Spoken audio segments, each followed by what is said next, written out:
you're all well. Good afternoon. Thank you very much for tuning in. This is a watch along for today for all the Premier League fixtures. Of course, we've had one very good result for Crystal Palace fans earlier on today. But this is a watch along for Bournemouth versus Liverpool. And a minute. And let me just get the I've got my earpieces on. Oh, 1 minute. Oh dear. Um, oh dear. Just realised I forgot to leave my little notepad there. But just to let people know, I've let me just get this up and running. And yeah, got my little notepad with my predictions. But welcome afternoon, everyone. Thank you very much for tuning in. This is a watch along for Bournemouth versus Liverpool. I don't think it's going to be an easy one for Liverpool because Bournemouth are a very good side. But also, there's been some other fixtures today. And as you all know, it is Nottingham Forest 7. Brighton 0 point. Nottingham Forest is setting records. Could they do it, Leicester? Leicester City one. Could they do it? I don't know. But Nottingham Forest there. Absolutely well done, Nottingham Forest fans. And yeah, definitely. I'm going to say that Jack Rothworth from the Nottingham Forest fan there. Congratulations to you. Stay safe where you are. Have a great time where you are. Thank you very much for winning 7-0 against Brighton. There you go. I said it. Absolutely buzzing. If you're new to the channel, please hit a like and subscribe as you enter the live stream. If you could, that would be wonderful. And what do I put here? Live chat. There we go. Let me just make sure. I'm going to just make sure first of all that you can all hear me, because the matches is going to kick off any 2 or 3 minutes from now. Please hit a like and subscribe at Diego C Palace if you are new. I'm just going to check that everything that can be heard. And let me just quickly tune in, make sure you can hear me. And I forgot my headphones.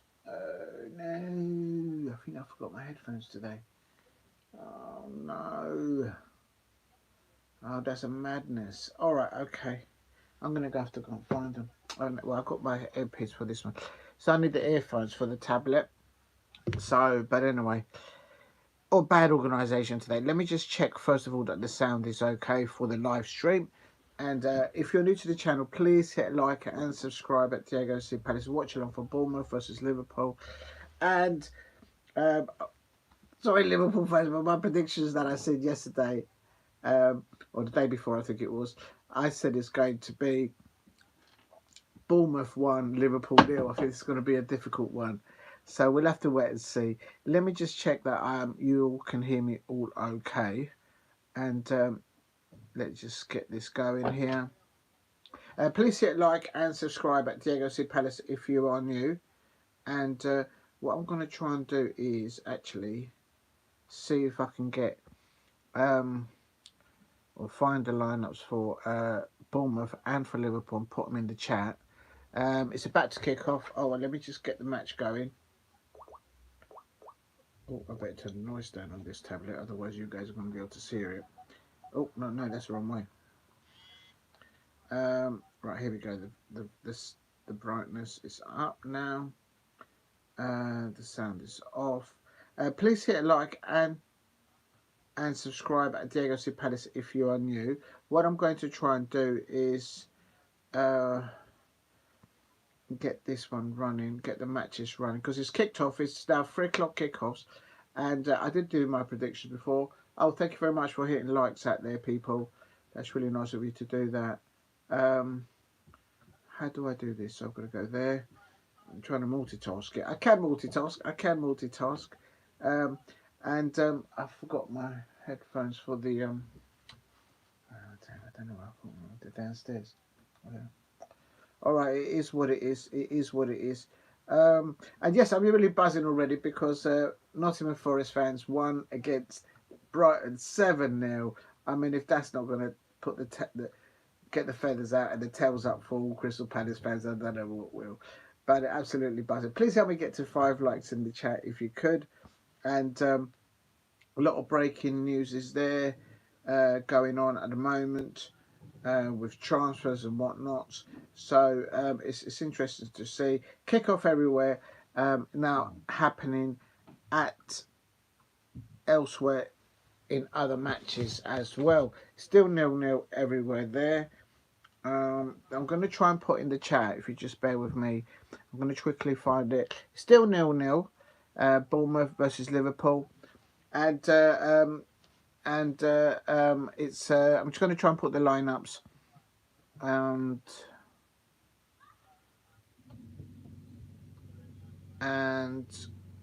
let me just, I'm getting messages.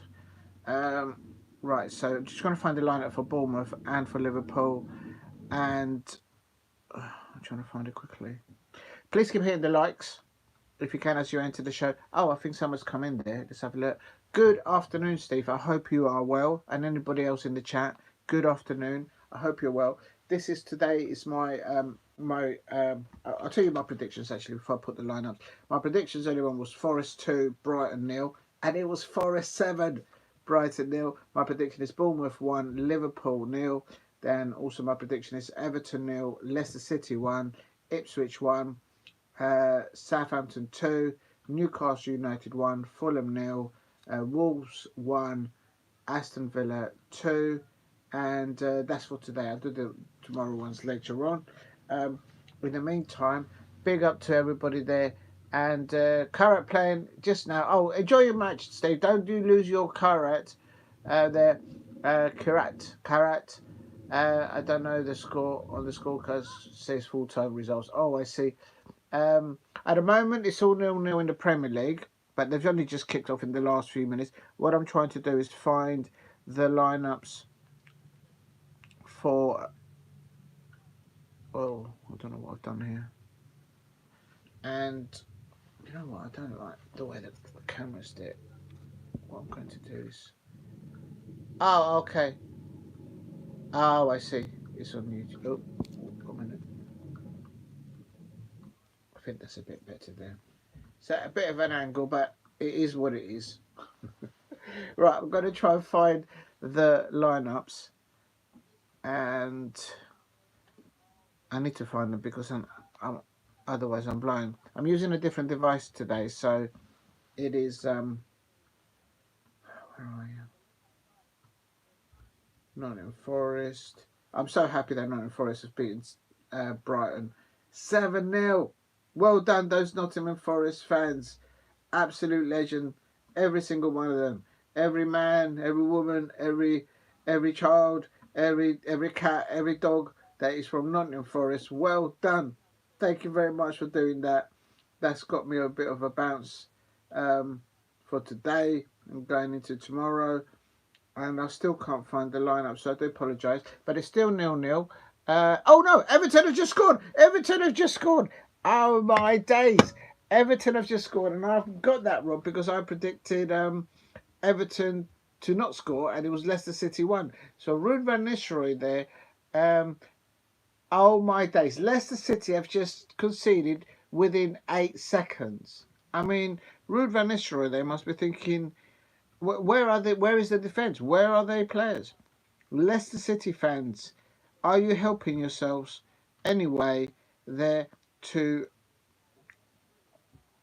survive in the Premier League when you're considering the first incredible start there? Literally, the fans haven't sat down at Goodison Park and they've already scored. I mean, David Moyes there is unlocking them there, and obviously they're on the up because they've got a new stadium to go into very soon.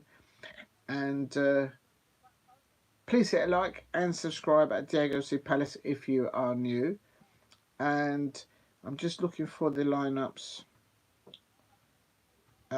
for this match, which I'm covering, which is it's Bournemouth versus Liverpool. So it's a good start. Ipswich is still 0-0 against Southampton, as I can see over there.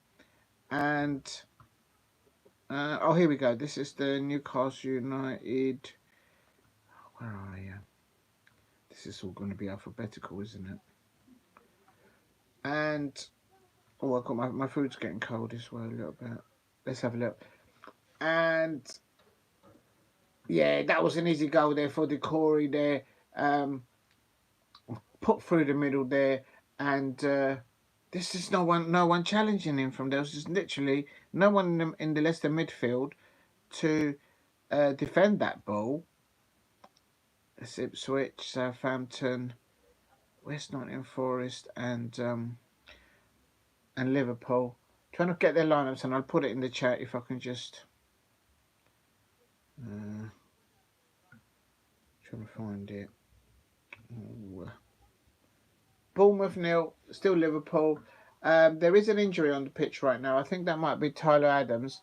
It is a fair challenge. So it's not a nasty challenge there, but it looks like Tyler Adams is down injured, so they're going to have to look for that.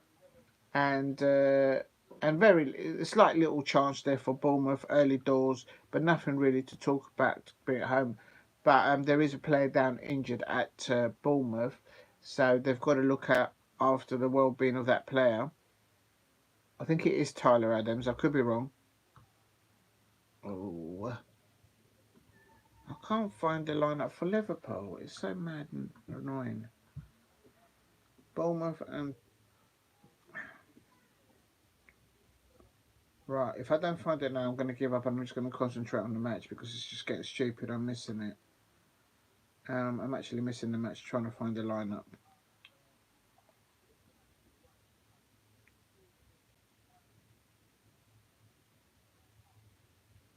Okay, it's not meant to be. It's not meant to be. A second goal for Everton. Oh, my days.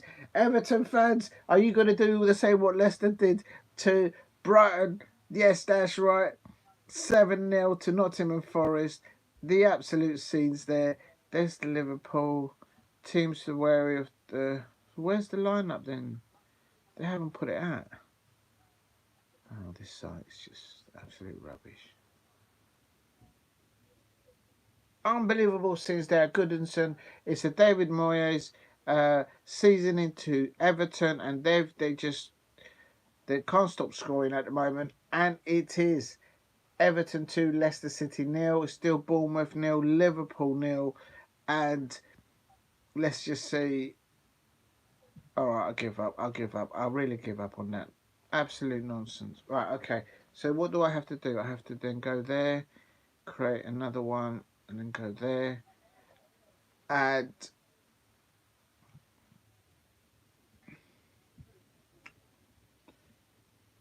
Right, let me just log into the Liverpool. Just log me out. Good. Here we go. Here we go. Bournemouth against Liverpool. I'm back logged on again. I'm about 7 minutes. Salah on the ball. Salah on the ball. And that's a foul there. Hutchinson there on a foul, and I think on Mo Salah. He's not happy about that. Mo Salah still got that dodgy haircut. Real talk. I've got to have a go at the Liverpool players. I'm a Crystal Palace fan. Who, you know what I mean? It would have been right. And just going to leave the match there. It's Bournemouth 0, Liverpool 0. I am on 7 minutes there. And it's Everton 2, Leicester City 1 at the moment. Please hit a like and subscribe at Diego C Palace if you are new. And remember to eat. I've got my pizza here on the go. And just going to get my drink all served up. Oh. Let me just... Oh, I'll leave that for a moment. Remember to eat and to drink while you watch your football. I'm on 8 minutes here. It's still Bournemouth 0, Liverpool 0. And it's a free kick to Liverpool there. On 8 minutes, it's Konate on the ball. Ibrahim Konate, Trent Alexander-Arnold there. Ibrahim Konate on the ball. Konate on the ball. Switching it there. Around the back.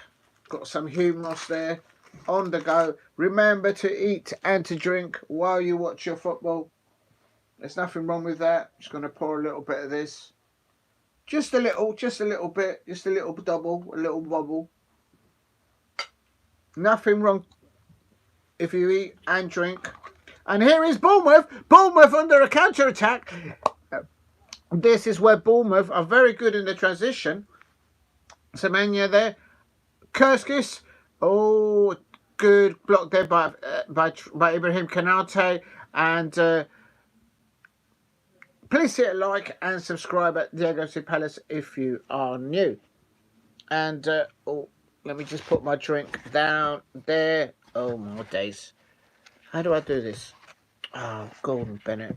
Got all the devices here. I just hope I don't drop any of them. Oh, that's not going to work, is it? Right, that'll do. There we go. We're up and setting. Please keep hitting the likes. Help me get to 5 likes in the chat if you could. That'd be wonderful. And this is Samani there and Allison. They're kicking the ball out. The Bournemouth are very, very good in the transition from defence back into attack. And I expect Liverpool fans to be wary of that. Of course, I think the return fixture was still Newcastle 0, Fulham 0. Please hit a like and subscribe at Diego C. Palace if you are new. Just eating some food here whilst all this going on. Oh, here's Bournemouth on the build-up play. It's all Bournemouth here in the first 10 minutes now.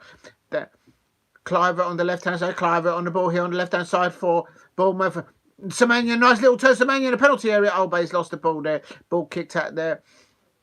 Please hit a like and subscribe. Just having a bit of pizza here.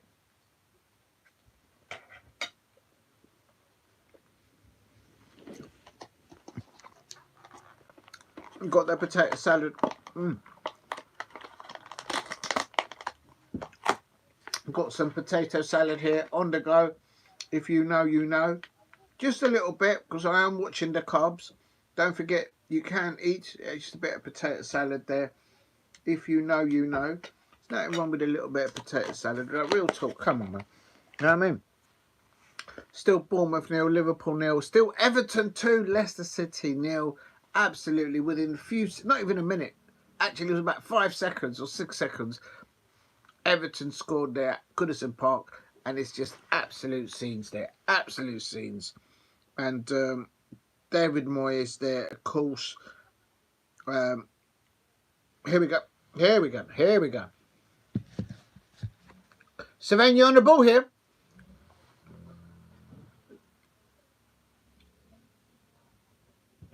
And Bournemouth are very disciplined on the ball. And on their build-up play, what they do is they keep the ball off the opposition and slowly build the build-up play very slowly. They don't do it in a fast transition. They do it on a slower transition. And it's effective. I mean, they're doing really well.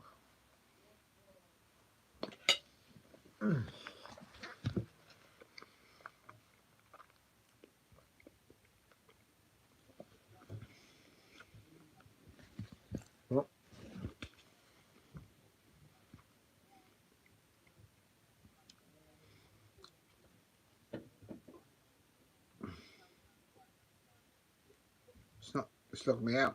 Right, it's still Newcastle United 0, Fulham 0. Good football by Liverpool. What's going on?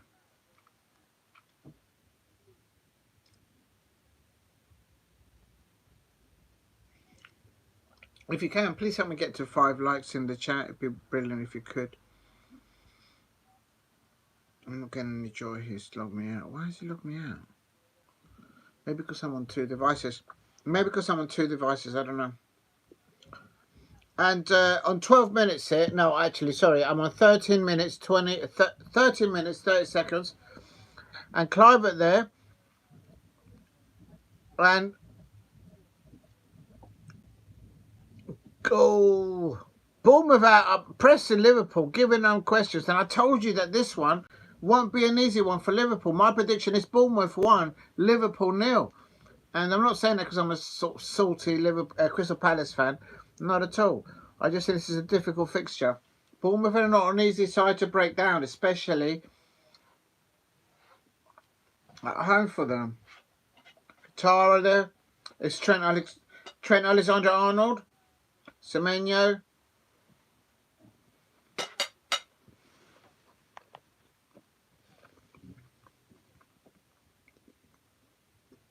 Szoboszlai, McAllister, Diaz. It's Mo Salah. And here's Trent Alexander-Arnold to Szoboszlai, as they call him. Please hit like and subscribe. And this, oh no, Bournemouth defending that. It's the player that went into the pitch. There's Mo Salah there. Please keep hitting the likes and subscribe at TGC Palace. My prediction for this one was Bournemouth 1, Liverpool 0. Just to open up the Premier League at the top. Alexander-Arnold there. Diaz on the ball. McAllister.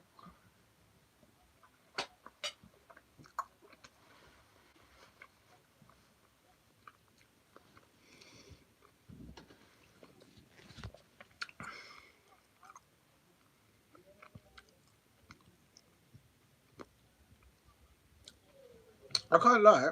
The away fans are seriously making some noise. For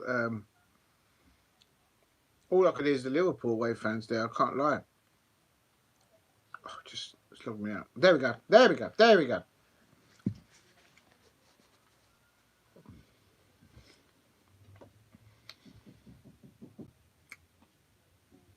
Bournemouth are playing really well. I think Bournemouth has started better in the first 10 minutes. Good possession from both teams, but the build-up play from Bournemouth is steadily, slowly, and very good.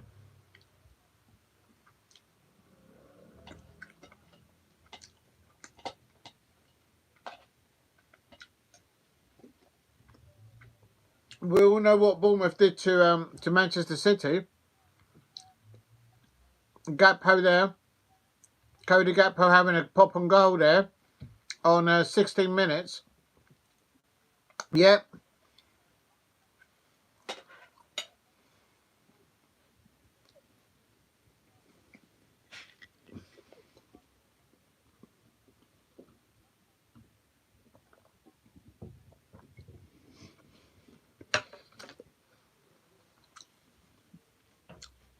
There's a yellow card for Joachim Anderson at and he chopped up Alexander Isak there. What's that? Milan derby 5 tomorrow. Yeah, that'll be interesting, that one. And good afternoon, Shay Arsenal. I hope you're well.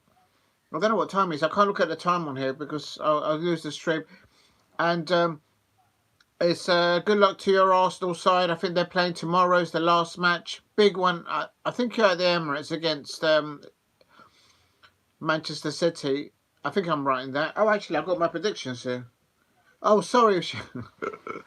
Big up to everyone in the chat. And I've got well, Forest won 7-0, and I'm so happy with that. They won against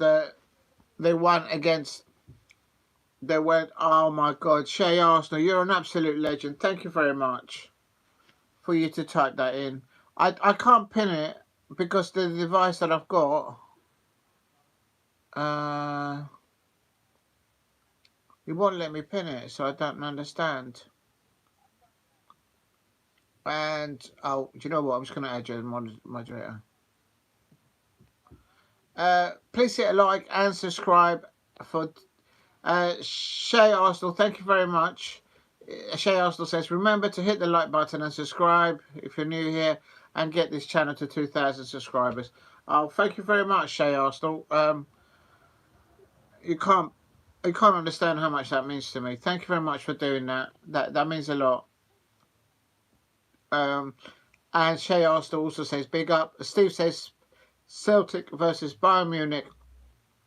Bayern Munich, UCL, but the tie found. And thank you very much. Oh, man. Listen, if I had a hat off, I'll take my hat off. So thank you. Thank you.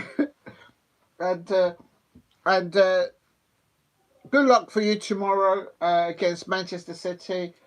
I don't think your team Arsenal have made many signings in the transfer window, and maybe I think players are wary for playing for your manager. I don't know. I just from the outside looking in, but I would have thought your club would have signed a striker by now in the transfer window.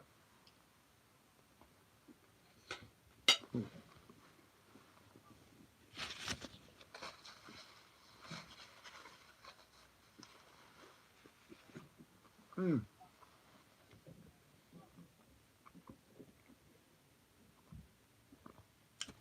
Mm.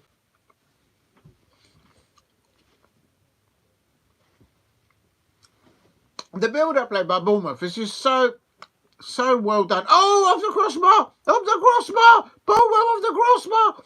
Oh my days!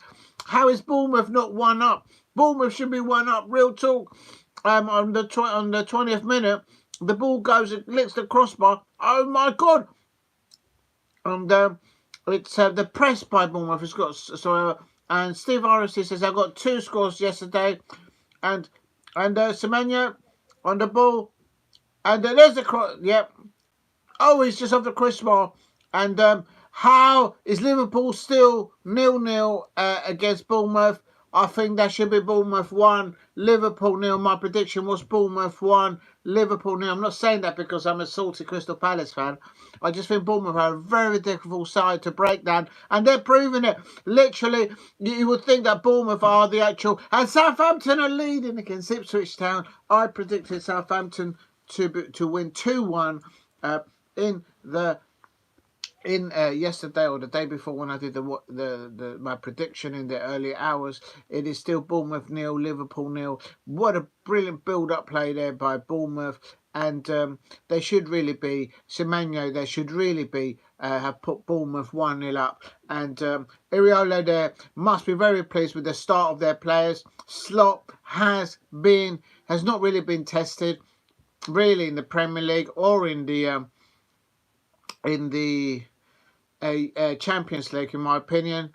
It's the players are very good for him, so he's not been tested. But this will be a good test for Slot, and it's still Everton 2, Leicester 0. Big up to Steve says 28 days still Kazakhstan season starts fixtures still not out in Abyssinian fixtures out and 1 month before the season.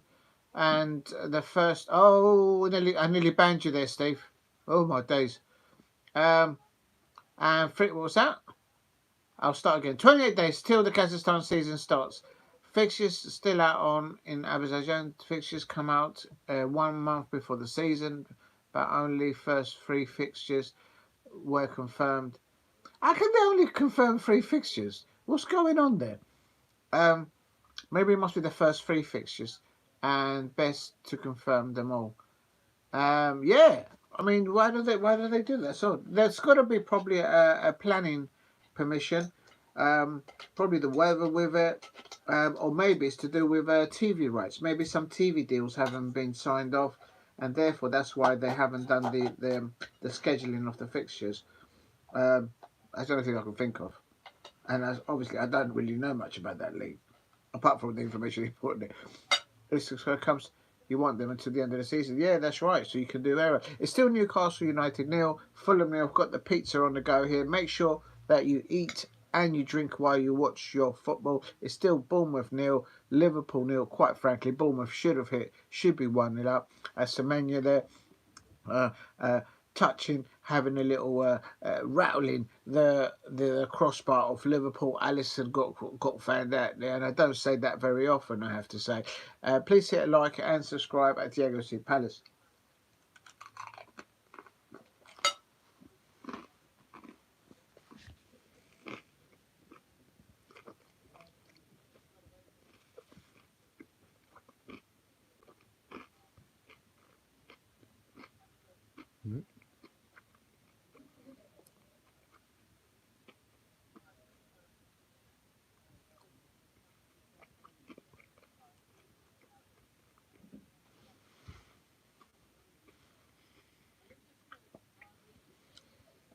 It's still Southampton 1 away at Portman Road at Ipswich.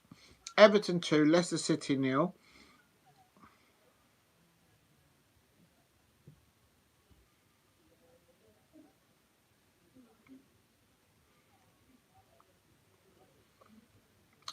Just bear with me. I've just been logged out, so I'm just going to try and log in. I think it's because I'm using 2 devices.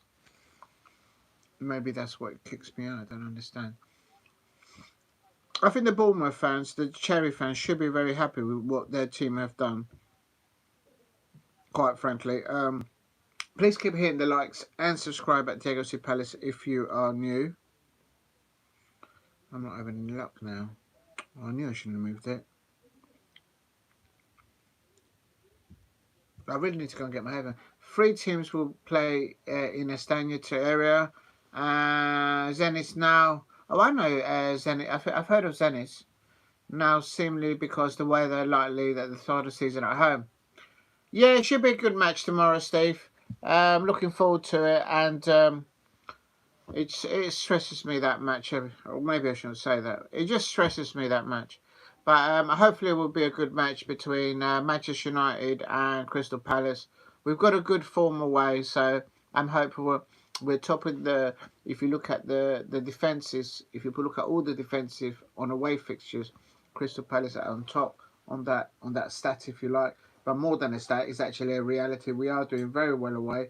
It's our home form that is letting us down at the moment. Of course, a big Ebrieze not available, but it looks like Adam Walton is back. Of course, they're obviously playing different positions, so.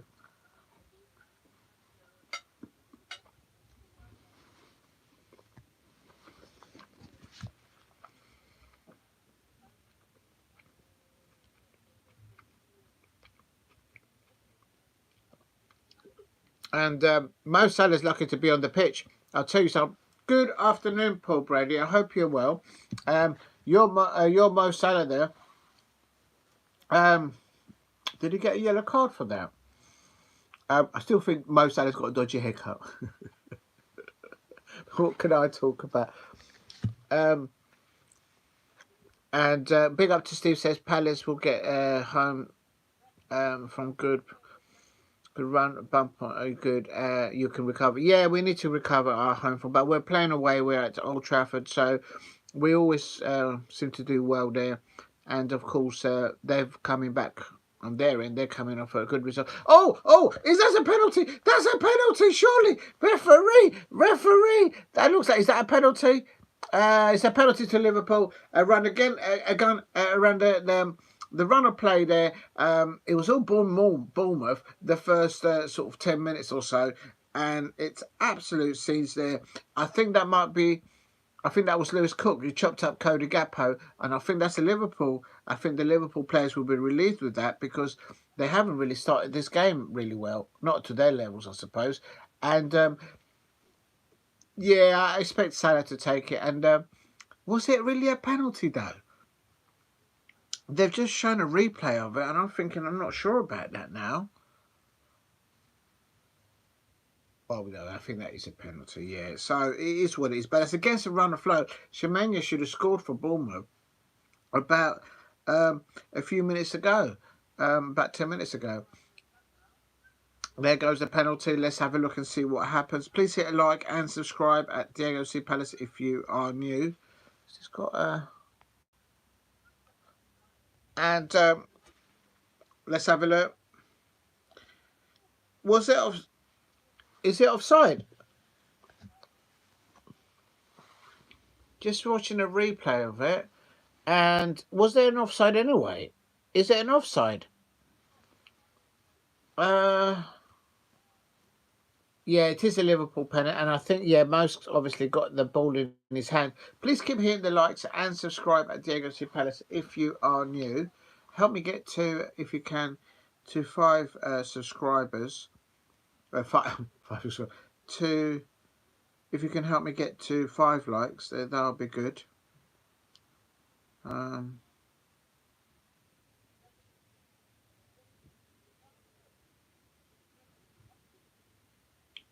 If you can help me get to 5 likes, that would be wonderful. Thank you very much.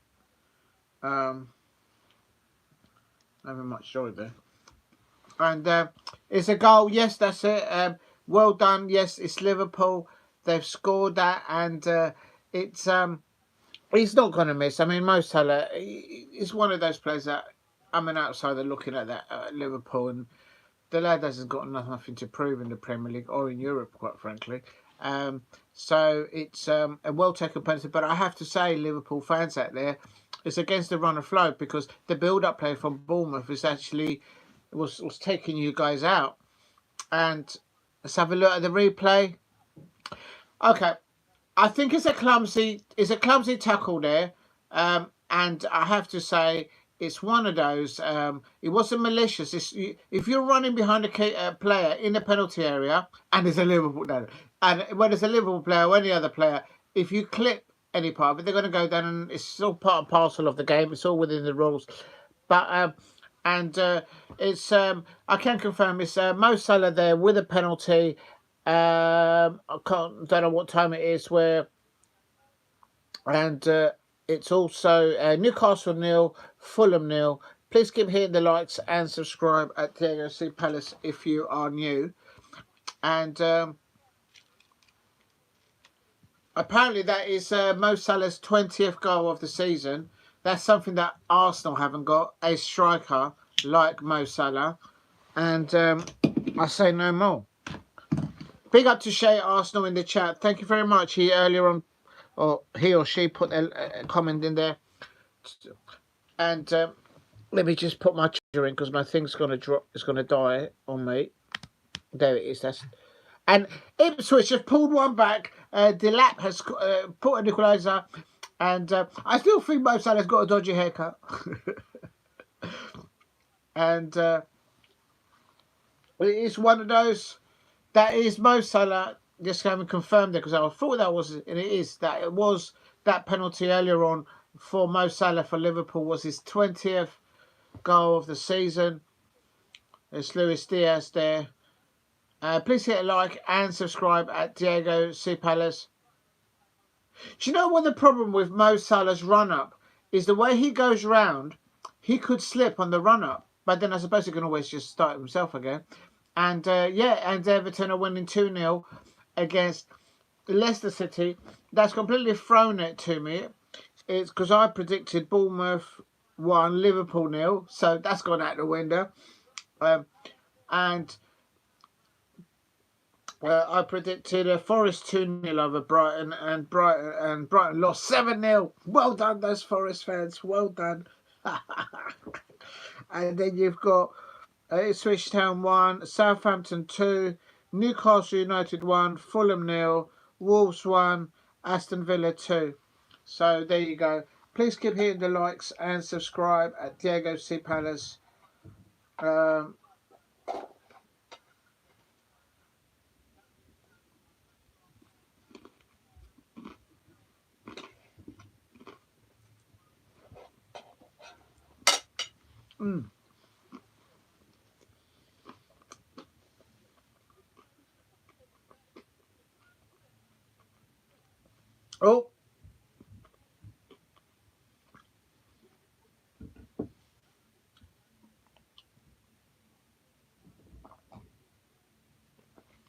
Yeah, next week.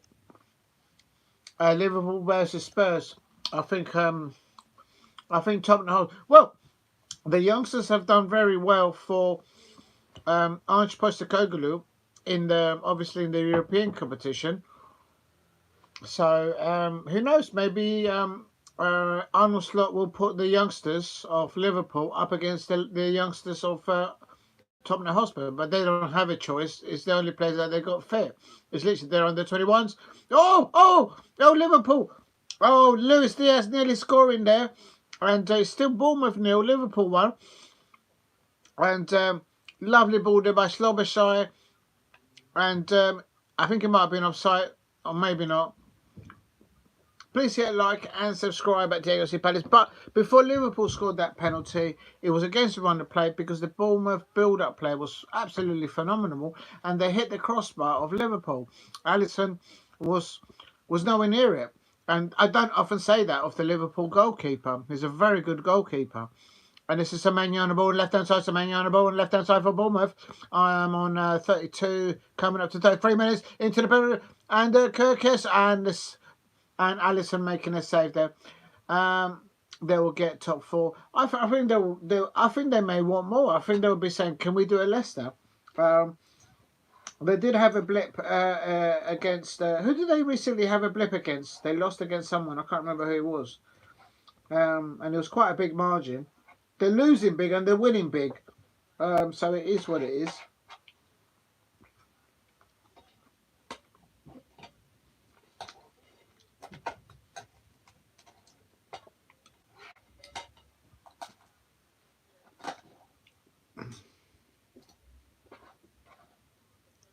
There's Nielsen. Please hit like and subscribe at Diego C. Palace if you are new. It is still Bournemouth 0, Liverpool 0. And the Bournemouth fans are saying that the referee's a scouser. It's all kicking off. The home fans don't know this referee. They think that he might be a Liverpool fan. Steve says Forest will believe that they will get top 4. Yeah, I think they might that. They've earned it. They haven't fluked it, in my opinion, and that's what I was thinking was Bournemouth, but Liverpool too strong, and Leicester. There might be an equaliser. I think Liverpool was too strong when Leicester won it. Yeah, it was that. The thing was that when Leicester did the Leicester, the club that could have actually, well, should have stopped them, it should have beaten them, was Arsenal, but the Arsenal fans bottled it. That's right, I said it. No, really. Big up to Shay Arsenal. We're going to get in trouble now.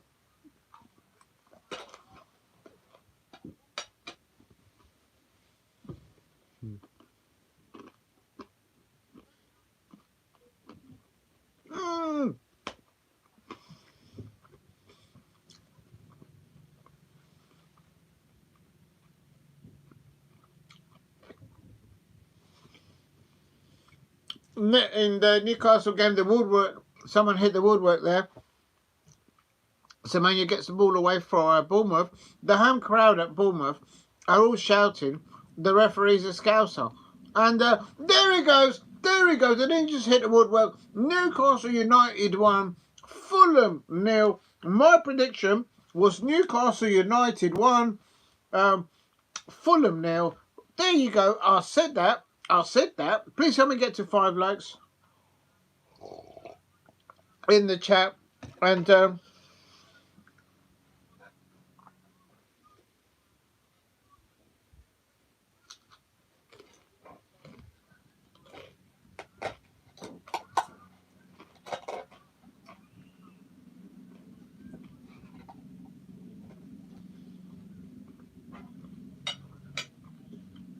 that's a goal for Jacob Murphy.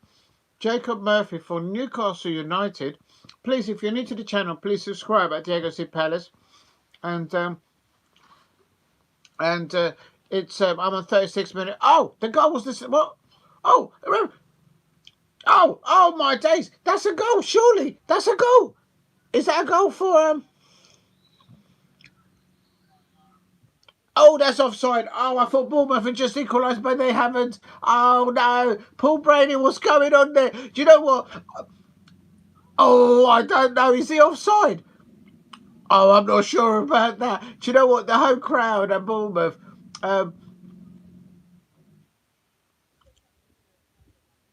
that's a goal. That's got to be a goal. Is it offside? I need to see it again. Paul Brady, I believe you. I'm with you. Oh, yeah, it's no goal. Can you? Who would be that lineup? Let's have a look. Let's have a look.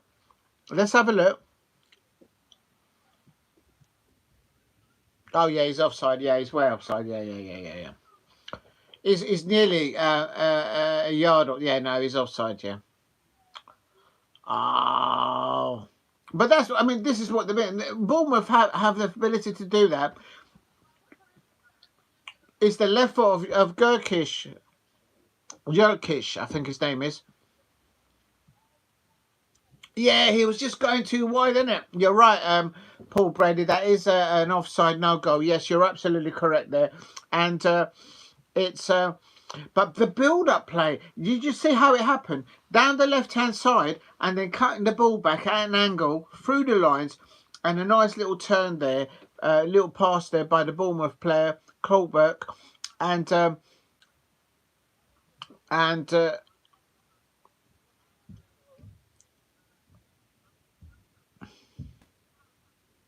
Oh, is he onside?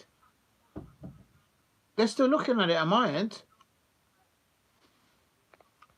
At first I wasn't sure, and then I looked at it again, Paul Brady and anyone else in the chat. Then I said it's offside, but now they're still looking at it, so I don't know what's going on. Oh, I think it's offside. Yeah, you're right, it's offside. Please keep hitting the likes and subscribe at Diego C. Palace. I can confirm that the water has been hit in the Bournemouth game. Semenya should have scored early doors. Very good possessional build-up play by Bournemouth. Very good at that.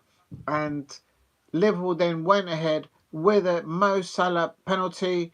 I think that's his 20th goal for the season. There's not many players that can say that they've done that in the Premier League. So, very well done to him. He doesn't need... And this is Ouattara on the ball. Ouattara on the ball for Bournemouth. Oh, the ball's too much there. And Alisson's on top of that. I can also confirm that it's Newcastle United 1, Fulham 0 thus far. That was my prediction. Please hit like and subscribe at JLC Palace. And this is Ibrahim Konate on the ball. Trent Alexander-Arnold. Trent Alexander-Arnold. He's playing now with a bit more confidence. Perhaps he's not answering the calls from Real Madrid. That's right, I said it. I'm a Crystal Palace fan. I've got to say something to have a little dig at the Liverpool fans. It has to be done. It has to be done. I wouldn't be a Palace fan if I didn't do that. But it's all in a... It wasn't my fault. You know what I mean? But anyway, Trent Alexander-Arnold was having a good match in the first half. But with that said, before the penalty of Mo Salah, it wasn't all Bournemouth. Bournemouth are a lot better than his. And this is Robinson to Slobosly. And it's Mo Salah on the ball. Mo Salah in the penalty area with his left foot. And the header. Oh, unlucky there for that. For the Trent Alexander-Arnold, he's wearing all white. Is there something in that? Is he just warming up to the all dressed in white? Is he just dressing up, getting warmed up for the Real Madrid Galactico Blancos? I'm just saying. Bournemouth fans singing, the referee's a scouser. I know, I heard that, Paul Brady. I sing that when we play you lot, like every time. When you came to Selhurst Park, when the Liverpool fans came to Selhurst Park, oh my God, I was singing that because Virgil van Dijk literally pulled off Mark Gahey's arm out of his shoulder in the penalty area, and we didn't even get a penalty. No VAR. The referee, the VAR, they were all wearing the 90 dress clothing as the Liverpool people do. It's absolutely ridiculous. Absolutely ridiculous. And Selhurst Park, we should have had a penalty. It was off the ball, sort of, but it should have been a penalty. Mark Gahey was like, what's going on, ref? He's just pulled my arm off. You know what I mean? But the home crowd there at Bournemouth are saying that the referees are scouts. They're not happy with things at the moment. But with that said, early doors, Bournemouth did hit the crossbar. And they have actually got the ball in the back of the net. But on first shot, I didn't think it was offside. But then I looked at it again and it was offside. And people confirmed it in the chat correctly. Bournemouth fans singing the referees are scouts. Yeah, that's funny, isn't it? Still 0-0. Bournemouth 0, Liverpool 1. It's still Everton winning 2-0 against Leicester City. Leicester City completely just making it so difficult for themselves. Not even within a minute. It was apparently at 10 seconds and they conceded a goal. No, actually, it was even less than that. I think it was about 6 or 7 seconds from kickoff. Who concedes a goal with... I mean, I hope I don't jinx it for tomorrow.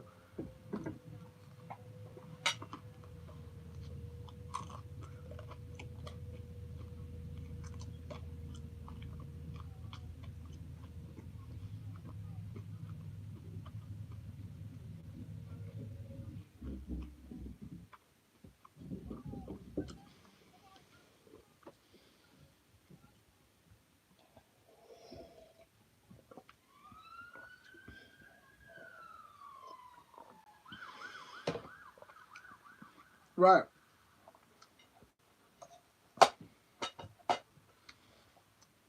Coming up to about 43 minutes on my end.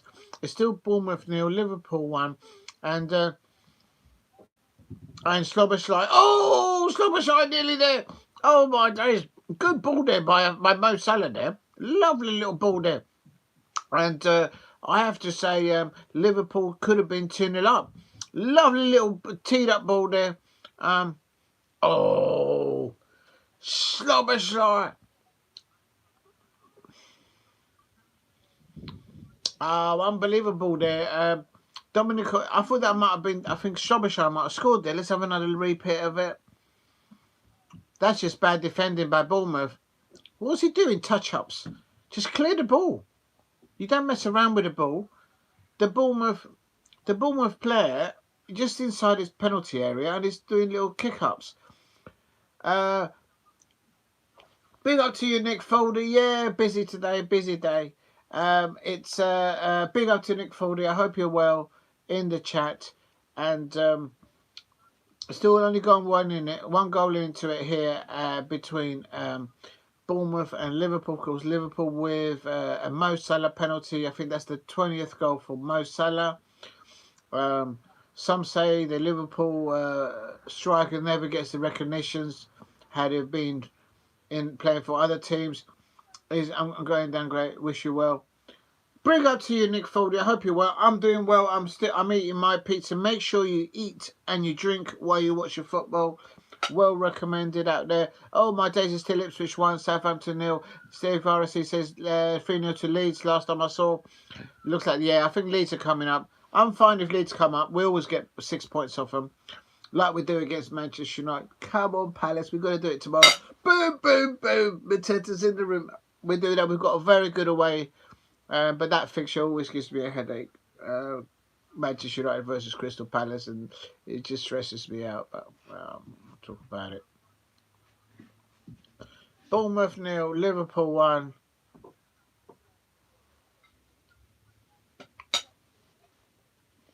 Coca Semenya.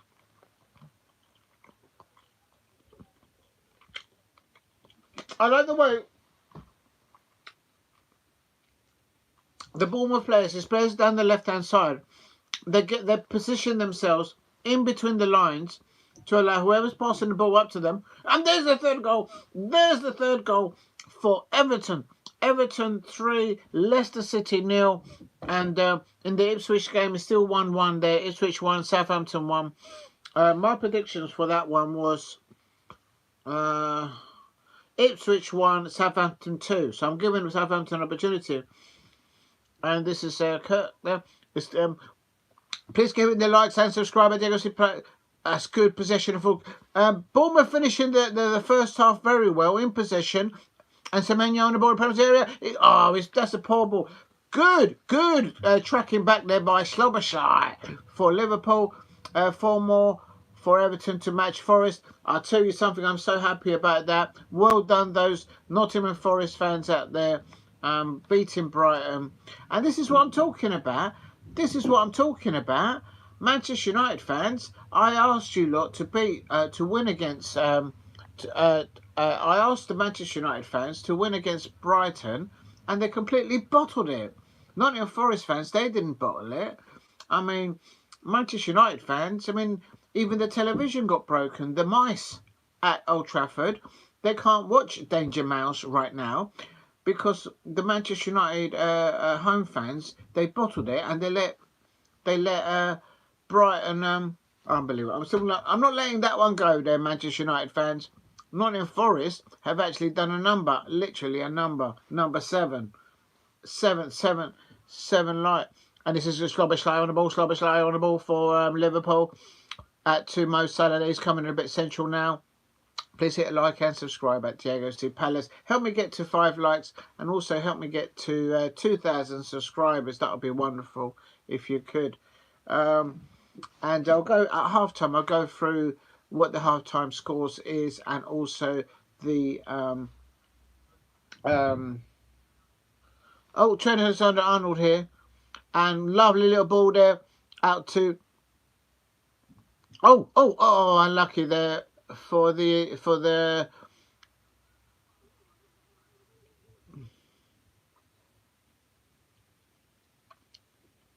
that's a good ball there by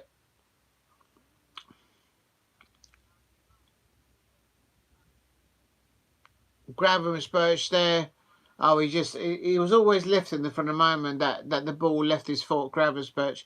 He's a good player. I think Liverpool are the most dangerous side because they've got McAllister, Gravenberch, and Sloboshy. I said that yesterday, and I said that at the beginning of the season, and I said it last season when Jurgen Klopp was there, because I was thinking those three, and this is I think how to stop Liverpool. If you can unhinge.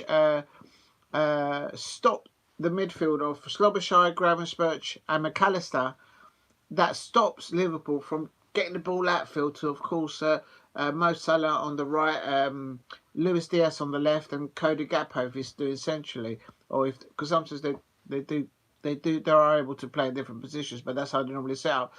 And so if you leave Liverpool to come at you with the wingers and then the top man up there. And this is Salah on the ball here, coming at the end of the first half. It is half time. Ipswich 1, Southampton 1. And I'm going to... It's 5 minutes of minimal time.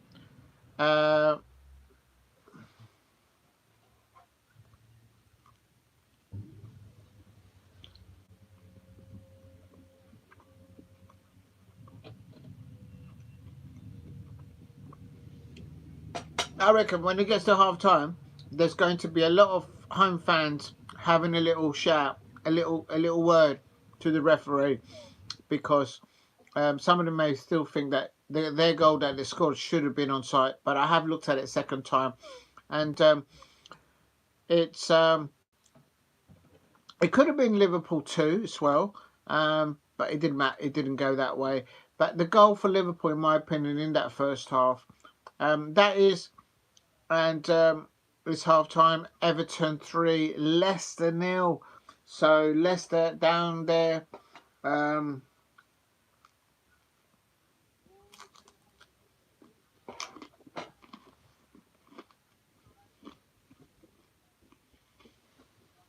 It's half time.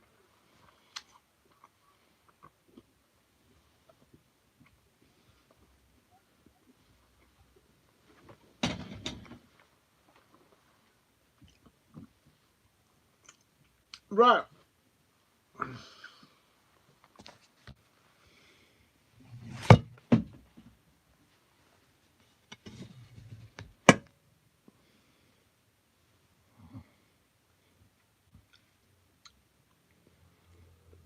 Right, I'm going to give you the half-time scores now. It is why won't it limit? Why is it just done that? Please hit a like and subscribe at Diego C Palace. Now I'm going to give you the half-time score lines of the 3 p.m. kickoffs, of course. There is another fixture at the end. It's Wolverhampton Wanderers versus Aston Villa. I'll probably stay for that one as well. And right, let's have a look. Oh, in the Scottish Premiership, there's some tasty ones there as well, some results there as well. I'll go into that in a minute. So if I've done that, how do I then go into the next one? Go there, and then go into there, and then go into there, and news. Why are you doing that? This is so annoying. Okay, so done that, and then right, here we go. There's the half-time classifications. Premier League: Nottingham Forest 7, Brighton 0, Bournemouth 0. Who remembers that back in the day? Where they're full-time classifications, and if you were doing the pools back in the day, if you know, you know. Look into my eye. Now, there's Premier League classification. I'm going to try and do it in his accent. I don't know who used to do it before, the commentator, but I'm going to try it. Premier League classifications, half-time. Full-time results: Nottingham Forest 7, Brighton 0. Yes! Brighton fans in the mud. Okay, back in the day, they didn't used to say it like that. But I have to do it, innit? 7-0. Brighton fans in the mud. Okay, going back to the professional commentator, back in the day would have said half-time results. Premier League: Bournemouth 0, Liverpool 1, Everton 3, Leicester City 0, Ipswich Town 1, Southampton 1, Newcastle United 1, Fulham 0, Wolverhampton Wanderers versus Aston Villa, 5:30 kick-off. In the Scottish Premiership, Dundee 0, Hearts 2, Hibernian 1, Aberdeen 0. Now there's a tennis. So I did a prediction. That's why they haven't bottled it, Hibs. Well done, the Hibs fan. St Mirren 0, St Johnstone 0. St Johnstone's are still, I think, bottom of the Scottish Premiership. So well done to them. So that was a half times. And then Kilmarnock versus Dundee United. It's a 5:45 kickoff. Big up to Steve. Them updating on the championship there. It's oh no, Millwall are winning at half time. The R's, Queen's Park Rangers fans out there, come on, step it up. It's half time there. Millwall 2, QPR 1. Let's do it. Half time classifications championship. Full time result: Oxford City 1, Bristol City 1. Full time results: Plymouth 2, West Brom 1, Watford 0. Oh, Watford lost again. Norwich 1. Well done there for the Canaries there, away at Watford. Watford are going for. They're probably going to change the manager again. They changed the managers, let people change their sheets. Oh, hang on a minute. Just quoting here the Brighton. I'm going to have to pour a drink here because my throat's going dry. Just a second, people. Oh, by the way, anyway, please hit a like. Just a little drink there. Let me just put this here. Don't fall over, please. Where's the can opener? Or the bottle opener?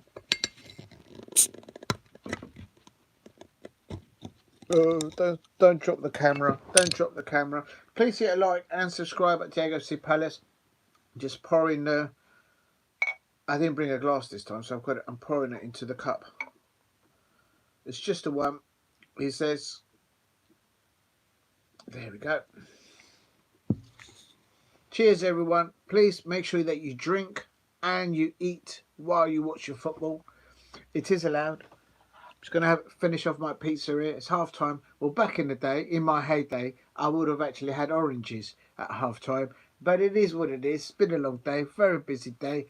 And I'm watching the football, commentating it. You lot in the chat are absolutely amazing. Don't forget to eat and to drink while you watch your football. So I'm going to have a little nibble on my pizza here. Sourdough. I recommend people out there when you buy your pizza, buy a sourdough based pizza. The sourdough type of base it's lovely. It just basically gets cooked with good things.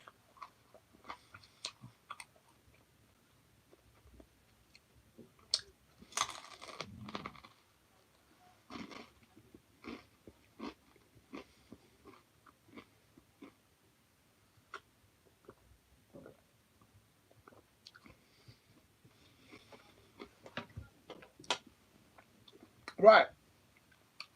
This is Nuno Espirito Santo speaking to a reporter. It doesn't say who. It says this is Nuno Santos. Nuno, let's just call him Nuno. I'll call him Nuno. Of course, it's the Nottingham Forest manager, and he says the response on the pitch from the players was beyond our expectations. We were concerned. We wanted to put it right because of the last week wasn't good enough, and they were aware of that, and the response was great.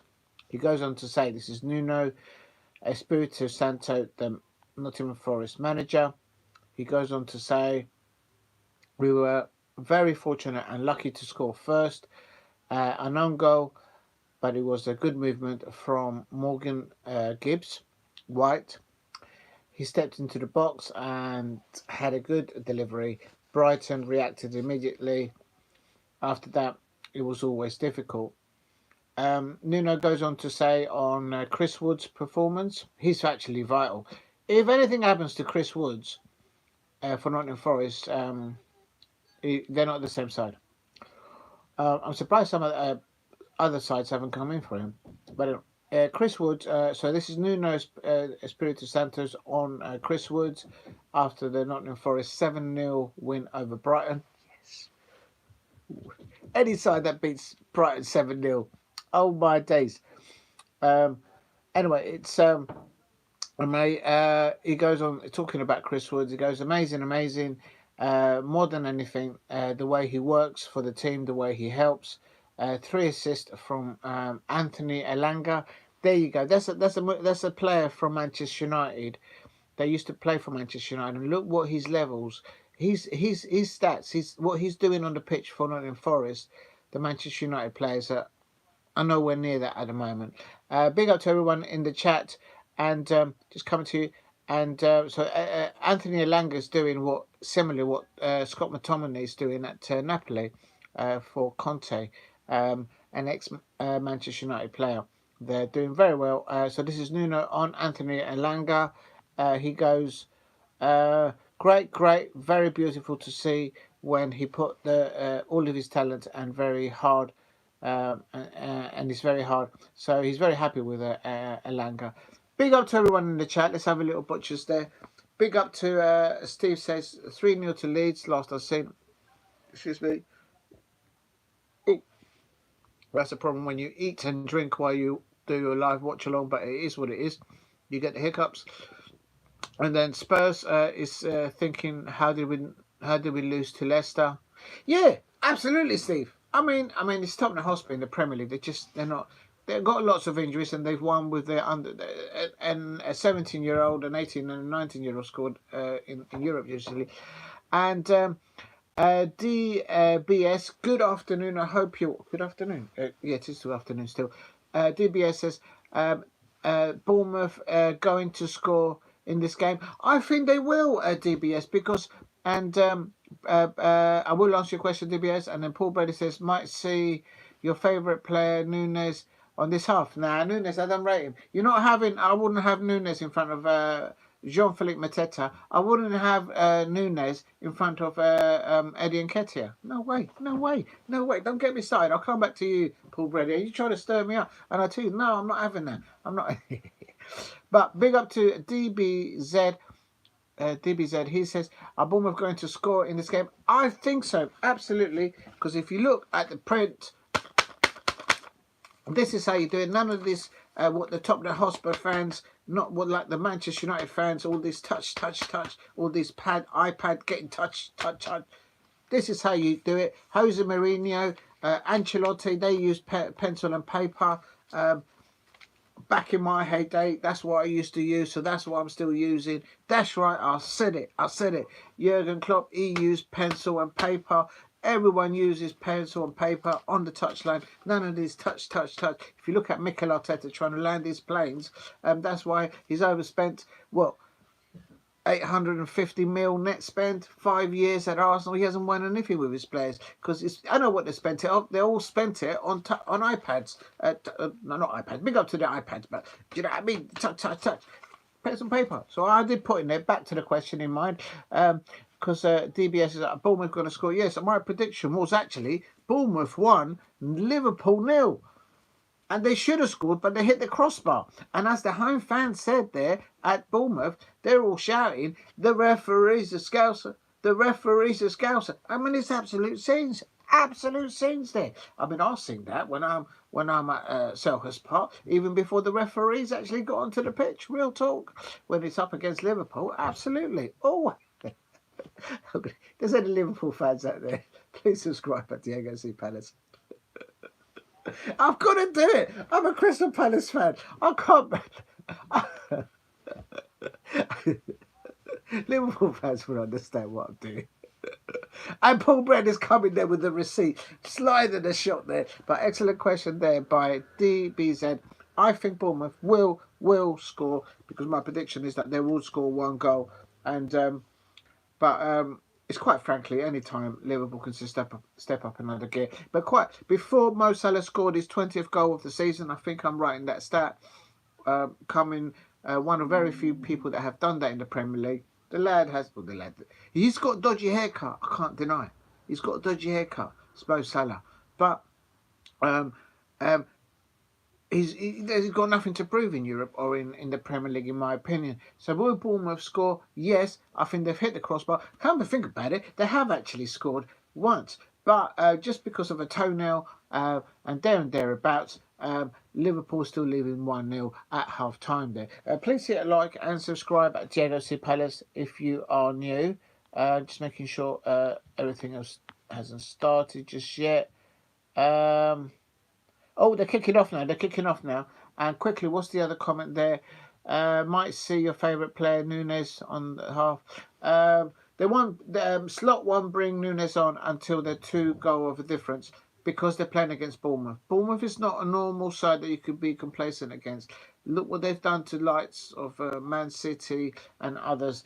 I mean, my Palace have got a point off them recently, and oh, good fun, mate. I know, yeah. I've got to do it. I've got to do it. Listen, the real Liverpool fans out there, they will understand probably that the worst foe of opponent fans of yeah, we just say things that are not. I can't say what I say to Liverpool fans when I go to Anfield. The way we change the name of some of their songs and what we say to them, because it'll be politically incorrect. It's you can't do that now on this because it'll be shut down. So the Liverpool fans, they know exactly what we sing to them there, and I'm put my hands up. It's fine, but then when they come down to Selhurst Park, they give it back to us, and I don't take it. Of course, I don't have to take that. No way. The last. It's brilliant. It's brilliant. But I think away fans, the away fans, that Liverpool fans definitely like, you know what I mean? It's like they want to get the teeth into them. It's probably first of all, I think the Real Madrid fans, and then possibly the Crystal Palace fans, and then followed by the Manchester United fans. I don't think the Manchester United fans actually like their own players and their own managers, because they keep throwing them underneath the pack. So it is what it is over that football club. Real talk, though. No, they've got a good manager there now. Real talk. But Paul Brady there, yeah, it's all fun. Of course, it's all kicking off now. Not kicking off in a bad way. It's kicking off. And if you're new to the channel, please subscribe at Diego C. Palace. Help me get to 5 likes. And if you can, help me get to... I can't pin the comments. One, because I don't know how to do it on this device. It doesn't give you an option. It is a very old device, so maybe that's why it doesn't let me. But as Shay Arsenal said earlier on, please hit a like if you're new. Where was it? Let me go into it again, see if I can find it. Paul Brady. Shay Arsenal. I don't know if he lets you do it. I'm scared to touch it because I might delete someone by chance, and I don't want to do that. Right, who else do we got? It's kicking off at half time. Oh, I've logged out of the match. Actually, there's one more thing I wanted to check.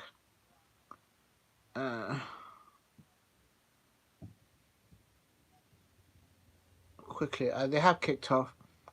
In the Spanish La Liga, Atletico Madrid versus Mallorca at 5:30. Real Madrid are away at Espanyol. I might stay up for that. Bournemouth. Oh, Bayern Munich 4. Hohenstein 1. Let's have a quick look. No goal for... Let's see if Michael Olise started there quickly. And then I'll get to the Liverpool match quickly. Yeah, Olise started against alongside Musala there and Harry Kane. Well done, Michael Olise over there. It's a 5:30 kickoff, of course. Wolverhampton Wanderers versus Aston Villa. Will Aston Villa go in? Will by the time of 5:30, will Marcus Rashford be an Aston Villa player on loan?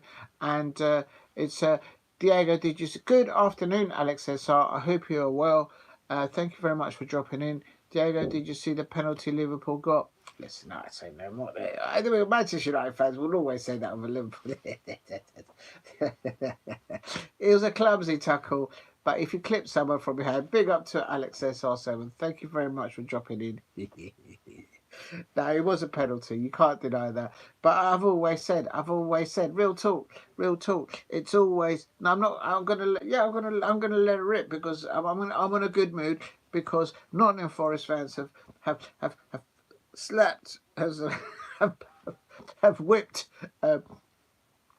those Brighton fans for 7-0. I'm in a jolly mood, as they say, and what it is.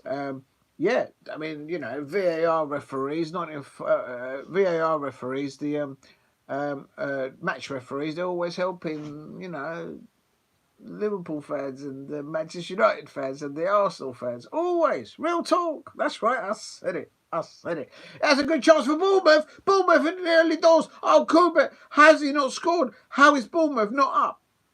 Oh, my days. Bournemouth should be 1-1 now. They should have scored 2 goals, really, in the first half. They started better than Liverpool, in my opinion, until, obviously, Mo Salah effortlessly slotted that penalty. I always think, though, the way Mo Salah runs up to take his penalties, he kind of goes out wide and then he comes back in. One of these days he's going to do that and he's going to slip. But then I suppose he can always stand up and then compose himself and then carry on with the penalty because he's nowhere near the ball should he slip there. It's still Ipswich Town 1, Ipswich Town 1, Southampton 1, Newcastle United 1, Fulham 0, Everton 3, Leicester City 0, Bournemouth 0, Liverpool 1. And right. I think that should have been a penalty between Ipswich Town and Southampton.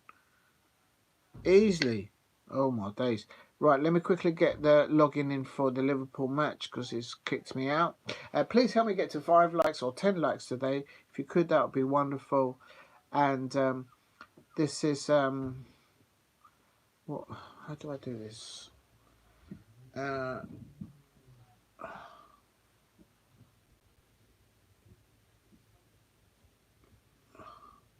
Hold on.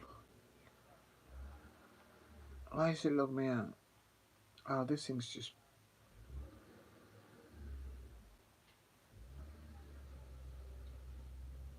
Right, let's see if I can get this going. Yes, it is going now. Here we go. Please hit a like and subscribe. It's Brooks.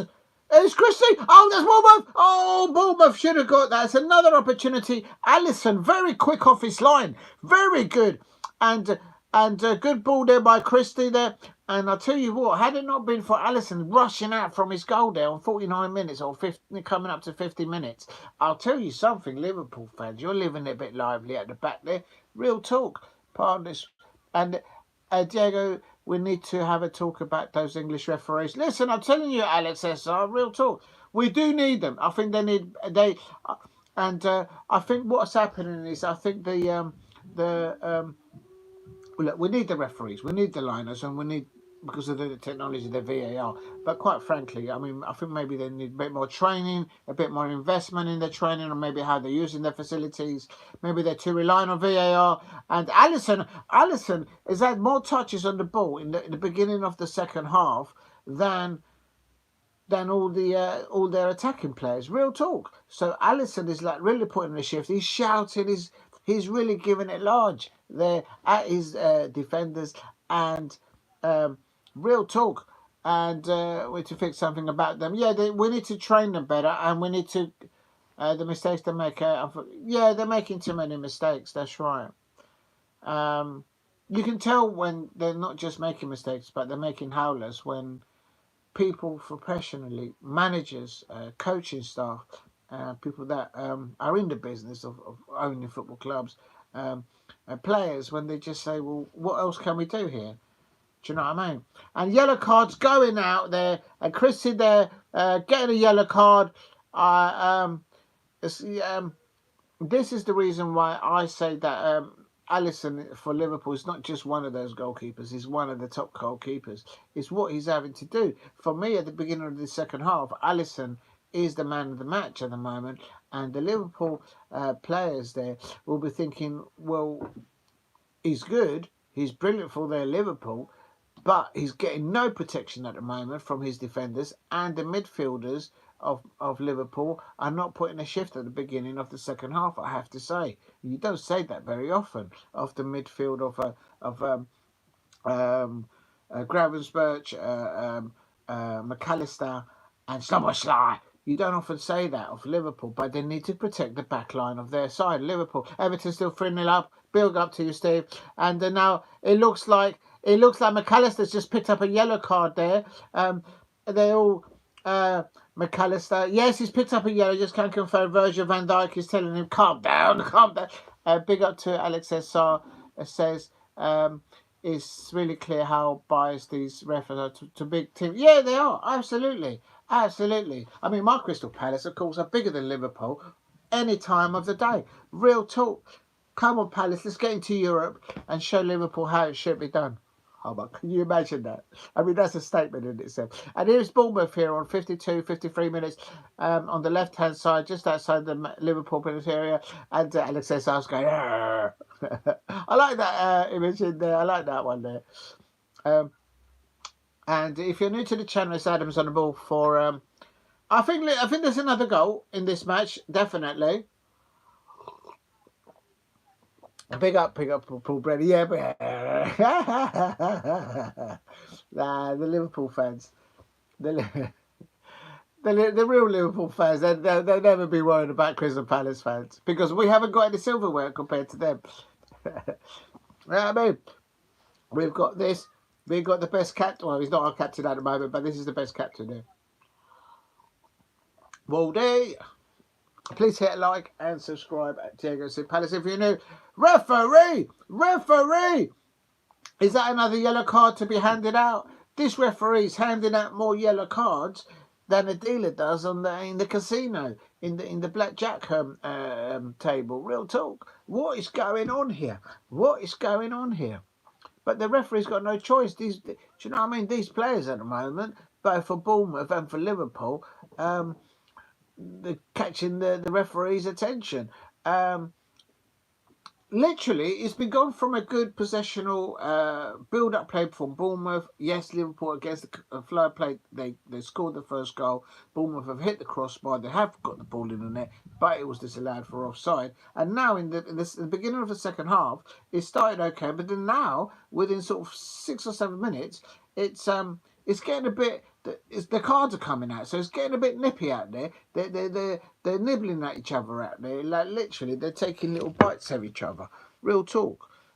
Please hit a like and subscribe at Diego C. Palace. So the referee's got no choice to start to hand out and there's another foul there. And now the referee's going to have to get the card out again.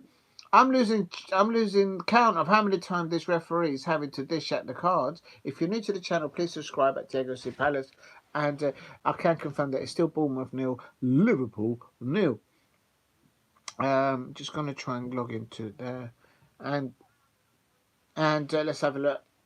It's I think that's about 3 corners now to Bournemouth and 2 for Liverpool. It's Virgil van Dijk and Ibrahim Konate. They're really tall players. I've seen them up close. And referee! Referee! Oh, my days. The absolute scenes. But anyway, here comes...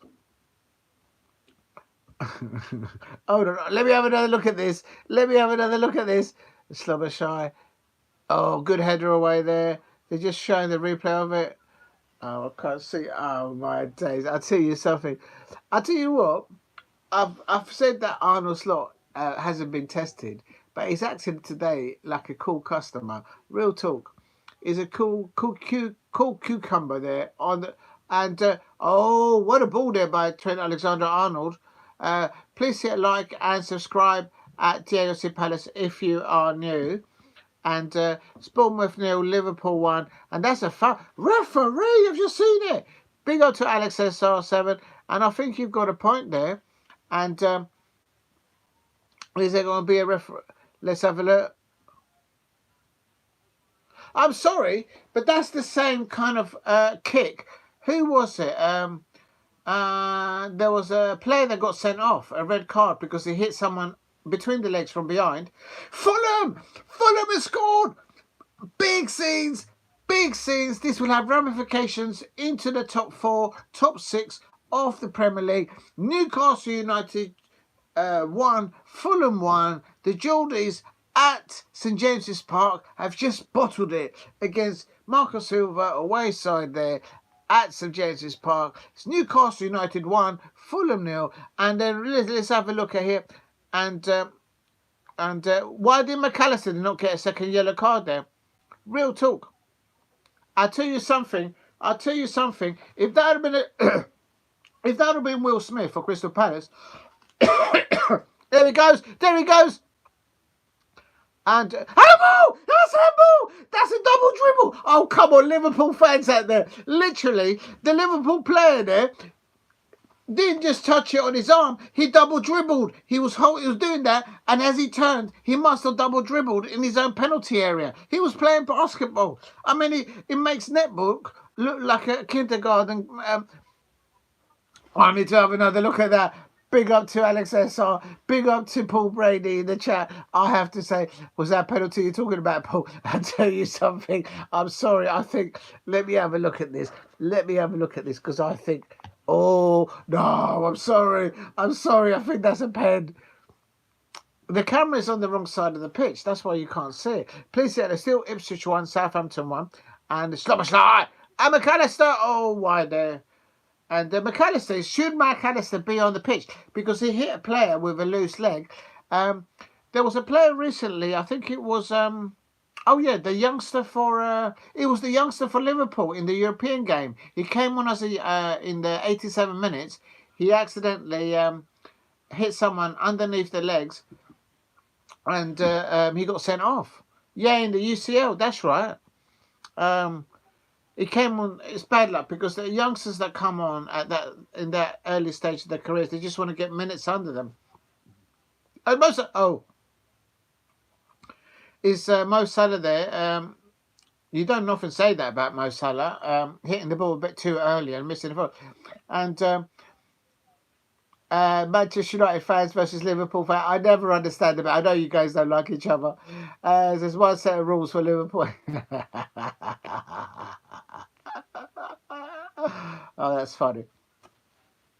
Oh, it's Trent Alexander-Arnold. That's offside, ref. Lino. Oh, it is Lino. No, it is offside. Surely it's taking so long. Please hit a like and subscribe. Thank you very much for getting me to 5 likes. If you haven't liked, help me get to 10 likes. That'll be wonderful. This is a live watch along for Bournemouth versus Liverpool, and it's Bournemouth 0, Liverpool 1 in the first half. Bournemouth started the better, I thought, in the first 10 to 15 minutes, and then Mo Salah there scoring a penalty against the run of play, in my opinion. Just before Mo Salah scoring the penalty in the first half, Bournemouth had hit the crossbar, and later on, Bournemouth did get the ball into the net, but it was deemed by the Liverpool VAR referee that it was offside. I have to say it. I have to do it. Oh, my days. Give me strength. Alex, a typical United fan, lives abroad. Yeah, not surprised to hear that. Not surprised. There's Liverpool fans everywhere. There's Manchester United fans everywhere. There's more of them in London, I think, for both of the clubs, literally, than they are in there. And the team lineups for Wolverhampton Wanderers versus Aston Villa are out. Is Marcus Rashford in the lineup for Aston Villa? On the subs, oh no, he's not their player yet. But apparently Marcus Rashford might end up by Monday evening an Aston Villa player, but as a loan, I don't think they'll buy him. Please hit a like and subscribe at the FC Palace's Bournemouth 0, Liverpool 1. Also, if you can, please help me get to 2,000 subscribers. Support from all of you is absolutely amazing. Liverpool makes me want to eat my liver. Listen, I've got a bit of liver here. Yeah, look, that's a bit of liver. That's liver. It's very good for you. That's I think that's lamb liver. It's lovely, tasty, very good. It's what you do to weigh off the carbs and get the energy in, so you can go boom, boom, boom, Mateta, eat it alive. There you go. There you go. There's nothing wrong. A little bit of pizza and a little bit of liver there. Liver. So that's a lamb. I think it's lamb liver. What I might do when this match is over, I'll go and do some bacon. I might do the. I might do the. I might do a streaky bacon. Oh, 1 minute, just dropped something there. Hold on.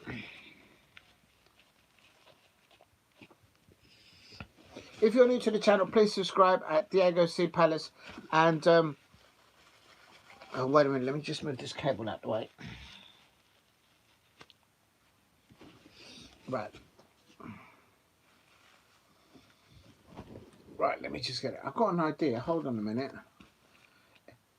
Why is it keep strapping it? It keeps on. Here at the Bournemouth, the home of Bournemouth, the Vitality Stadium, I think there's another goal. And obviously, whoever gets it first, if Liverpool gets it, it'll be game over. But if Bournemouth does get the next goal, right,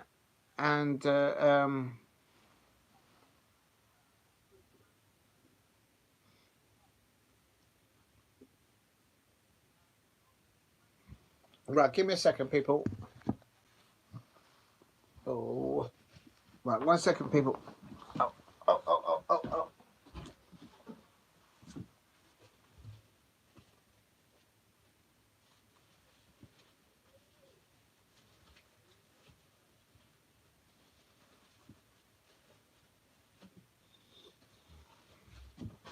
Right, here we go, Van Dijk. All about Cook. And I just had to get a little bottle there of booze. And referee, oh my days, is that going to be another yellow card? Is that someone's going to get a yellow card here? It's all kicking off and the ball's coming off and they're still playing. There's a player down injured. What is going on? Real talk. Make sure this is a celebration for Brighton losing 7-0. But the referee's having a look at it. I think it's going to be a card. Is that going to be a... Let's have a look. Why is McAllister still on the pitch? Oh, I'm sorry. Is that a red card for Van Dijk? Oh, no, I'm sorry. I'm sorry, Liverpool fans. Virgil van Dijk gets a yellow card there. I think it's... why isn't it a free kick, though? Hello? He gets a yellow card, but he doesn't go back. If that would have been Will Hughes, if that would have been Jefferson Lerma for Crystal Palace doing a challenge like that in the middle of the park, we would have got a red card. Virgil van Dijk does it, and he only gets a yellow card. And worse still, Bournemouth don't even get a free kick. It's a throw-in now. That's mad. No, man, I'm not taking that. No, I'm not having that. And Alex S, big up to Paul Brady, but I'm just saying. Fucking hell, man. As Luis Diaz is just having a word with... Oh, he's kicking off. Luis Diaz. It's all kicking off. Colombian daddy, that's right. They're all like... Rrr. This is a big up to everyone. Let me just have a little one there. I'm celebrating because... I'm having a little celebration there because... I'm having a little celebration because... Hold on a minute. Oh, I don't know why the security tab is still on there. Just a little... I don't know why they've left the security tab on the bottle. It's just a little more... Just a one celebration because Brighton lost today 7-0. Real talk. Big up to everyone there. Oh, Tavernier. And I think there's another goal here. We've got about over 20 minutes. And Tavernier on the ball. Please hit a like and subscribe. Yeah. Psh, real talk. Well done, the Nottingham Forest fans, for scoring 7 goals past Brighton. Cheers to all of you. I hope you're having a good one there. Please hit a like and subscribe at Diego C Palace. It's Bournemouth 0, Liverpool 1. And I tell you something, I've got to say it. The refereeing decisions. No wonder in the first half the home crowd was saying the referees are scouse. I could agree. There's a substitution coming on there now, I believe, for Conor Bradley. Now there's a player, Conor Bradley. If he doesn't get any match time, I think Dougal Freeman should make a cheeky little bid for Conor Bradley. Real talk. And big up to Henry Smith. What are you? Big up to Henry Smith. I missed you. What the show about Brighton? Yes. Boom, boom, boom. Mateta's in the room. Cheers to you, Henry Smith. Just whiskey, just a little bit of a malt, just a little bit of whiskey. I'm not going to show the bottle. It's just a one. Big up to Henry Smith in the chat. Just a little malt, just a one in celebration because. So cheers to you, Henry Smith, there, because Brighton lost 7-0 today. So you got to enjoy it. You have to enjoy it. Why not? Yeah, really felt for that. Henry Smith, that's right. Oh, is that an injury? Who's injured? Is that Trent Alexander-Arnold injured? Oh, no, it's a Gapo. Who's injured? And Darwin Núñez is coming on. And wasn't someone coming in for Núñez? Someone in Europe. And Bradley coming on. Conor Bradley, now that's a player there. If he doesn't get any match time for Liverpool, I wouldn't mind taking Conor Bradley. Here's your favourite Núñez. Paul Brady there, stirring it up. And here goes this Virgil van Dijk. Why is he still on the pitch? How come Sir McAllister didn't get a second yellow card? The Bournemouth fans would say, I'm telling you something. That's Cook, Oliver. This is Bournemouth under attack. 3 versus 4. And come on. Oh, off the post. Ah, how did he not score? How did the ball, off the post? Oh, it was an open goal. There was no one there. How is Bournemouth not equalised? Bournemouth fans out there, the Liverpool fans are going, ooh. I tell you something. How did Bournemouth not equalise that? Off the post, Alisson well beaten, and on the Paul and off the post. He can't even hit the target. What is going on? We're lucky so far, Paul Brady says. I think it's more than luck. I think this is what I'm talking about. But what would happen now? This is why Liverpool are at the top of the Premier League. In moments like this, in matches, what they then tend to do is go down the other end and then score a second goal and done and dusted. That's what makes you probably champions and sometimes not, I expect. Please hit like and subscribe. Mo Salah there chopping up a player. No yellow card for the Liverpool player there. I think Mo Salah should have a yellow card because he's got a dodgy haircut. Just so big up to Paul, everyone in there. And score prediction for I'm going Manchester United 0, Crystal Palace 2. We have the best away defence in the Premier League on away form. Crystal Palace are top of the Premier League. We haven't scored that many goals away, but we have got a better form away for Crystal Oliver Glasner. Of course, Henry Smith, you know that we've only won at Selhurst Park twice. Once against Tottenham Hotspur, 1-0, and 2-1 against Southampton. So if one of you score predictions for United for the United Palace game, my prediction to Henry Smith is for the Palace game. Yeah, I'm going Manchester United 0, Crystal Palace 2. A goal for Jean-Philippe Mateta, and another goal for Roman Eze. Big up to everyone. Conor Graz's Trent, Conor, because Trent is a tool. Was that a tactical substitution, or did Trent Alexander-Arnold have to come off because he's injured? I missed it a little bit because I was too busy having a little sipple. Please hit like and subscribe at Diego C. Palace. So happy because Brighton lost 7-0 today. It is what it is. And why has it kicked me out of the think it's because I'm logged on twice. There it is. Yeah, it's all kicking off. This referee is happy to tell off the Bournemouth players. I think I mean maybe 1-0 to Palace. Last minute pen. I'll take that. I'll take that, Henry Smith. I will take that all day long. We got 1-0 last season. Of course, that was Joachim Anderson. Last season at Old Trafford, and of course we got them 4-0 at Selhurst Park. That was under Oliver Glasner. When we won 1-0 last season against Manchester United at Old Trafford, Roy Hodgson was still our manager. I remember that. I really want Palace to win. Big up to Paul Brady, and if, as I say, if you're related to Dame Karen Brady, I like her. I like her. She's very successful businesswoman, very amazing. And oh, there you go.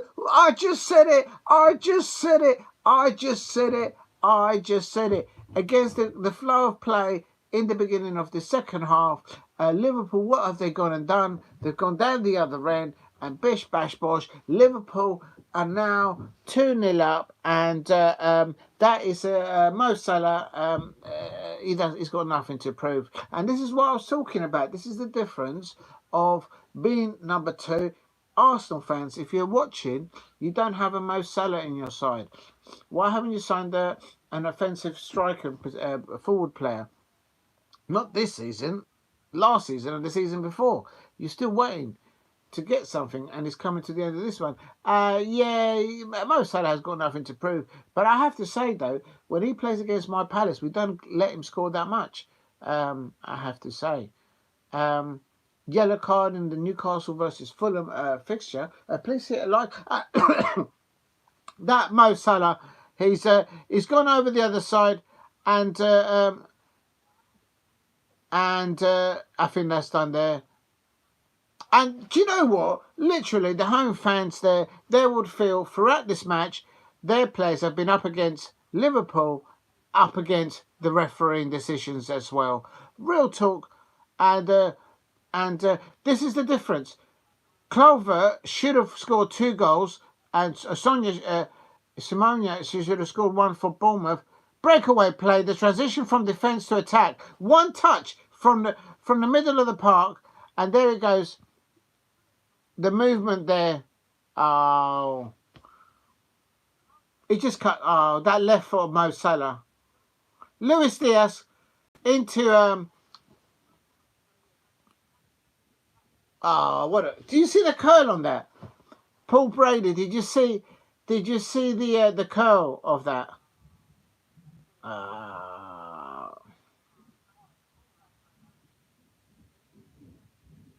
Let me tell you something. Arnold Slot has not been tested because of the finesse of Mo Salah, of Luis Diaz, of Cody Gakpo, McAllister, the likes, Gravensburg, Slobosly today.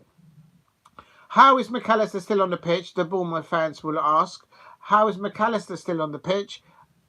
Fans so jealous of Liverpool. I am, of course. I'm a Crystal Palace fan. I have to be. Nah, it is what it is.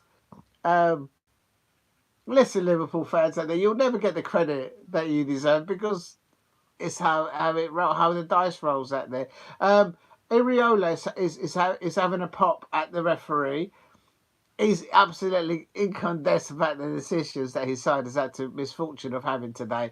I have to articulate this very clearly. The Bournemouth fans there at the Vitality Stadium know that today their team have been playing against Liverpool, but they've also been playing up against their officials' decisions. Because quite frankly, McAllister should have received a second yellow card, and Virgil van Dijk, for that tackle that he did, was actually more dangerous than what the Arsenal player did when he got a red card, Ethan and Nwaneri. Big up to Steve Morrissey. Bradley says fans are so jealous of Liverpool.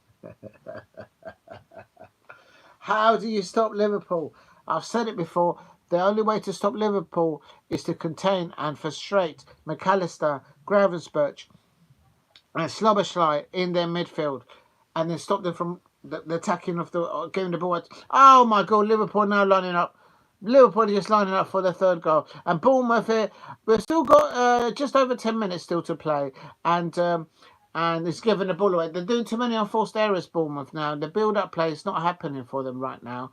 And it's not good enough from them, I suppose. Please hit a like and subscribe at Diego C. Palace if you are new.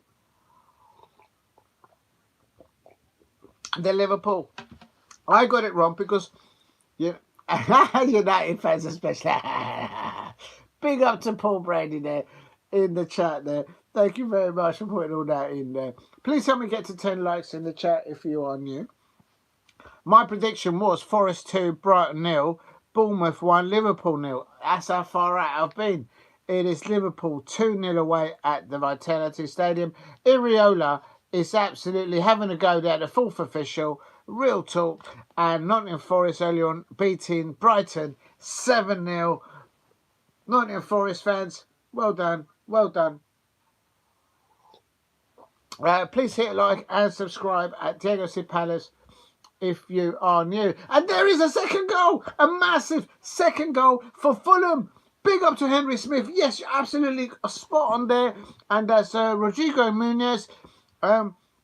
He's just popped Fulham. I said it in the first half. Have the tsunami at St James's Park. Bottled it into getting to any opportunity to get into the top four in the Premier League. And I have to say, the Chelsea fans up there, they'll be going, thank you very much. But I have to say, the Chelsea fans know that Fulham and the Fulham fans did a number on them at the Fulham Road at the bridge. Real talk.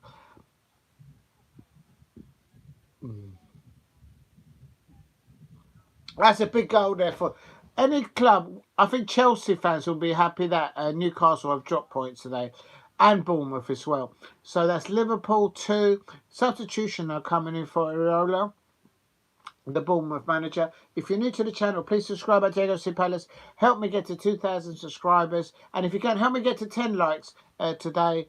And I'll go through the other full-time results today for the Premier League. There is another match about to start at 5:30, which is, of course, Wolverhampton Wanderers versus Aston Villa. If you're new to the channel, please subscribe at Diego C. Palace. United in a build-up phase. And remember, when Liverpool were dreadful, while United were winning trophy. Oh, you like that. I'm not going to get involved. I'm not going to get in between Manchester United and Liverpool fans, and I'm going to lose out. Big up to Steve Harrison. Yes, you're absolutely right. They've scored 2-1 Fulham. A massive, if Marcus Silva can pull that off there. And please hit a like. It's 10 minutes off normal time, maybe just less than that. I'm a little bit behind. And I know you're not arguing. I know you do. Yeah, it's all right. No, I know you're all right. And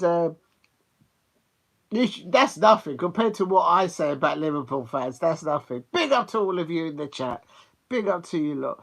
And it's Wolverhampton Wanderers versus Aston Villa. My prediction for that one is Wolves 1, Aston Villa 2. Will Marcus Rashford be starting for Aston Villa? No, I'm sorry. Will Marcus Rashford, by the time the full-time whistle goes off at Molineux between Wolverhampton Wanderers and Aston Villa, will Marcus Rashford be a loaned player to Aston Villa? Because it looks like he's going to land there. Anything can happen in the next few minutes.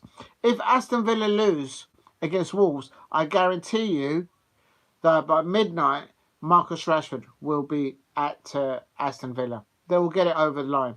So please hit like and subscribe at Diego C. Palace if you are new. And big up to Alex SR7.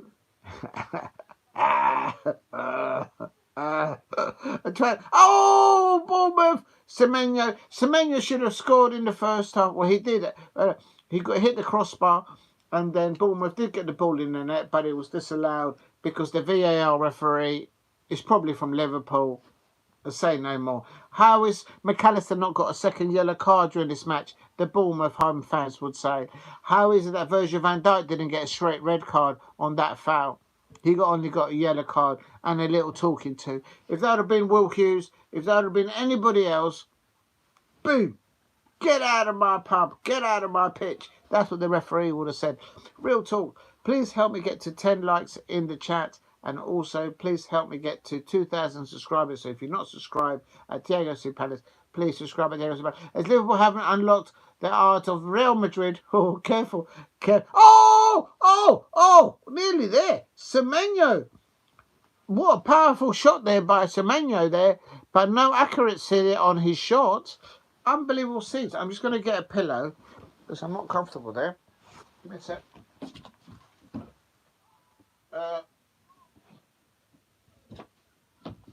Let me just get this underneath here.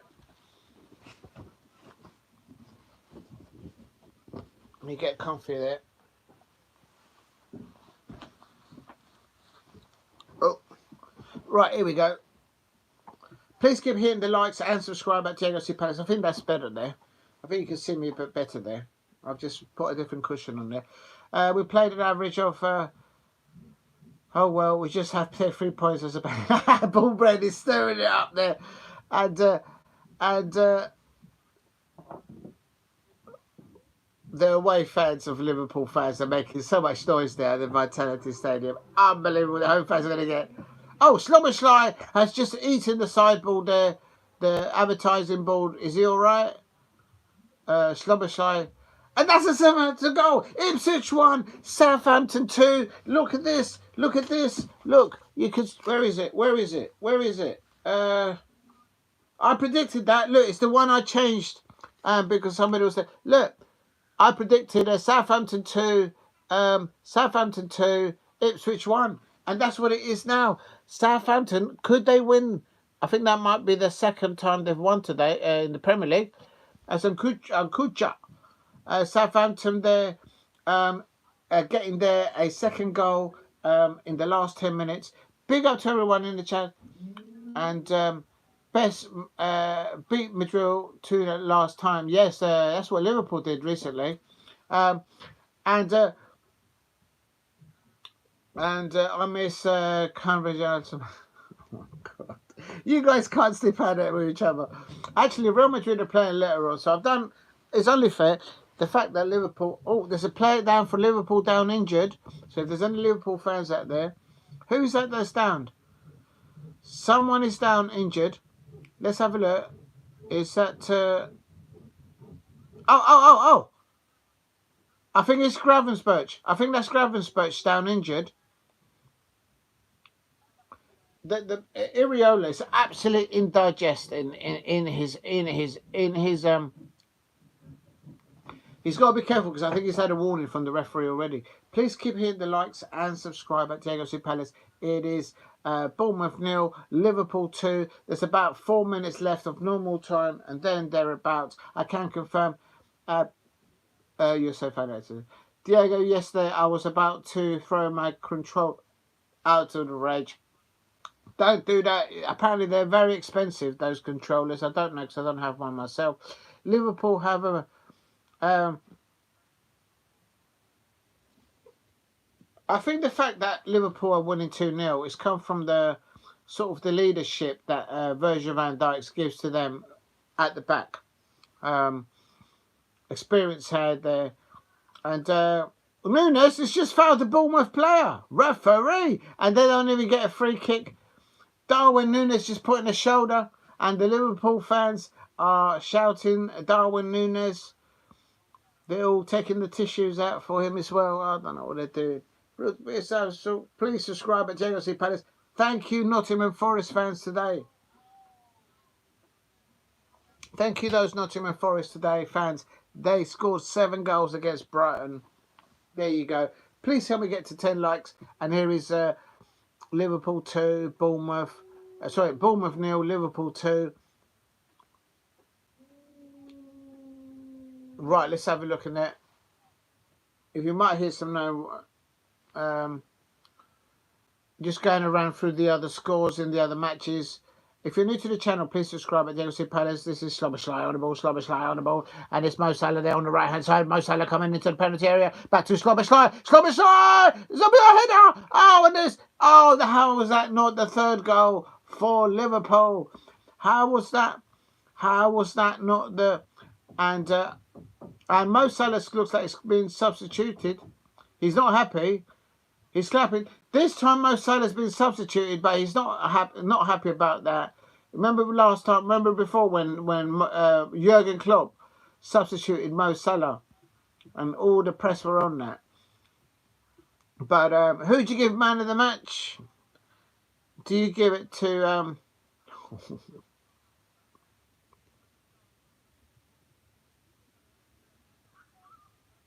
Remember, these players are still Jurgen Klopp's players. Ooh, what a left foot there by Mo Salah. There you go.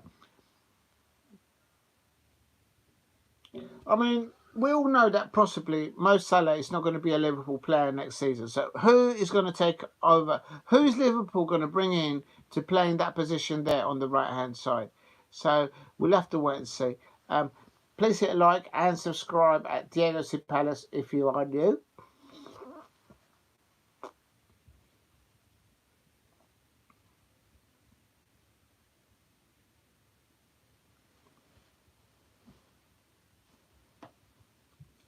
It's still Newcastle United 1, Fulham 2, and that's what I predicted. I predicted Fulham.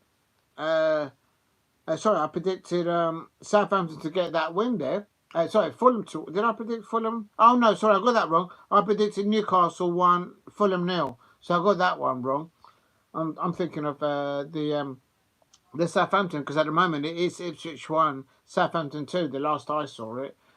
Please hit a like and subscribe at Diego C. Palace. This is Bournemouth versus Liverpool. In the first half, Bournemouth started the brighter out of the two, but Bournemouth did hit the crossbar. But then a few minutes later, Mo Salah scored a penalty. Iraola still having a word with the fourth official there. He's going to get booked. He's still not happy with the decisions. He's going to get himself into trouble. He's already had a word by the referee. Iraola's not happy there, and then Mo Salah scoring the penalty there in the first half, and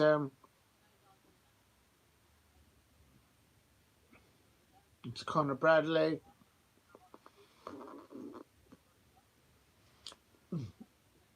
This is Southampton now. It's Bournemouth on the ball on the left-hand side. Semenya should really have had 2 goals, really, in the first and the second half. So it should really be Bournemouth 2, Liverpool 2, but Semenya just couldn't get it into the match. Remember when Nottingham Forest posted in Twitter that where the referees were getting, and then they got fined? Yeah, they got done. They're not supposed to, because it's against the professional conduct. Oh, the next match is Liverpool. Liverpool's next Premier League game is Everton. And they've got a new manager there of David Moyes, and at Goodison Park. I wonder if that's the game that got cancelled last. It probably is. It's probably the game that was cancelled, and then that'll bring everyone up to. I don't think Everton will beat. I know they've got David Moyes there, but it's just the squad in depth of Liverpool in respect to Everton. There's no comparison there. I mean, I'm just talking about the starting 11. I'm not even talking about the benches. If you look at the benches, even there's no comparison. The squad in depth of Liverpool at the moment versus Everton, it's not in the same. It's not in the same galaxy. Like, literally. Please hit a like and subscribe at Diego C. Palace. And there's Nunes and his bottle there.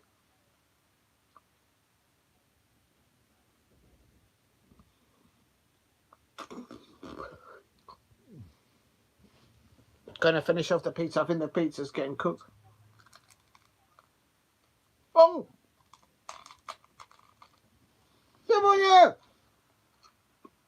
Someone should really have 3 now. No! Everton are winning 4 against Leicester City. It's hot and cold for Ruud van Nistelrooy. Everton 4. Nice little practice exercise for them. They've got Liverpool up next at Goodison Park. Liverpool fans, do you feel confident beating Everton fans? It's your next fixture.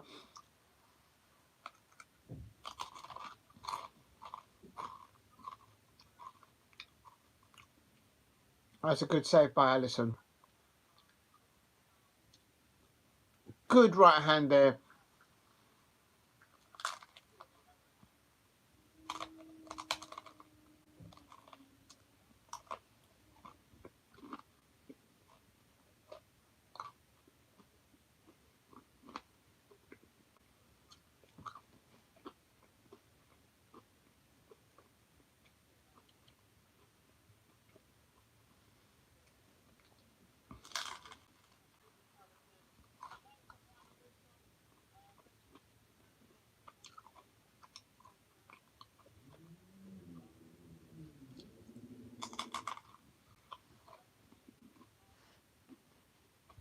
Oh, Darwin Núñez is down injured.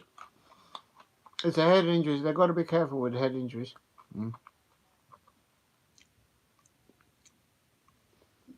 I think it's the way he landed. His head. Let's have a look. Yeah, no, it's the way his head hit the ground. They've got to be careful with that. Is he all right? I know I don't like that Darwin Núñez, but he fell down and his head hit the ground, so they've got to be careful. Big up to Paul Brady, Leeds. Remember Leeds back in the day. I think they'll probably go up. I'll have to look at the table. Big up to Paul Brady. They're updating me on Leeds. And it's Tavernier. Will Bournemouth be able to pull one back? Oh, no, Bournemouth. I mean, they're just like... Bournemouth need a striker. They started well in the first half. They hit the crossbar. Then Mo Salah against the flow of play there. And...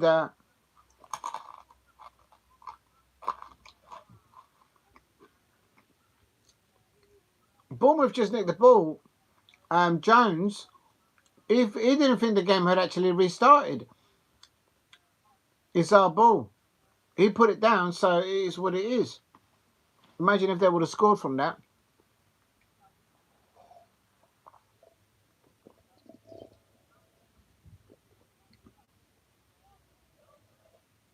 The Liverpool away fans are singing their song because it looks like they're getting to the end of this one.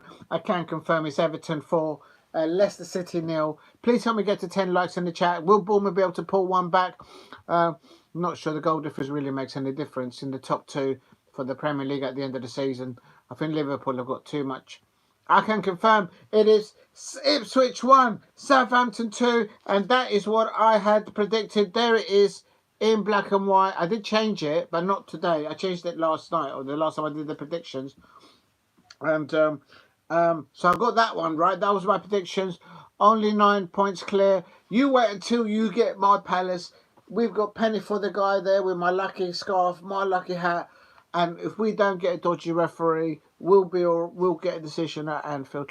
Please hit a like and subscribe at Diego C Palace. But Arnold Slot and his Liverpool side there with his Liverpool away side, and it's a full time. Big up to Paul Brady in the chat there, and Arnold Slot there is a happy man there, but he hasn't been tested with injuries. He hasn't been tested about replacing players, building a squad there.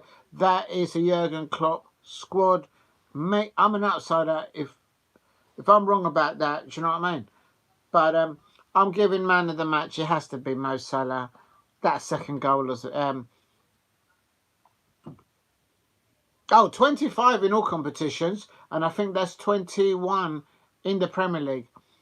Luton are going down. Yeah, no, Luton are dropping like a stone. It wasn't long ago that they beat us in the Premier League last season. Arnold Slot there.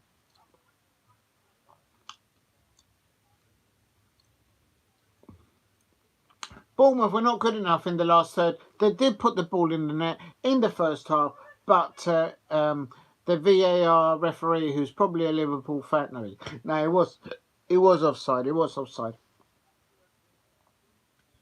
Alisson Becker there. And Southampton have won. I can confirm that as I did just a few minutes. I'm just seeing a full time there. Ipswich Town. The Southampton new manager's got his first win underneath him. Can Southampton finish above Tottenham Hotspur this season? Who would have thought it? Who would have thought it? Can Southampton catch Tottenham Hotspur and overlap them? We'll find out tomorrow, of course.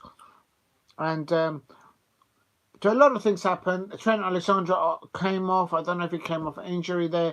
There's Conor Bradley there for Liverpool.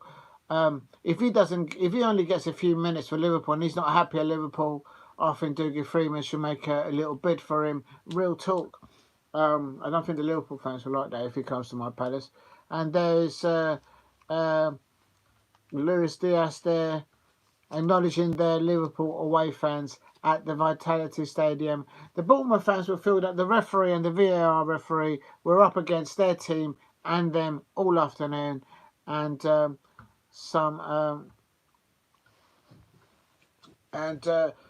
what's the next match? Well, what time? That is, I can say there. That's Mo Salah there winning. Let's have a look at this one. There's the Liverpool away fans. They're making too much there. Nice at their Vitality. That's it. They've done it. Please hit a like and subscribe at Diego C. Palace if you're new. That's ended Bournemouth 0. They did get the ball in the net, but it was ruled offside. They did hit the crossbar, but it ended Bournemouth 0, Liverpool 2. And that goal there by Bournemouth was always, the goal from Liverpool was always going to make a difference there. Please hit a like and subscribe. Help me get to 10 likes if you can in the chat. And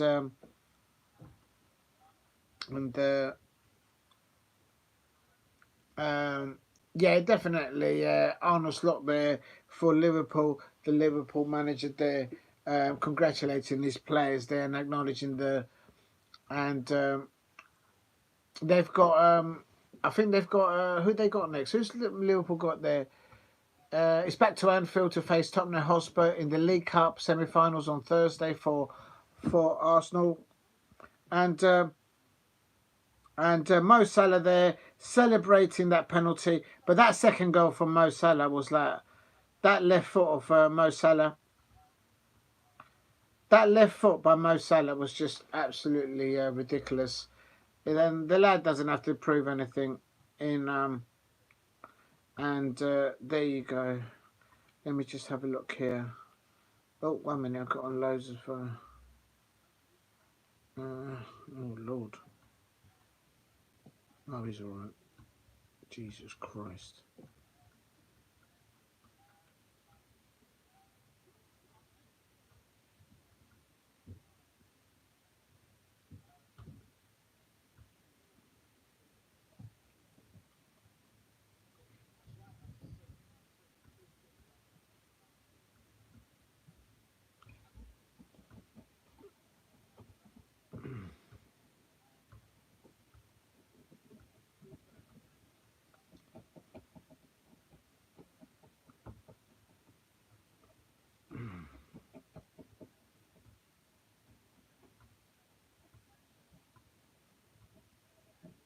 Right, let me just have a look at this one. Please hit a like and subscribe at Diego C. Palace. And oh my God. Let me just check this is okay.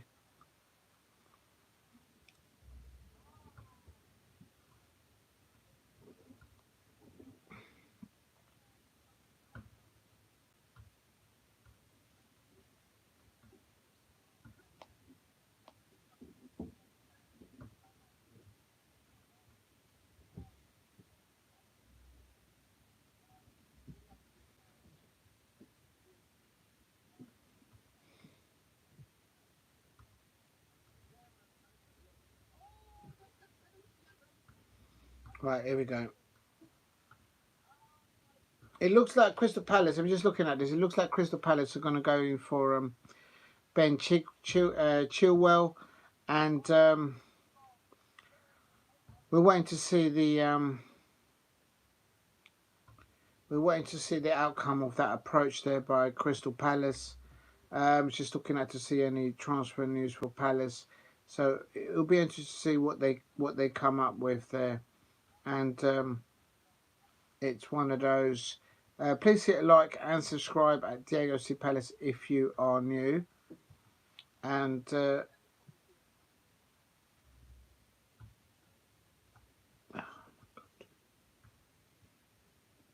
there's nothing there. Right. The next match obviously kicks off. It's between Wolverhampton. What? No, actually, before I do the next match, I've got to do the full-time classification. So, Premier League classifications. What is today's date anyway? There is.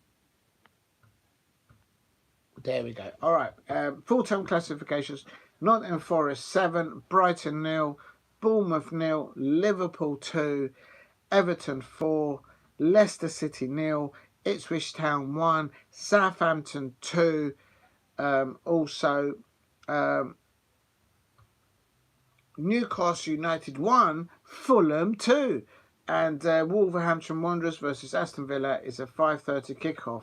Now, if we go to the table now and have a little whoopsie at that, Liverpool are now on 56 points with a 35 goal difference plus, of course. Arsenal are they play tomorrow, of course, against City at home. They're on 47 points. Nottingham Forest today is scoring 7 goals with a plus goal difference today. They've gone up to a 13 plus goal difference. And they are in third on 47 points, the same amount of points as Arsenal. But of course, Nottingham Forest have played 1 game more. Manchester City are fourth with 41 points. Newcastle United losing today to Fulham. This is why I said this is so big. Manchester City fans and Chelsea fans will probably be very pleased what Fulham did today, winning over Newcastle United at St James's Park. The Newcastle United fans will be very annoyed with that. There's 2 losses, I think, on the bounce for them, if I'm not mistaken. Or they win and they lose. Win and they lose. That's what they're doing at the moment. Chelsea are in 6th place on 40 points. And so is Bournemouth, who lost today. And, of course, the next match is Wolverhampton Wanderers versus Aston Villa. And they are in 8th. If they win today, they'll go up. They'll stay where they are because they'll just go up to 40 points. They don't have enough goal difference better than Bournemouth or Chelsea. Now, with Fulham winning today, they've gone up to 9th, pushing down Brighton into 10th. Then comes Brentford, Manchester United, and my Crystal Palace. At the bottom of the table, it's still how it is before. It's Southampton at the bottom, then Ipswich, then Wolves, and then Leicester. The only difference is that at Southampton, their new manager has today won his first match as the manager of Southampton, and it's I actually predicted that one earlier on. Ipswich Town 1, Southampton 2, and of course the Southampton manager is Ivan Juric, so that's his first win as the Southampton manager, and that brings up his players up to 9 points. Mathematically, they're not out of the bottom 3. They're not been relegated thus far. So if they do a balmy and they continue to go, and I mean, that's a big 6 points. I mean, if Southampton end up getting out of the bottom 3, that might be, they might have to give the manager's role, manager of the year award to Ivan, the Southampton manager. Real talk. But I think they're only on 9. So they'll get 2 more points. 12, 15. Do you know what? I mean, it probably won't happen. Who Southampton got next? Let's have another look. Let's have a look. They've got Burnley in the Cup next Saturday. That's what Steve RSC mentioned earlier on. Southampton are at home against Bournemouth, and then Southampton-Brighton. I think they might beat Brighton, but I don't think they'll beat Bournemouth. But as an example, if Southampton win the next 2 games, they're in touch there to get out of the bottom 3. What an escape that would be. What an escape. Right, the next fixture, if I can get my phone to work, is at 5:30, and that is Wolverhampton Wanderers versus Aston Villa. And just looking at the lineups, will will Marcus Rashford land at Aston Villa, and will Ollie Watkins land at Arsenal? What is going on? Please hit a like and subscribe at Diego C Palace. And Marcus Rashford to Aston Villa is really close. Yeah, I think so. Oh, big up to everyone. Cancel the weather. David Moyes looks so old. Oh, it was cancelled for the weather. Yeah, it was. That's right. The Liverpool Everton match. That's correct. But it wasn't this year. It was last year. But within the same season. And then Alisson man of the match. Yes. Oh, you're gone for Alisson man of the match. I disagree with you, Paul Brady. I think Mo Salah. That second goal from Mo Salah. Your Mo Salah was like that left foot of his. It's one of those where the players just stand there and just become spectators. Please hit a like and subscribe. Help me get to 10 likes if you could. The lineups are out for Wolverhampton Wanderers. And just looking at the Aston Villa, Ollie Watkins up top. And we have to wait and see what we get there. Right, I'm just going to go to the gents. How do I type in the chat? I'm just going to the toilet, so I've got to go into it, I suppose. Hold on, let me just try and figure out how to do this. So I've got to go. Well, it can't be that difficult. You've got to go into your own channel and then just add text, I suppose. Is that what you do? Yeah, it is. That's what you do. Let me just make sure that the volume is all the way up. If you can, subscribe at Diego C Palace if you're new. Big up to Paul Brady. I'm going to carry on with, but thanks for that, Steve. I'm going to go, yeah, congratulations, your Liverpool won that. I think, yeah, I would say Mo Salah is the man of the match as a neutral looking at that match. Yeah, I think, well, yeah, no, in the second half, your goalkeeper was man of the match. I'll definitely say that. Absolutely. But overall, it's just, yeah, he spent, it's what it is, yeah. Right, let me try and get, so I'm going to put in the chat full-time result is Bournemouth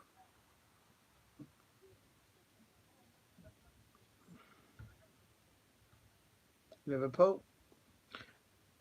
And the first half, Bournemouth started very well,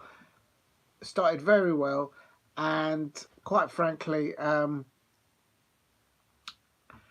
they hit the crossbar. So Manu hit the crossbar, and then against the run of play, Mo Salah then got himself that got the penalty, put the penalty in the back of the net, and after that, it was in the first half. Bournemouth did get the ball in the back of the net, but it was ruled out offside. It ended at half-time 1-0 to Liverpool, but in the second half, Bournemouth also had opportunities at the beginning of the second half, and as Paul Brady says in the chat, Paul Brady saying that he's putting Liverpool man of the match, Alisson in goal for Liverpool, and I can see that because at the beginning of the second half, Alisson was literally the defender and the goalkeeper. He was doing everyone's job back there, and that's why he was a little bit vocal there on his touchline in the second half more than what he was doing in the first. He had no protection from his back four and the midfield of Liverpool. So for me, yeah, I can see why you're shouting for him to be man of the match. But overall, throughout 90 minutes, I have to give it to Mo Salah. Right, what's the time I got? It's 15:15. I'm just going to go to the toilet. Please drop a like and subscribe as you enter the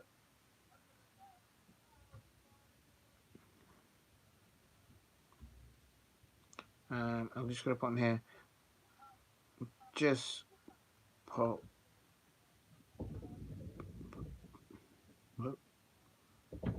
in. How do you spell pop in?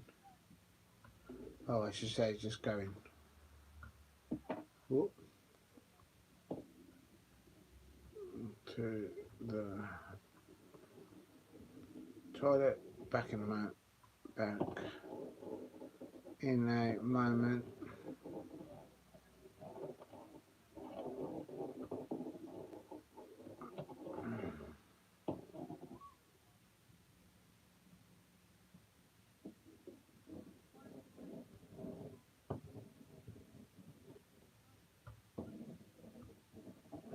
Right. If you're new to the channel, please subscribe at Diego C Palace, and and then what I'll do is I'll do the lineups for the Aston Villa versus, no, it's not Aston Villa, it's Wolverhampton Wanderers versus Aston Villa. Get there in the end, and I'll change. I'm gonna have to change the heading on the Can I actually go into? See, when I go into studio live on the phone, it doesn't actually show this live stream. I don't know how it works. Oh, I don't know.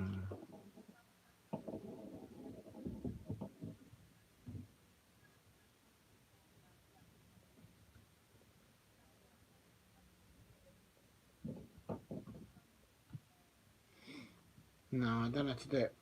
Right, okay, I've got about 10 minutes. I'm just going to go to the gents. Thank you very much. Just be back in a tick.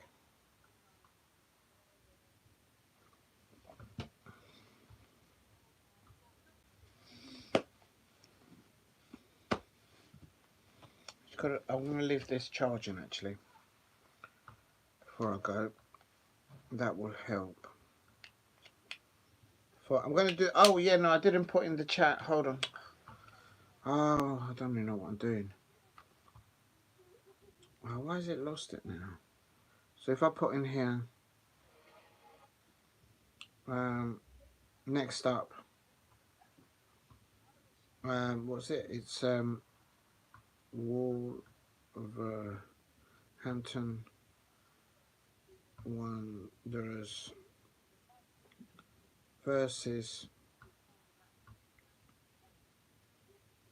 Aston. Oh.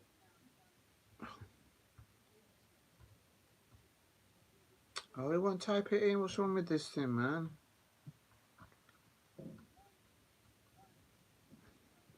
There. All right. Right. Let's just. I've got to charge this, and I'll be back in the tick. And then I'll do that, and then I'll keep an eye on the Real Madrid game as well. I think there's another match. I haven't even done the. Where's this? Where's the plug for this then? Is it over there? Oh Lord. Oh, I just heard something. Did I just drop it over there? Oh, right, I'll be back in a minute. Just going to the toilet. Oh. We're done with it.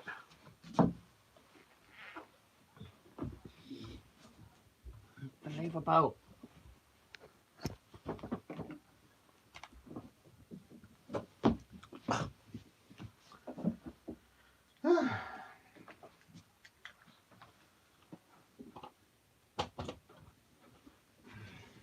Right, what do I move the steering?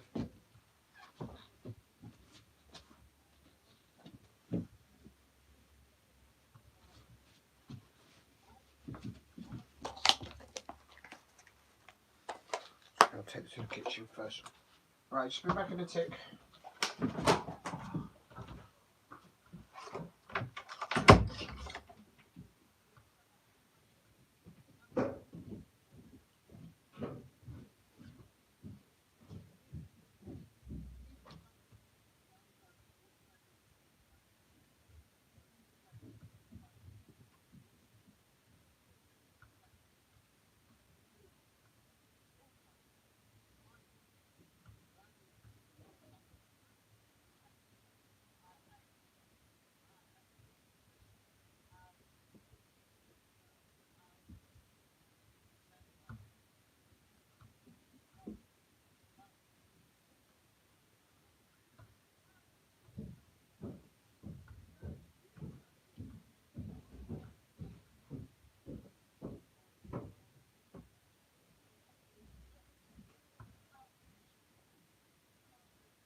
me a second.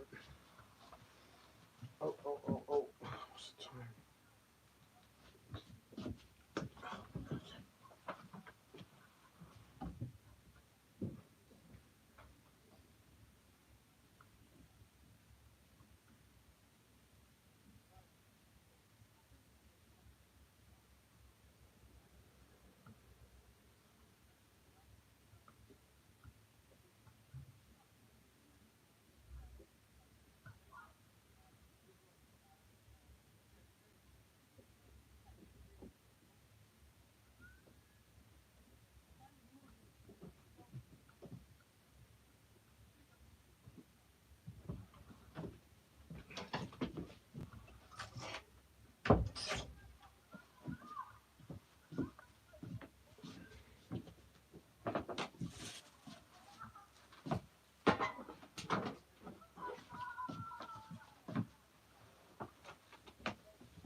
Oh,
let me get the headphones.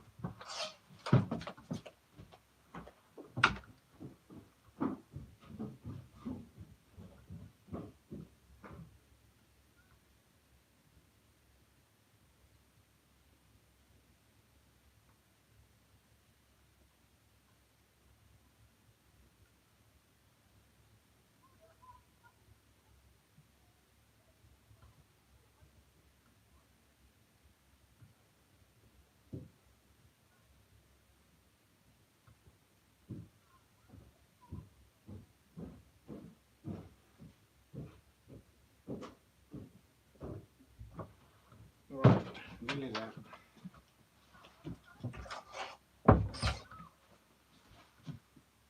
Right, just coming, people. Where down was it?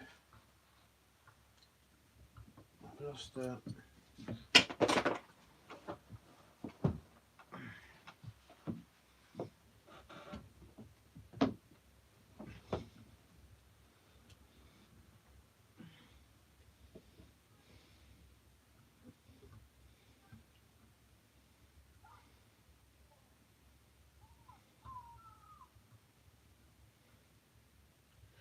just coming back now, people. Just getting the right, here we go. I don't know if you can hear me. Right, let's have a look. Got that. Just getting all the cables and whatnot.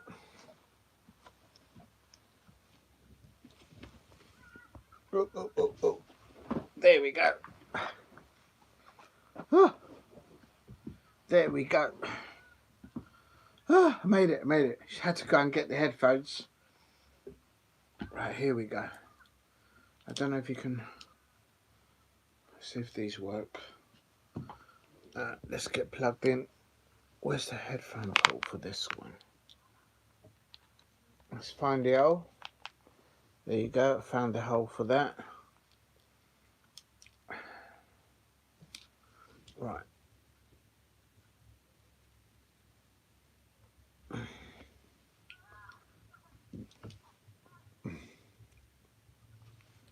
Right, that's ready to go there. I don't know why, but I think drinking all that whiskey's made me very thirsty. But I had to. Ladies and gentlemen, it was Nottingham Forest 7, Brighton 0. Well done, the Nottingham Forest fans. Just the one, I can't lie. Drinking all that whiskey's made me a little bit hot leg. Light in the head. Right, it's 7:30. Oh my god, it's all kicking off now. Oh my days, I'm late. Big up today. I'm going. My prediction. Big up to Paul Brady. Thanks you for that. Yeah, no, I fixed the sound. Thank you very much. It is Steve ROC's gone 2-1. I'm going. I went yesterday, or when I did last live, and I went Wolves 1, Aston Villa 2. Steve's just going for a Villa 2-0 win. And I think it's all kicking off now. Oh Lord, a minute. Let's just get all plugged in. I don't know, how do I change the... I don't know how to... On this device, I don't know how to change the description. I don't know how to do it.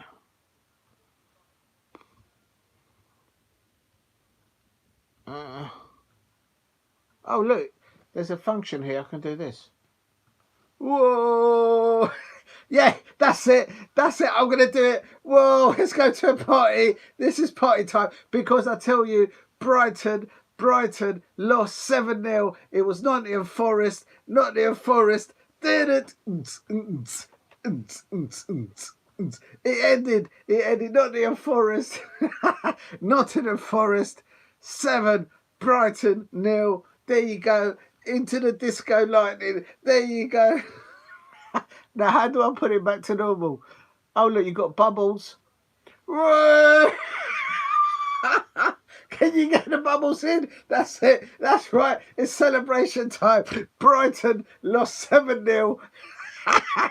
It's kicked off now. It is 2 minutes in. It's Wolverhampton Wanderers 0, Aston Villa 0. But who cares? Who cares? If you can see me through the bubbles. Real talk. Real talk. It ended Nottingham Forest 7. Brighton fans in the mud 0. That's something that the Manchester United fans could not do. Let me see what else we've got here. I can't see what other things there. There you can have it in black and white as well. Back in the old days. In the old days. What other things you've got here? You've got this one. I like this one. Whoa! Brighton fans in the mud. And real talk, that's something that the Tottenham Hotspur fans, the Manchester United fans could not do against Brighton. And there you go. Oh, I've got to remember that one. I've got to remember that one. Oh, there's other ones. Look, there's some other ones. I didn't know I had this function. I can even do this one. Whoa! Brighton fans in the mud. In the mud. Let's see this one here. There you go. Whoa! Whoa! Whoa! Nottingham Forest fans, thank you very much. Thank you very much for beating Brighton today. 7-0. Absolute sins. Let me see this one. There's another one. There's a serious one there. And then, but I think this one's quite good actually. The bubbles. I like. Should I leave the bubbles on? Should I leave the bubbles on for the? Oh, I didn't know I had this function. There you go. Live and learn. You live and learn. There you go. People are going to wonder where's all these bubbles coming from. You probably can't see me through the bubbles. Can you get? I can't get rid of the bubbles. Oh, let's see if I can eat one of the bubbles. Paul Bread has gone for a 1-1. Steve Iris has gone for 2-0 to Villa. Ow, ow, ow. Brighton lost 7-0 today. I've got to celebrate. You have to do it. You have to do it. Please get me to 10 likes. I'm not a performing... Right, let's get the match up. But before I do that, I've got to send someone a message sending them thank you for winning against... Oh, it's just breaking news. Crystal Palace are close with an agreement for Chigwell. And apparently it's now down to the football player if he wants to come to Crystal Palace. The source is Fabrizio Romano there. So big up to Fabrizio Romano there with that real talk. Let me just try and get oh, 1 minute. Oh, my days. I can't find it. Oh, there he is. Right, let me just throw that.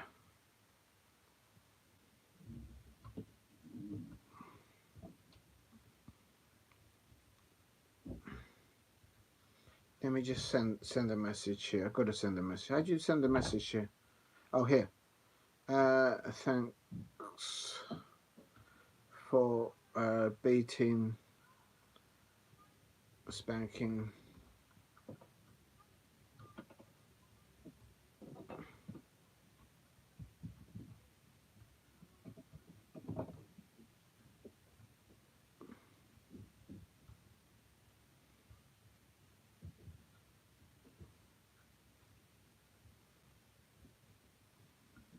I'm just sending.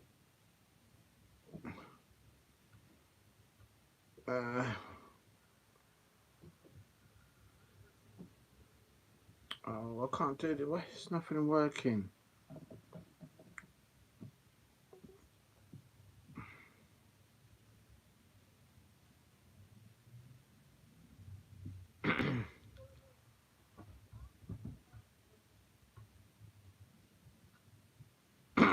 There you go. Right, I've done that, and right, I can confirm. Breaking news there. Oh, have I lost you? I've still got the bubbles on. I'll get rid of the bubbles in a minute. It's still 0-0.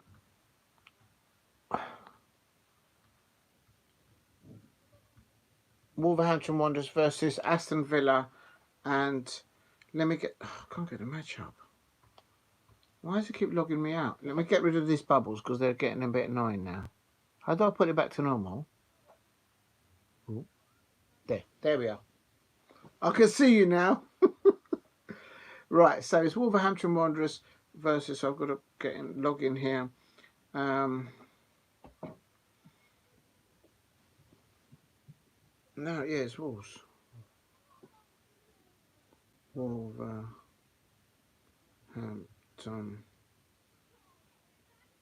There we go. Wolverhampton Wanderers.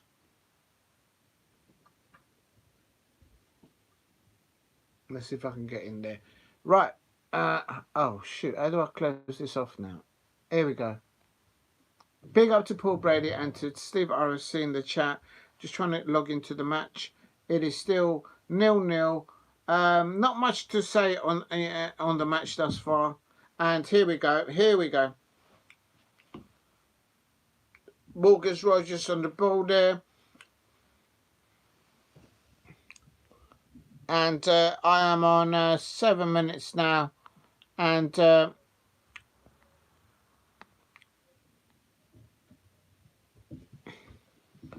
here's Wolverhampton Wanderers. Please hit like and subscribe. I don't know how to change the description on this new device.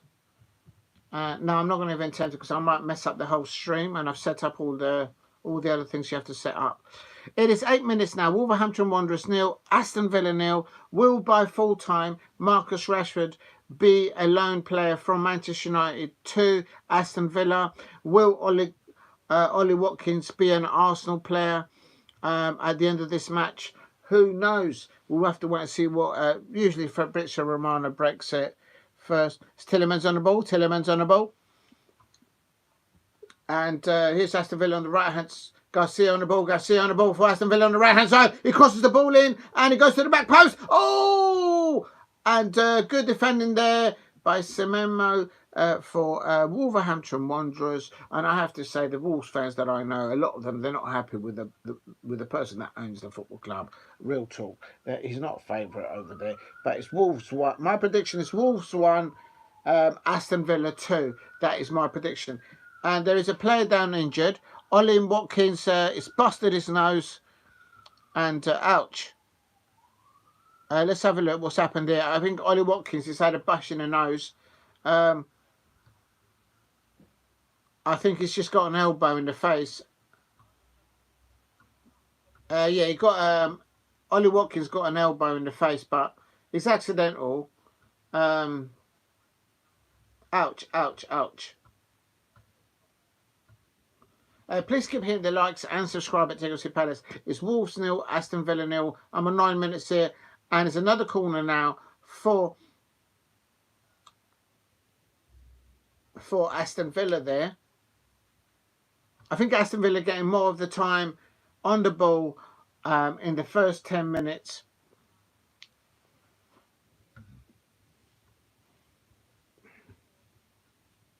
Corner coming in here, approaching 10 minutes by Aston Villa. Not sure who's taking the corner for Villa.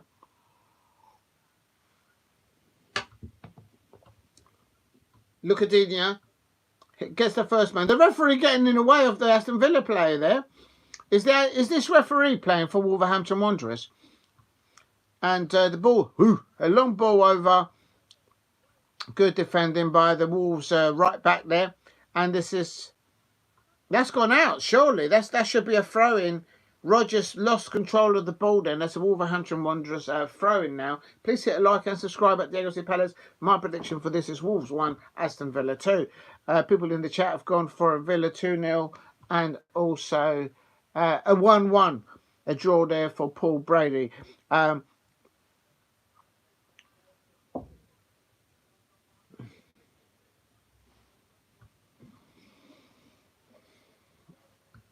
I put some other stuff. I don't know what I left. Oh, I must have left it. Oh, never mind.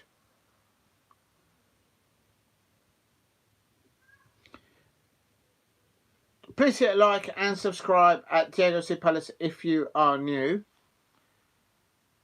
And Aston Villa playing it lively at the back there. Oh, you've gone for 1-0 for Wolves. Do you know what? The thing is, they concede goals. Oh, it's Cunha on the Guinness.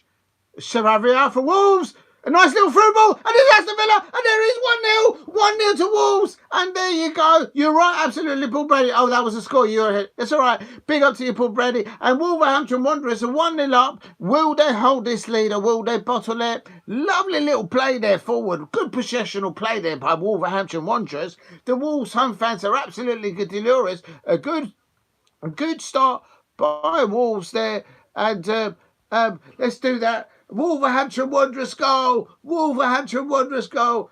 Boom! How do they celebrate the Wolves fans? Oh! Oh! Oh! Oh! Is that how the Wolves fans? He meant to score. That's a lovely little ball, but Cunha there making them. Oh! Beat the goalkeeper there in the in-post. And Aston Villa carved open there. Maybe they're a bit... Big up to everyone in the chat. Please hit like and subscribe at Diego C Palace there. So you are there. And oh, hit it so hard. He beat the goalkeeper in the post. The goalkeeper will always be disappointed being beaten in his near post from those positions. And there goes the Wolves manager there celebrating there as well. And that's I think the goal was scored by Jean Rince Belgarde. Belgarde. Écoutez, mesdames et messieurs. That was el monsieur Jean Rince Belgarde scoring there for Wolverhampton Wanderers. And what a lovely little finish there with his right foot there. What a goal. That's opened up this game. It's woken me up. Definitely. I don't know about any of you out there. Please hit a like and subscribe at Diego C Palace. Wolves needs these 3 points, but so does Aston Villa fans want if they want aspirations of Europe, I expect. So will they pull it back? Will this Wolves needs Marcus Rashford to come on to be signed as a loan from Manchester United? Will Wolverhampton Wanderers let go Ollie Watkins to Arsenal? What is going to happen? What is going to happen? Of course, the Colombian John Duran is off to the Saudi League. I think he's been bought. I don't think he's been loaned out. Oh, there's a corner there for Aston Villa. Big up to you, Steve. Please hit a like and subscribe at Diego C Palace and ball over the top there. And it's another corner for Aston Villa here on 40 minutes. I am on there. Please hit a like and subscribe at Diego C Palace.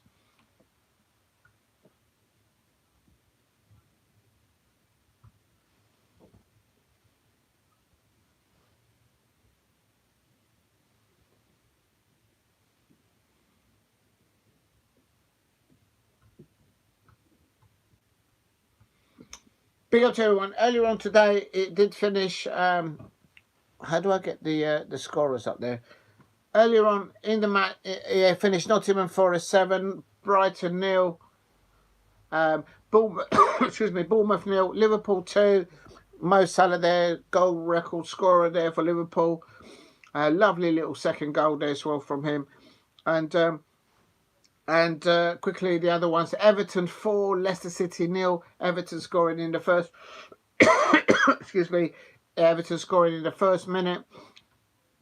No, within 5 or 6 seconds actually of the kickoff. And Ipswich Town 1, Southampton 2. First win for Southampton with their new manager Ivan. Well done, Ivan there. And also Newcastle United 1, Fulham 2. Just going back a bit, Southampton have got Brighton and I can't remember who the next team is. I can't remember, but they've got 2 matches up next, and if they win those 2 matches, they'll be very close to climbing out of the bottom 3. But we'll see what happens. Oh, a yellow card! Yellow card! This referee's handing out cards to the Villa fans, to the Villa player, McGinn there. Oh yeah, he left his foot there in the end. I suppose that is okay. Anything studs on a player, the referees are handing out those yellow cards, like if they were at the casino table handing out that card.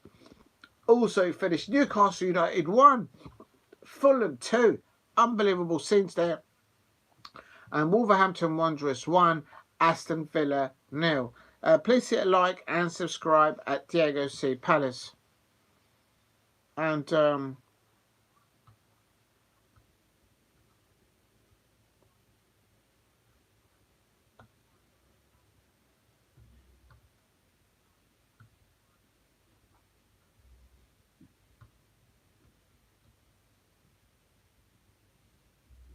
here we go. It's just Wolves on the ball. Scrappy at the moment in the midfield. A lot of midfield battles going on. And it's a bit scruffy there. Aston Villa winning a throw. Oh, it's a Wolves throwing. And Aston Villa players not happy with that. Please hit a like and subscribe at Diego C Palace. I'll tell you what, the Aston Villa players and the Aston Villa away fans at Molineux are not happy with this referee. Real talk. I mean, that's an understatement. Real talk. Please hit a like and subscribe at Diego C Palace if you are new.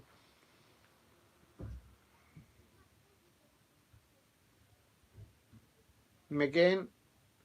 That's a foul, surely.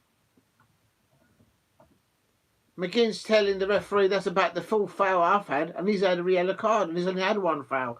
Unbelievable thing. Is this referee being biased in the advantage of Wolves fans? I don't know.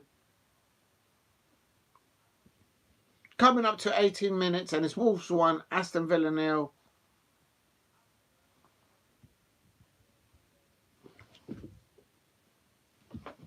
Let's have a look at what other fixtures we've got here.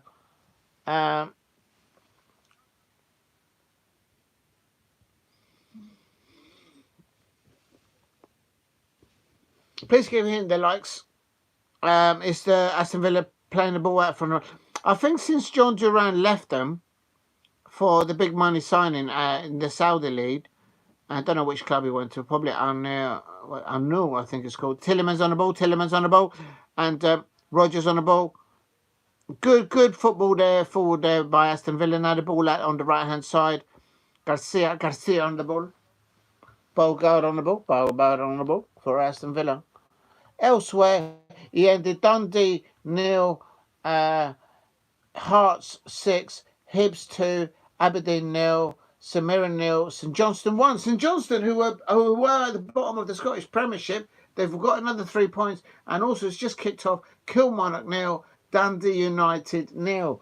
They're trying to get into the top end of the tables. Oh no, Millwall won 2-1 against Queen's Park Rangers. That's kind of put them for now.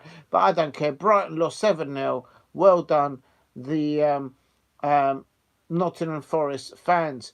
Also elsewhere, further afield, just going down to La Liga, if I can find them. And it's in La Liga, it's ended Getafe 0, Sevilla 0. Nothing going on. It's still Wolves 1, Aston Villa 0.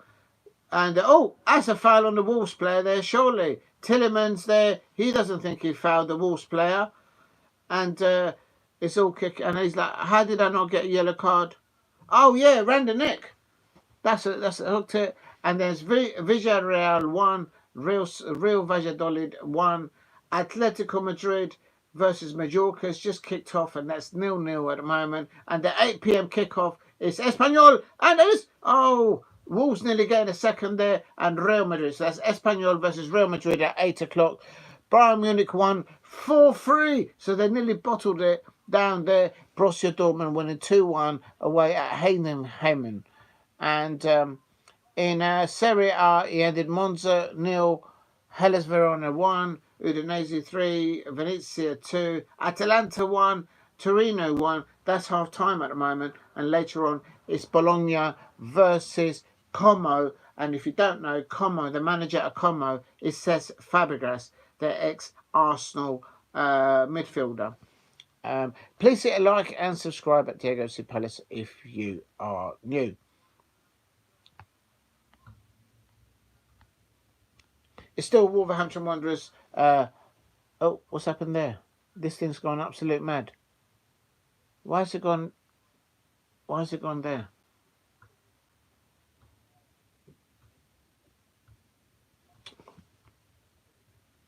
Sorry, my tablet's just frozen up. I don't understand. Let me get that up and running. There we go. And there's Wolves on the break on the left-hand side. 21 minutes. Bellegarde. Oh, he's crossed it inwards. Semenyo, actually, he's still got the ball now. Bellegarde, he crosses it first time. No one in the 6-yard area attacking the ball for Wolves. That would have been the second goal. Why wasn't there nobody at number 9 there?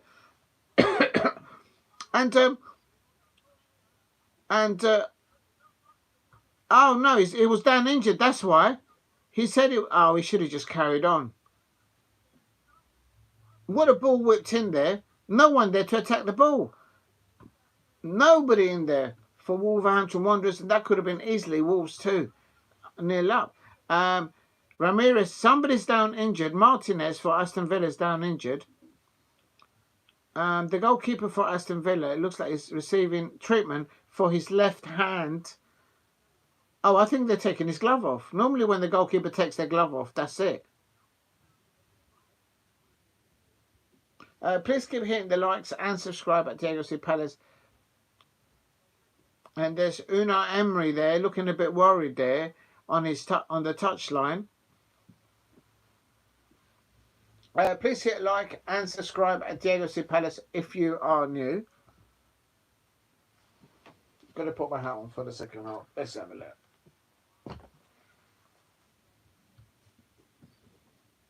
There you go. And what a clever ball there by Cunha. And I think that's why people are after Cunha in the transfer window.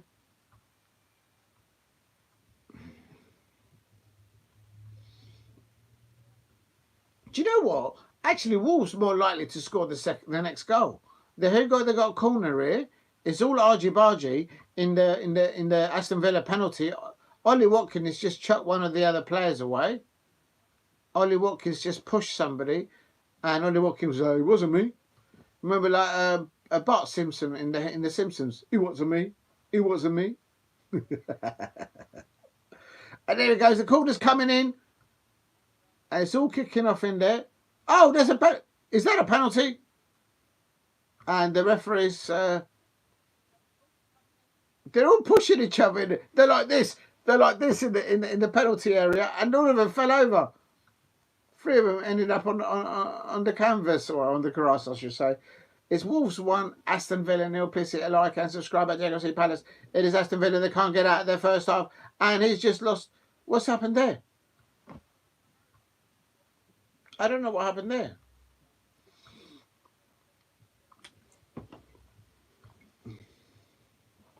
Aston Villa player there. Oh, yeah, he was clipped. There's a foul on the Villa player.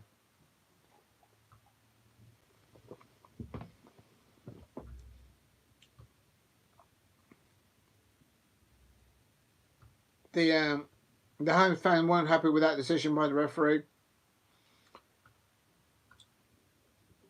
Please hit the likes and you can in the chat. If you can get to 10 likes, that would be wonderful. I've not been able to change the description. I'm now doing the watch along for Wolverhampton Wanderers versus Aston Villa. It is Wolverhampton Wanderers 1, Aston Villa 0, and we're on 25 minutes. I'm on. You guys are probably a couple of minutes ahead of me.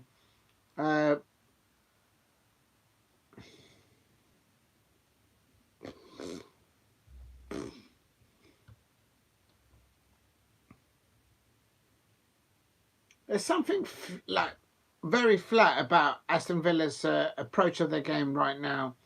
Maybe they're a bit knackered following their Champions League fixture. I don't know. They're getting pushed off the ball so easily. I wonder if they might be a little bit tired.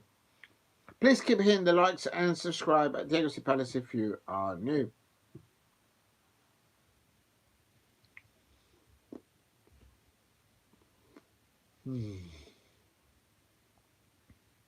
The Aston Villa midfielders are not getting enough on the ball and distributing the ball, looking for that killer pass, either down the sides or walking. This is good.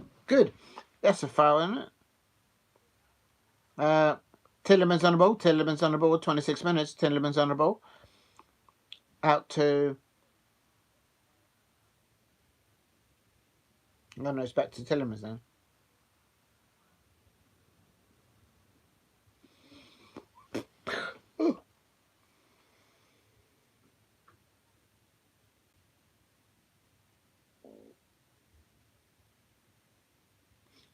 McKinn on the ball for Villa.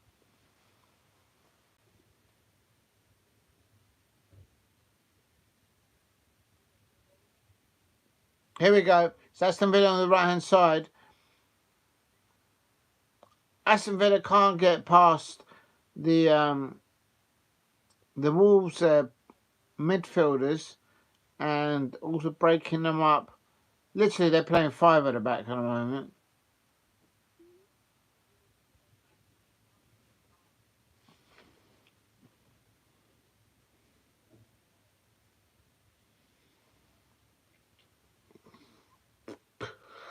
The ball for Aston Villa. And then here comes Oh, little back heel there. Now Wolves back in control of the ball in their half. Now they're trying to play it on the right-hand side. It's Semedo. Semedo on the ball for Wolverhampton Wanderers. Semedo's one ball whipped in there. But Martinez there was out to if his penalty line on his goal. He went out all the way to the edge of the penalty area and called it. Attempts on goal is 1 for Wolves, 2 for Aston Villa. And shots on target is 1 for Wolves. And Aston Villa have not had any shots on target against Wolverhampton Wanderers. That's what I'm telling you about. Their play at the moment, it just seems flat. And it speaks for it.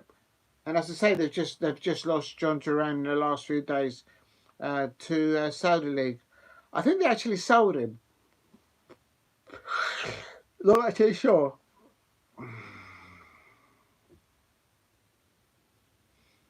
Please keep hitting the likes and subscribe at Diego C. Palace if you are new.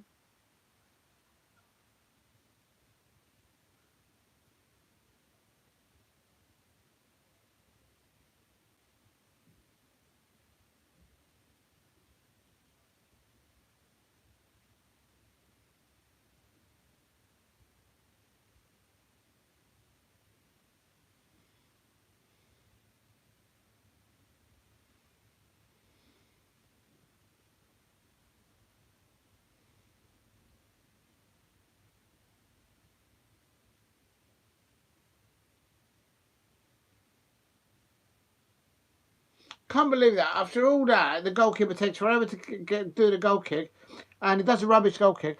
And here is Wolves on the ball, and oh, that's a foul. Surely that's a yellow card. That's a yellow card for Tillemans. And Aston Villa saying go away to the other Aston Villa to McGinn. He pushed him, and yeah, it's a foul. It's just that's the only way they could do is just knock him off the ball. Tillemans, how can Tillemans be complaining about that? But Tillemans getting a yellow card. The ball was about, I would say, about 30 yards outside in front of the penalty area. Wolves is gone about to take it.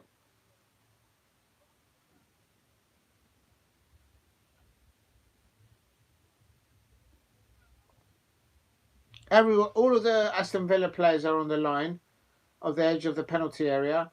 Wolves are about to take the penalty.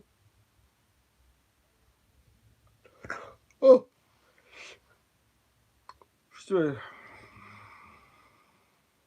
30 minutes on the clock.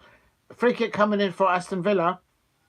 And let's see what they can do with it. To the back post! To the back post! Cross the ball! Oh! How did Wolves not get a second goal there? Wolves should be 3-0 up. Oh, he's offside. Someone's offside there. Brilliant delivery there. I can't deny. Totti and Adeguar at the back. Who's offside there? I don't see anyone offside. What's going on there? What's going on there? Please hit a like and subscribe at Diego C. Palace if you are new.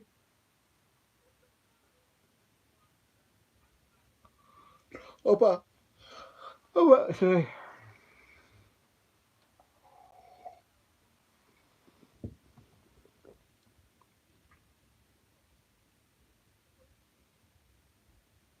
Now, Aston Villa, in their last 7 away games, they've lost 5.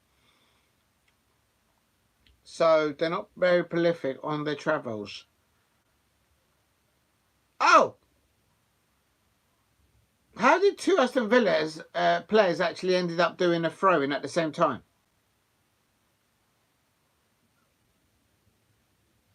I don't understand that.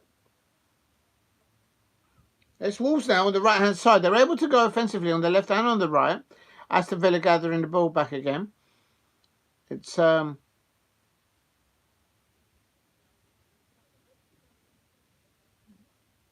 Belgrade there.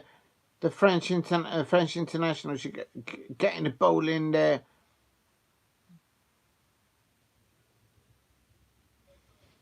It's still Wolverhampton Wanderers 1, Aston Villa 0 on 32 minutes. Will it end like this, or will there be more goals? I think Wolves are more likely to score the next goal. The Aston Villa away fans are going absolutely fuming. I'm putting it mildly. And this McGinn never stops running and moaning. McGinn. He's on a yellow card already. He's moaning because he's already received a yellow card, and he's seen all these other players on the pitch fouling, foul after foul, foul after foul, and the referee's like, oh, I didn't see anything. I did not see that. I did not see it. Kit. Oh my God, there's another player that's gone down. And someone's going to get a yellow card, and Sabria gets a yellow card for Wolves. Yeah, you're right, Paul Braden. There's a lot of players on there going, moan. They're all like acting like Pep Guardiola. That's what they're all doing. That's so stupid. To get a yellow card because you're giving a bit too much of this. He didn't even get a yellow card. It was a sarcastic clap at the lino when Sabria getting a yellow card there for giving a bit too much sarcastic lip to the lino, and the referee, oh, he's one of my lads. Eat one of these. Yeah, all right. That's what it is. The referee going, there you go. You can eat one of these yellow cards. Leave my lino alone. The union of officials. I don't know. Please help me get to 10 likes if you are new.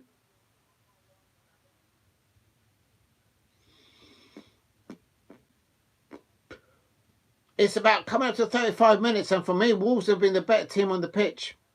I think the Villa players have been rattled by the exit of John Duran, and maybe they don't want Marcus Rashford to join their side. Maybe that's why they're a bit. Their attacking play from Aston Villa has been like non-existent.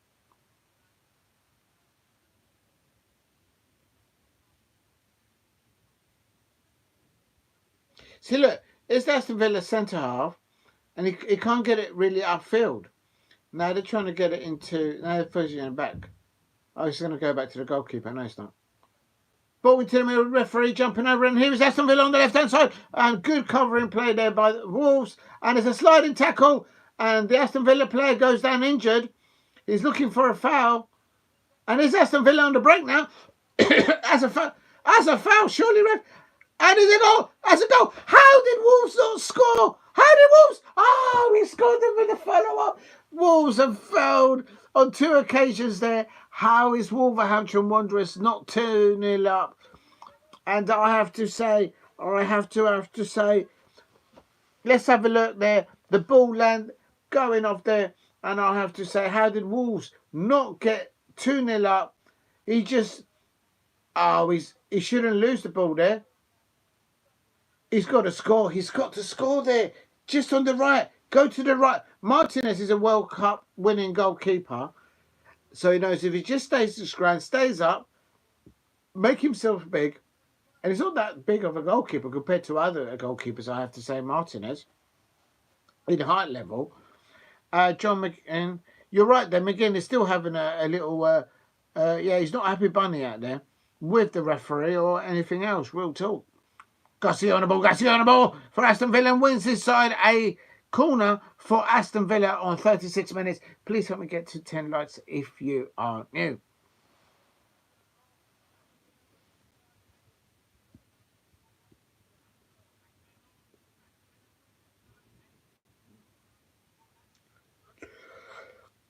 Oh, excuse me. Nope, what happened there? Big up to everyone in the chat. I hope you're all well.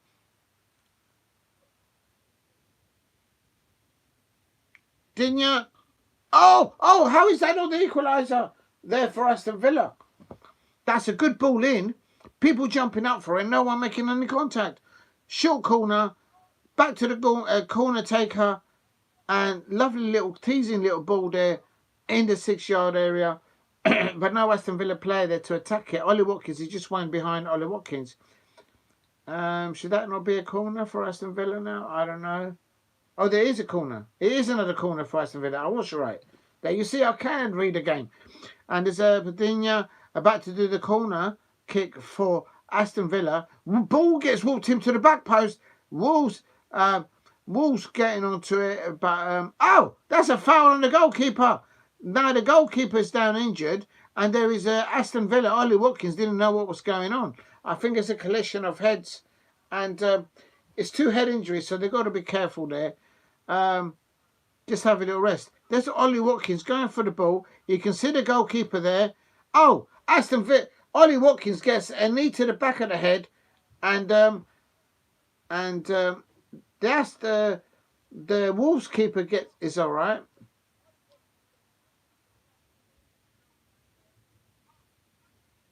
Do you know what? It's didn't Sam Johnston go to Wolverhampton Wanderers as a goalkeeper in the end? I can't remember. Let's have a look at the lineups. Is he back from that injury? I know he got an injury. I know Jose Sarr is the goalkeeper at Wolverhampton Wanderers. Yes, Sam Johnston is on the substitutes for. He gets injured. Had he not been injured when he came to Crystal Palace, he came and then he got injured while Patrick Vieira was there, and then just before Oliver Glasner got there, he also got injured, and that's why Dean Henderson got and we got to get rid of Aguito as well.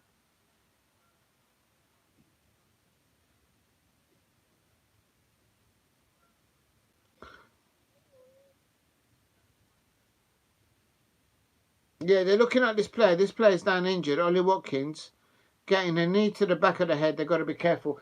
I'm just going to go and get the charger for this thing here. Just be a second. Oh. They're still looking at they're still looking at the injury. Just give me a second. Let me get the charger.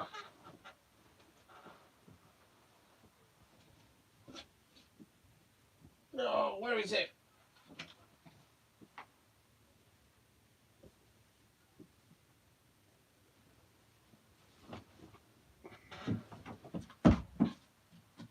Unbelievable.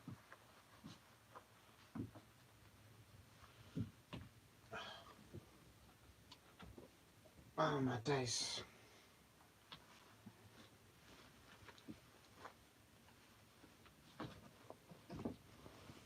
There we go. Back in that. No, actually, I'm going to get some biscuits. Let me get some biscuits or something. I've got them available. Let me just go and get some biscuits.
Right, I can't find the biscuits. What have I done with them?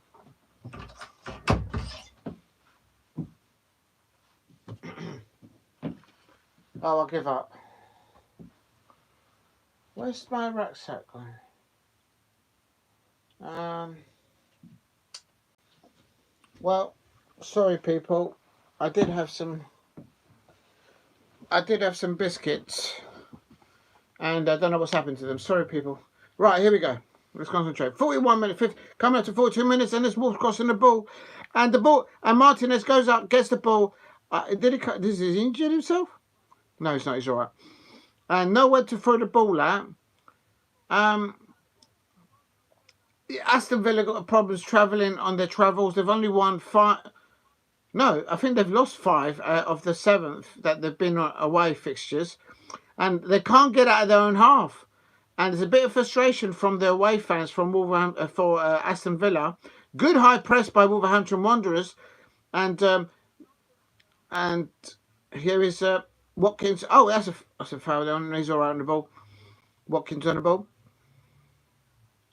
Coming up to 42 minutes. Please hit a like. It's not enough from Rodgers for me, and from Tillemans and from Bogarde. They did pick up a yellow card. Coming up to 45 minutes here, and I think Unai Emery will be disappointing in the intensity of the two midfielders in the pivot for them, and a bit better now for Aston Villa on the left hand side. Digne on the ball on the left hand side, Ramsey on the ball, and oh, that should be an Aston Villa throw in there on 44 minutes now. I think Ollie Watkins is holding his groin. I'm wondering if Ollie Watkins has got a groin injury, because he is feeling the inner side of his leg, and that normally points to a groin injury for players. He was running and then he just pulled up. You could see him wincing as he was running. So I think Ollie Watkins, we may not see him in the second half. And they've just sold John Duran. So they haven't got anyone on the bench. Or they have got another players in the back. Not as good. And this is Rabia. And Wolverhampton Wanderers on the attack. Ball through the middle. And is it going to be? Is it going to be the Wolves' second goal? That has to be. Oh, my days. Wolves should be at least 3-0 up. What a brilliant counter-attack by Wolverhampton Wanderers. One-touch football there. And Sarabi there. Bellegarde there, the goal scorer. He's onside. He has to get it past. This is the World Cup goalkeeper, Martinez. Smaller goalkeeper to unders, but he missed the target. You've got to hit the target, lad. No, you've got to hit the target. Back in my heyday, I would have scored there. Real talk. I know I've got one flat foot and the other foot isn't flat. I would have scored that. Real talk. Real talk. How is Wolverhampton Wanderers? Wolves fans out there will be saying to themselves, how is Wolves not? How is Wolverhampton Wanderers not 2 or 3-0 up? Will they rue all those, all that possession, all those opportunities? Aston Villa still in it, just a goal down at the moment. Not enough intensity by Aston Villa in in this first half. Tillemans on the ball. Tillemans on the ball. Digne on the ball. Digne on the ball. Back to Tillemans. Tillemans on the ball. There's not enough movement. When the Aston Villa players got the ball, 4 minutes of added time, and Wolverhampton Wanderers, Andres just conceded a foul there.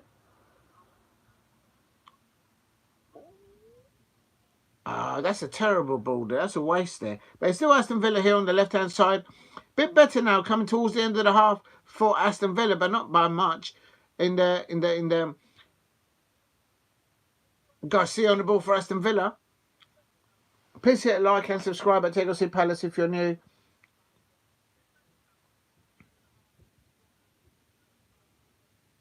And a quick throw-in. Why is Wolves rushing to take a throw-in? You're in added time, and now Aston Villa have got the ball. That's madness. You're 1-0 up. You're in injury time. Why are you rushing to take the throw-in? That's crazy. You're 1-0 up. Just chill out, bro. Please keep hitting the likes and subscribe. Help me get to 10 likes if you can. And Semedo on the ball. And his Wolverhampton Wanderers. How are they only 1-0 up? They should be 3-0 up. Real talk in the first half. And for me, Wolves have been more crisp with the possession of the ball, and also off the ball. They have more intensity to get the ball back. Aston Villa have not been at the races today. And Ollie Watkins, no lie, for Aston Villa, he was holding the inner side of his thigh. Could be a groin injury. He's trying to run it off. And they've just sold the Colombian international John Duran to Saudi League. And maybe they need... Oh, what a tackle there. That someone's going here. Is that a yellow? McGinn is still having a word with the referee. And Sori getting to the ball first there.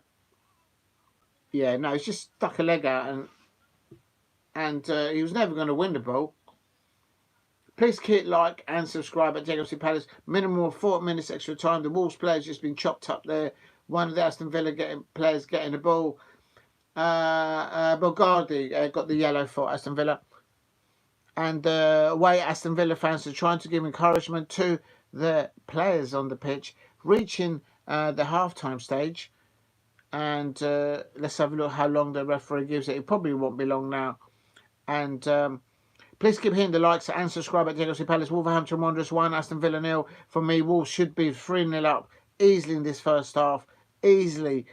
They're either going to rue those missed opportunities that they made for themselves. Andre on the ball for Wolves. Lovely little ball through the lines. Can he get to it and then cross it? And he can get onto it. And he's crossed it in the middle penalty area, but he's been blocked out. He's still on the ball. And he shots and goal. And Martinez catches the ball. And Shea Arsenal says they agree. Yes, I agree. I agree with you to agree with me. Wolverhampton Wanderers should be at least 3-0 goals up. And I think on the ball and off the ball, there should be another goal. Oh, Martinez has saved it. That should be 4th goal for Wolverhampton Wanderers. And oh my days, Molineux.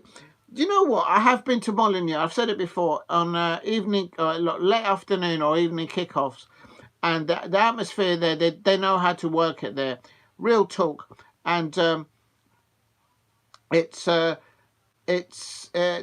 know how to up the decibel levels at Molineux, the Wolves fans. I'll give it to them. I'll give it to them. And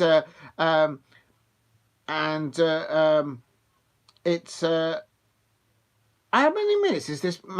How many minutes is this referee going to give? Because it's only 5 minutes of added time, or 4 minutes, and there's another corner here for. They can't get a ball back from the crowd. Maybe that's why it's taking so long for the added time. Ollie Watkins there. And he's been pushed there. There's too many balls on the pitch. Here we go. I think this might be it. And it will be half-time. Ball comes in and goalkeeper catches it. And that is it. Half-time. It is half-time. I agree with Shea Arsenal there. That, quite frankly... Wolverhampton Wanderers Villa have had a bit of a possessional play, but nowhere as good as Wolverhampton Wanderers. There's more intensity from the Wolves attack, also from the transition from defence to attack. It's they're showing a replay there of the goal, and the Frenchman there scoring there. It's one of those. It's one of those. Right, I'm going to leave that alone because from experience, if I start touching it, I'll lose the stream. Please hit a like and subscribe at JLC Palace. Also, I can confirm that earlier on in the Premier League, if I can get the tablet to work. In the meantime, let's just pull my... Oops. It's bell time there, so I just hit the glass there. That's why we had a bing there. Earlier on in the Premier League, it ended. Just bear with me. This tablet is very slow. And where is it, man? There it's now doing. It says now acknowledging it. It did end. Right, let's have a look. Nottingham Forest 7. Now listen to this properly. Nottingham Forest 7. Brighton 0. The Brighton fans in the mud. In the mud. Brighton fans in the mud. I can just imagine all those Brighton fans going all the way up to the City Ground at Nottingham Forest. And they're all the Brighton fans are going... That's what they're doing. Those Brighton fans are in the mud. Oh my days. Let me see which other one we've got here. That is that's right. The Brighton fans couldn't get past the. Nah, it should be the West Ham. Where's West Ham playing? That's the good one for the West Ham. The bubbles, isn't it? Let me go back. Let me get rid of that. I had to do it. Nottingham Forest 7, Brighton 0, Bournemouth 0, Liverpool 2. Mo Salah bagging 2 goals, a penalty, and the second goal, that left foot of Mo Salah. It's unstoppable. And then Everton 4, Leicester City 0. Everton have got Liverpool up next. I think it's that game that got rescheduled because of the weather the beginning of the season last year. Ipswich Town 1, Southampton 2. I predicted that. I said that the last time I was live that I had a hunch that Ivan, the new Southampton manager, will get his first win as a manager at Southampton. And if Southampton win their next 2 games, one is against Brighton and the other one is, I don't know who it is. But it's not a top 4 or 5 side. So if they were, I don't think it is. Oh, I don't know who it is. But anyway, if Southampton, the manager of Southampton, either managed to get his players another 3 points, if he gets three goals on the bounce, they won't climb out of the top of the bottom 3, but they'll have an opportunity to climb out. So it's in their hands. It's in their hands. They may think. Newcastle United 1. Fulham 2. That is a monumental result there, because with Newcastle dropping points, with Bournemouth dropping points, the jammy Chelsea fans, that's right, I said it, those jammy fans from Chelsea, they'll be celebrating today, and no doubt the Manchester City fans will be celebrating, because I expect Bournemouth and Newcastle United fans would want to finish in the top 4. But City are turning the corner around. But today it finished at St James's Park 1, and Fulham 2. And then tomorrow, Shea Arsenal is saying, "Come on, Arsenal!" Yes, I mean, I'll tell you something. Ethan Nwaneri, I think he's got his red card rescinded. I don't know if he got the red card rescinded, but then he maybe got demoted to a yellow. I don't know the technicality of it and the implications of it. But the only thing I will say to Arsenal fans out there is, while you're at the end of this transfer window and you're still looking to buy a striker in, I think it's not a problem with money or a fair play. I think no one really wants to go to Arsenal, not because of the stadium, not because of the fans there. It's probably because of Mikel Arteta. He doesn't attract any player that's looking to come and play in the Premier League, and they had an option of maybe 1 or 2 clubs or 3 clubs, and one of them happens to be Arsenal. They will probably think Mikel Arteta, when he gets knocked out of the Champions League, the narrative might be because of the injuries, he might be given to continue to his job to next year because he's still within contract. But I have to say, I don't think they're attracted to Arsenal, and the downside is Mikel Arteta. So any player, so that could be a reason why they haven't signed a striker.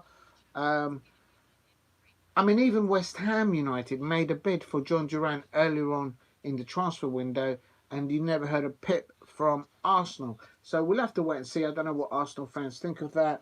But tomorrow they're at home against Pep Guardiola, and as I say, Kevin De Bruyne is getting back to his best. They've got Adoku is off for Manchester City. My understanding is he's got a long injury there, but also Manchester City have got Marmoush, that 16 mil player that they signed from Eintracht Frankfurt, and Eintracht Frankfurt.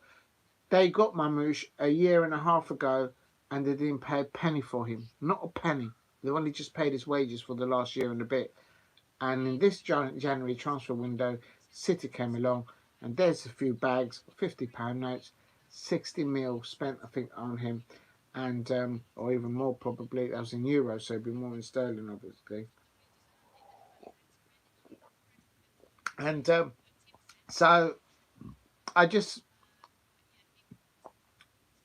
had the Arsenal versus Manchester City match for tomorrow happened,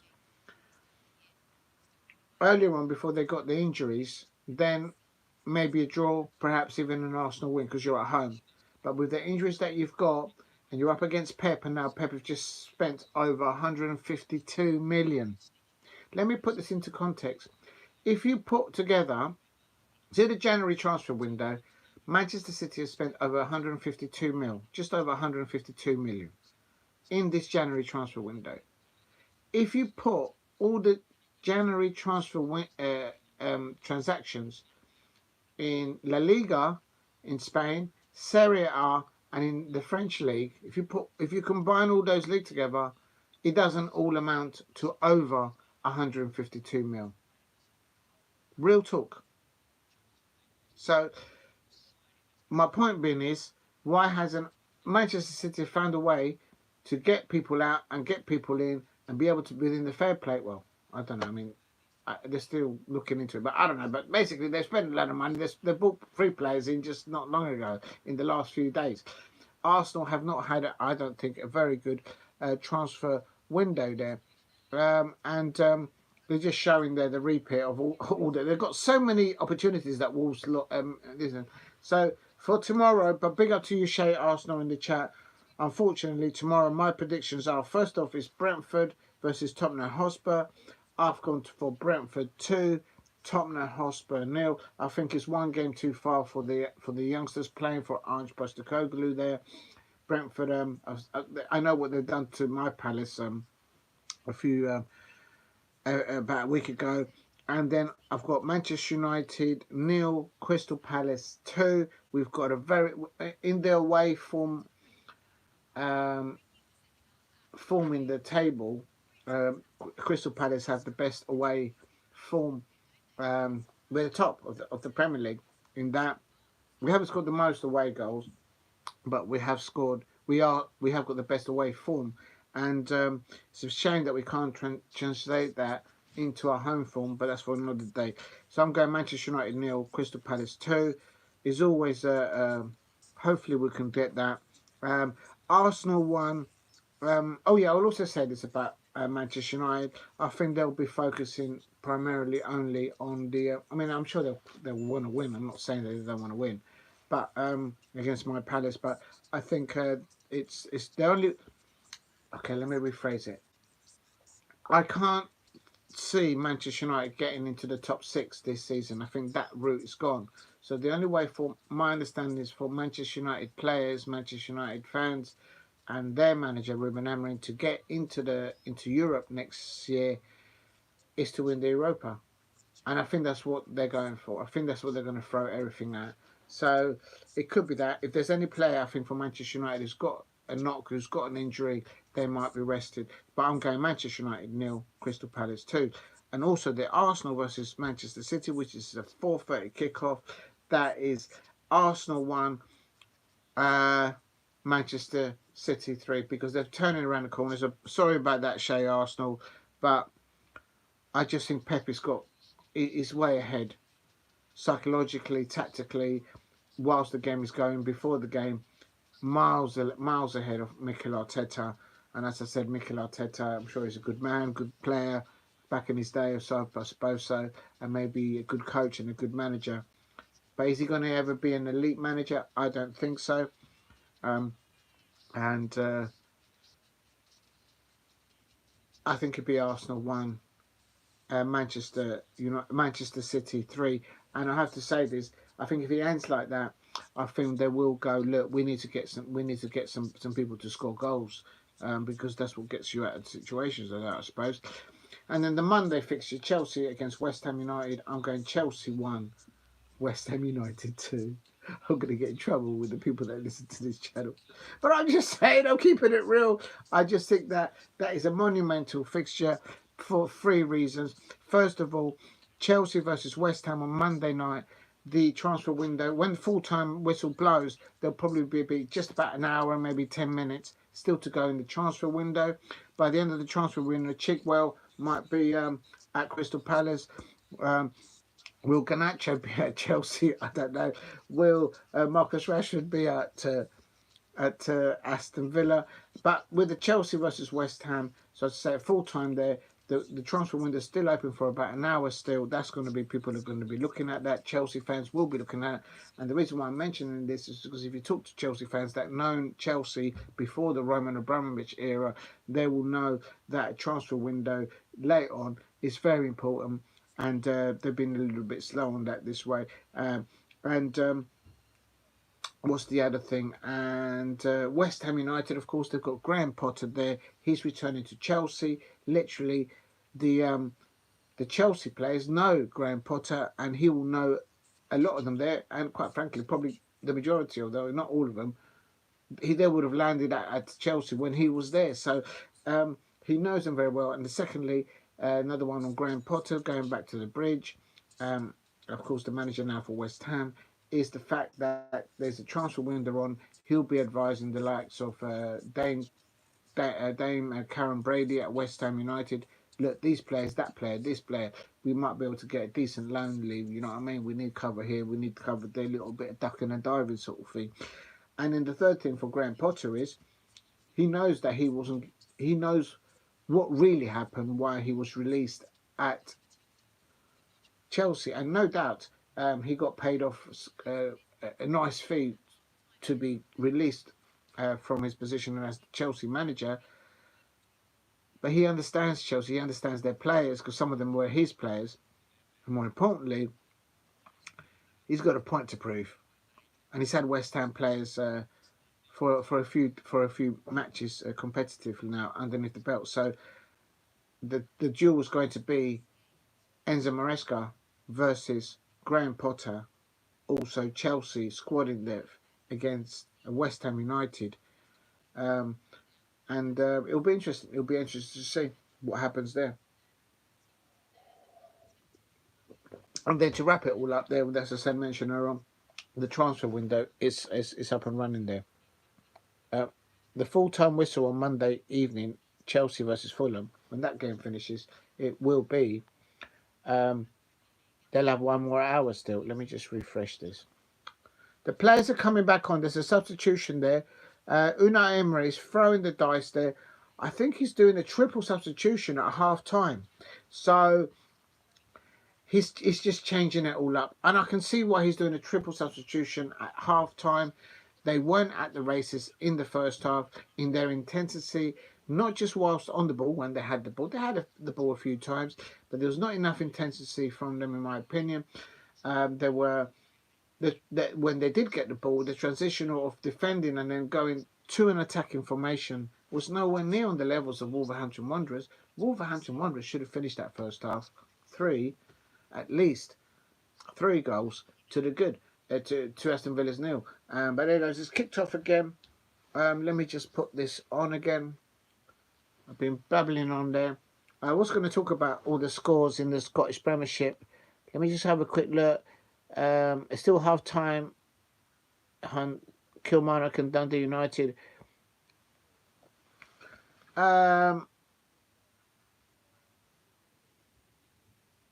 It's like the Aston Villa players have just turned up.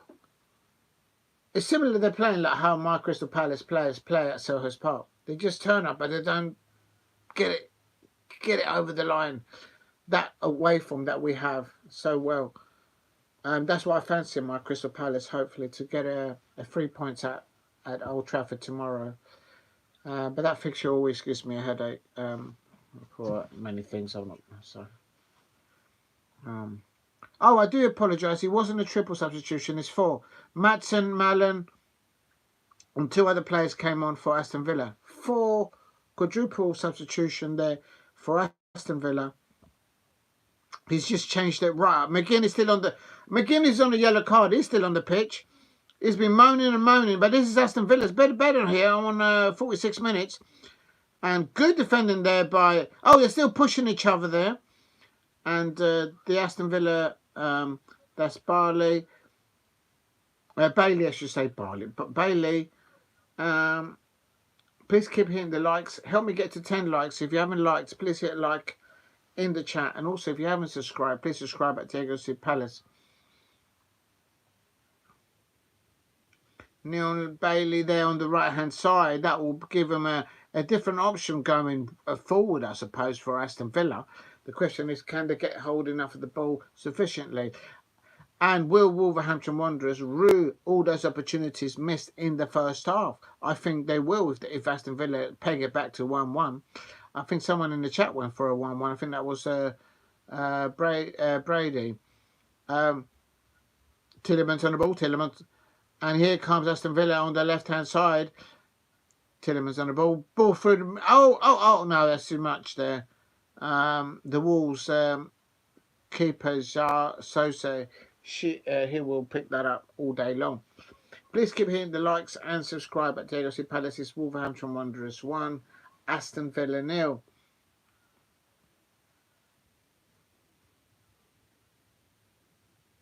Big up to Steve. Liverpool play Everton away on Wednesday, 12th of February.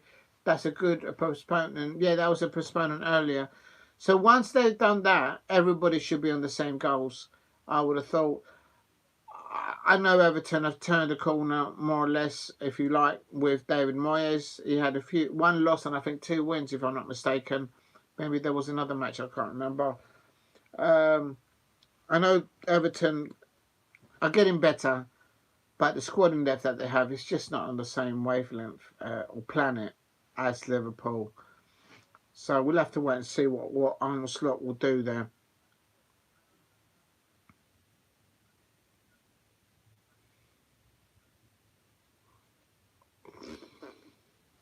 I'm trying to find out if Ollie Watkins actually came off, because I haven't seen him on the ball yet. So I'm just trying to see the lineups for the second half. There's a free kick here coming in for Aston Villa on 48 minutes, 49 minutes, and nicely handed there by Sarr. Please help me get to 10 likes in the chat. If you could, that would be wonderful. And if you're new, please subscribe at Diego C. Palace. Right, half-time substitutions. Yeah, Ollie Watkins was substituted by Leon Bailey. I knew it because I think Ollie Watkins has pulled maybe a groin. And so many players getting injured. It's ridiculous. Good defending by Wolves. What the calmness by Wolves. And now in the transition from defence to attack. Here's Wolverhampton Wanderers on the left-hand side on 49 minutes. Slow build-up play by Wolverhampton Wanderers. They're 1-0 up. They don't have to... Onana came on for Ramsey. Malen came on for Andres Garcia. And Matson came on for Digne. And he was yellow carded, wasn't he? I know, I'm thinking of McGinn, sorry. So literally, a risky move by Unai Emery. He's actually substituted players that were not on yellow cards. And here we go. It's Wolves on the right-hand side. Are they going to get the second? Oh, there's no one attacking the ball. Oh, the ball's gone out, or maybe it was offside. Please hit like and subscribe at Diego C. Palace. No substitutions thus far from Wolverhampton Wanderers, from Victor Pereira, who is the manager of Wolverhampton Wanderers.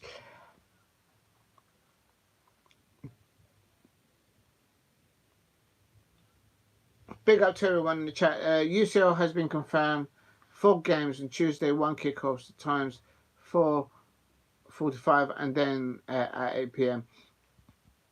Oh, the times. I knew the fixtures had been done. I didn't know the times were.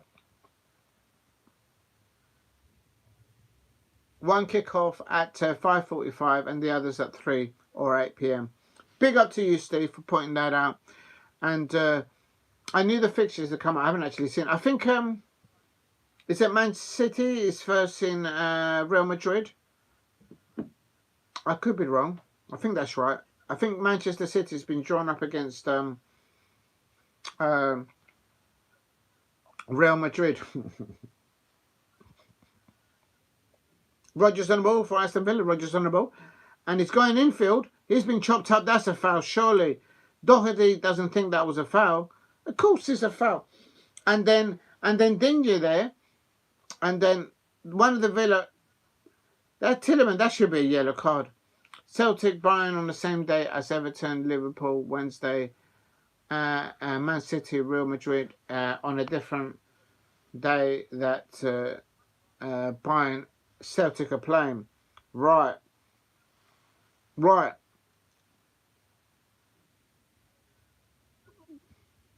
Please keep hitting the likes and subscribe at Diego C. Palace if you are new. Just waiting for this free kick. Someone's just got a yellow card. Oh. Oh. And the manager for Wolverhampton Wanderers has just got a yellow card. Victor Pereira has just had to eat a yellow card off the referee, and he's still demonstrating in his touchline. And here comes the free kick here on 52 minutes.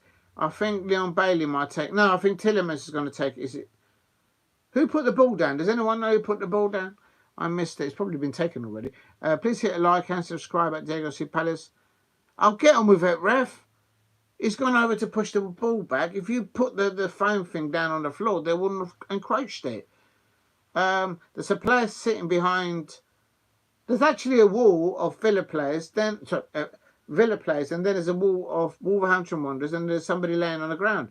Oh, and they've gone round the back. Oh, there you go. It's the equaliser for Aston Villa. It's an equal. Oh, it's offside. That's a really well worked free kick, I can't deny. Malin is saying, que pasa, man? What is going on, bro? Let's have a look. Oh, he's well offside. Oh, what an idiot. What an idiot. Rogers going offside. He didn't even touch the ball. Oh. I think even Marlon is offside. No. Oh. Is it a goal or isn't it a goal? What's going on?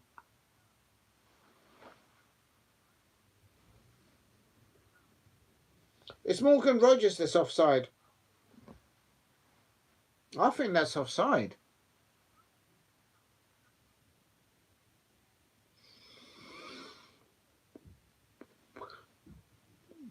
I think that's offside. On reflection, listen who the VAR referees, Matt Donoghue, and the referees, Andy Madley. Yeah, that's offside, mate. So, Aston Villa have sold a very top striker who's literally on the same amount of goals as Ollie Watkins. And now in this match, in the first half, Ollie Watkins was holding the inner side of his leg in his groin area. So he might have pulled a groin. I don't know how long it takes for a professional football player to recover from a groin injury. So that won't be easy. Please keep hitting the likes and subscribe at the ALC Palace. It's coming up to 55 minutes. It's Wolverhampton Wanderers 1, Aston Villa 0. Wolverhampton Wanderers should easily be 3-0 up. Easily 3-0 up. Are they going to Ruda? Aston Villa's just got the ball in the back of the net of Wolverhampton Wanderers, but it was ruled offside. I saw that offside. That was offside.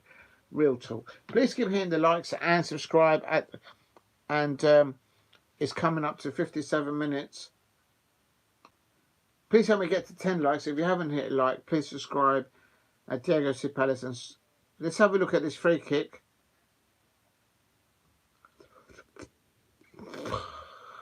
That's a lovely work corner. They worked that in training, but they just couldn't get it over. And Digne, John McGinn is still arguing with the referee. He's already on a yellow.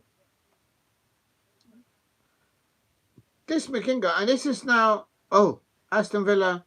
Oh, good composure there by the Aston Villa right back. Doherty let go the ball, and here's Aston Villa on the left-hand side. Ball through. No one attacking that for Villa. And Sohe,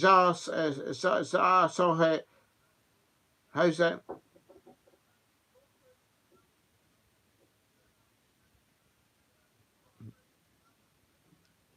Aston Villa are sort of upping their levels a bit more offensively, and I have to say it's a bit better that as a neutral watching this match. Now, the beginning of the second half, Wolves look more likely to score first, but now well into 56 minutes and 57 minutes now, Aston Villa players look a bit more lively. So, Neil Bailey, Ian Matson, Rogers, Ian Matson. In 2020, they had VAR, and Sheffield United had a handball over the line, but no given. What? Checked VAR, but no goal. No line technology. Oh, I see. Oh, Tillemans. Oh, from a long distance, it's going to take a really good belt. Yeah, from that distance, so it's got to be one. It can't be point essentially.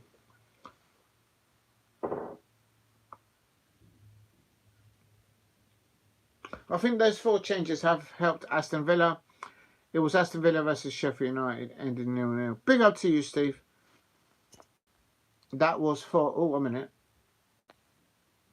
2020. Oh! Was that a foul on the Wolves player? Now here comes Wolverhampton Wanderers on the counter, and down the left-hand side.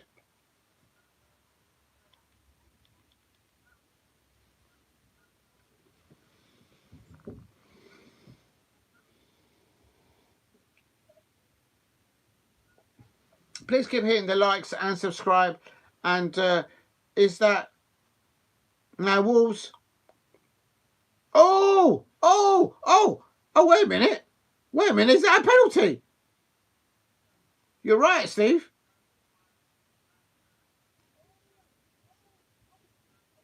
We'll have to wait and see. Let me have a look at the replay on this.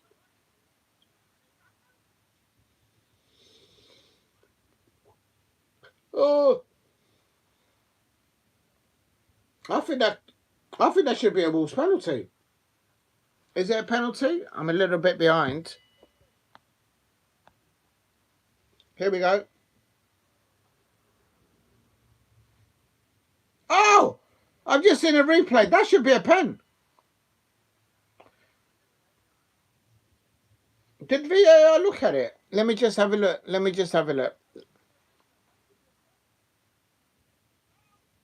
Nah, it's not enough. Yeah. There's a little contact, but not enough, I don't think.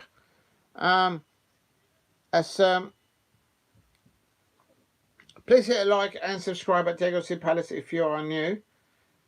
It's coming up to 60. It is on 60 minutes actually. Bit better from Aston Villa in the second half, following a half-time substitution of 4 players, no less. Ollie Watkins is off. I think he was carrying a groin injury, but I'm no doctor. A win puts Leicester in relegation, takes Wolves out. Oh, I see. Oh, so that's what they're playing for. Oh, of course it is. Yeah, this is what I mean. Wolverhampton Wanderers are doing a number. Oh, they're not doing that as well as in the first half, but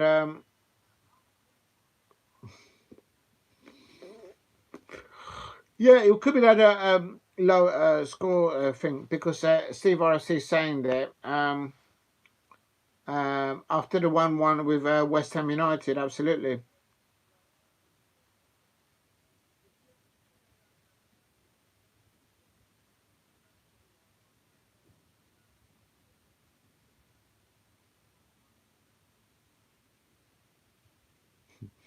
Aston Villa taking the free kick very quickly. Tillemans, lovely ball up top.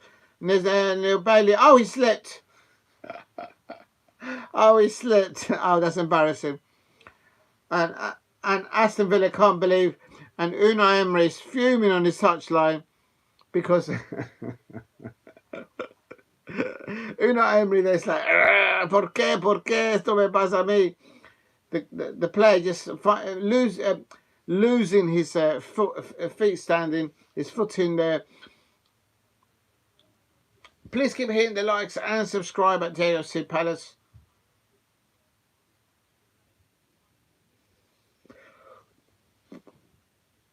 Why don't they make a substitution in the let's have a look at the lineup. I don't think Wolves have made it. Yeah, Wolves haven't made any substitutions yet.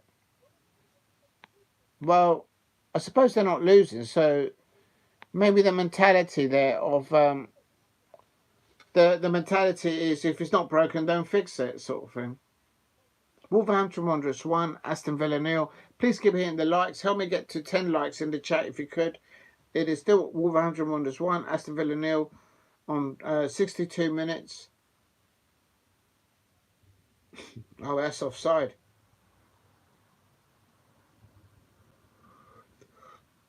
Oh.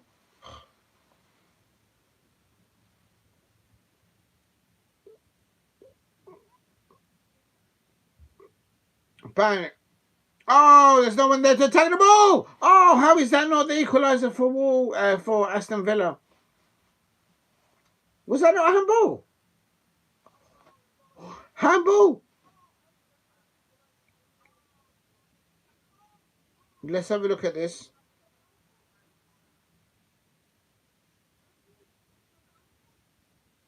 It was on target. I don't know if it was on target. No, it hit the Wolves player and then somebody cleared it. Please keep hitting the likes. If you haven't hit like, help me get to 10 likes. And also subscribe at Diego C. Palace if you are new. Here's a free kick for Aston Villa. Neon Bailey over it and Tillemans over it. I think Tillemans going to take this. He's looking to see who's going to pass the ball for now. 63 minutes going up to 64 minutes.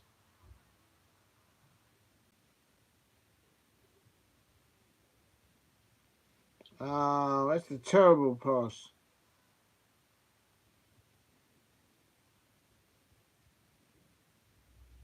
Oh, is that a free kick? Rogers' free kick. Everyone is tripping each other over all over the place.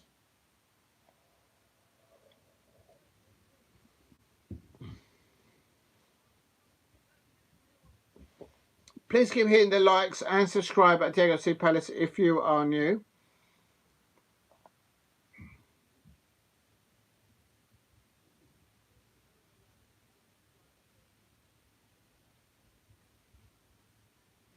I've got to say that following those 4 player substitution by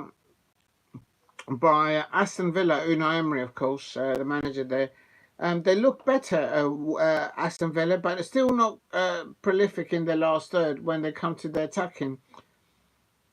Oh, ball through the line there. That's good defending.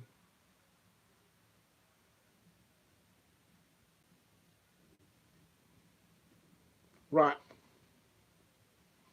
Amadou Nanana.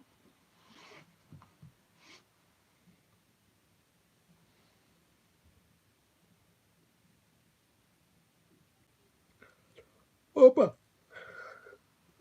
I don't think I'm going to have the energy to do the Real Madrid match. Tillemans. Oh, Bailey. Leon Bailey on the ball. No one to help him. And ball whapped away by Wolverhampton Wanderers. Concern on the ball. Matson for Aston Villa out to the left-hand side. Back. Oh no, back to into the penalty spot. No one there. Amadou. And here is back with the ball. Aston Villa getting the ball back. Onana getting the ball down the left side on the left-hand side of the Wolverhampton. Amon Rogers. Oh my days. Now, is Wolves going to get their second now? What is going to happen? This is the first time in the second half that Wolverhampton Wanderers are showing bits. Real talk. Please hit like and subscribe at Diego C. Palace if you are new.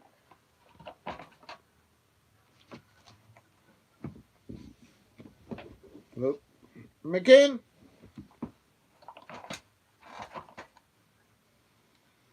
Oh, didn't they hit the ball? That's a handball, isn't it?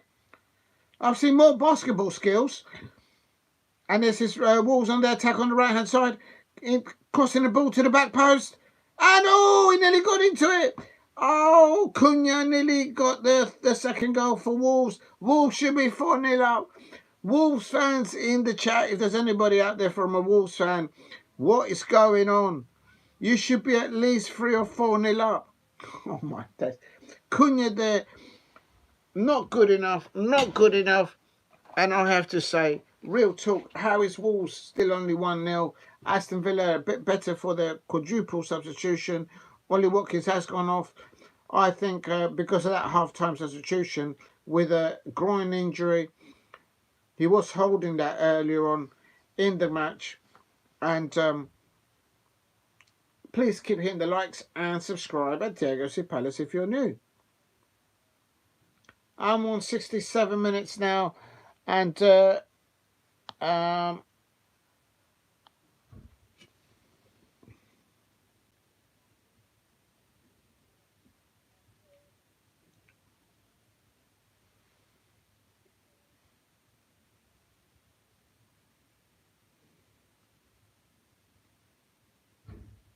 good atmosphere at Molineux.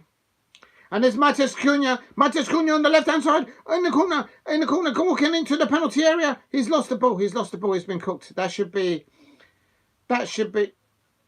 good defending by Odegaard there. Seeing of because Cunha is a very good player, and he didn't let him. Please keep hitting the likes and subscribe at Diego C. Palace. Wolverhampton Wanderers 1, Aston Villa 0, and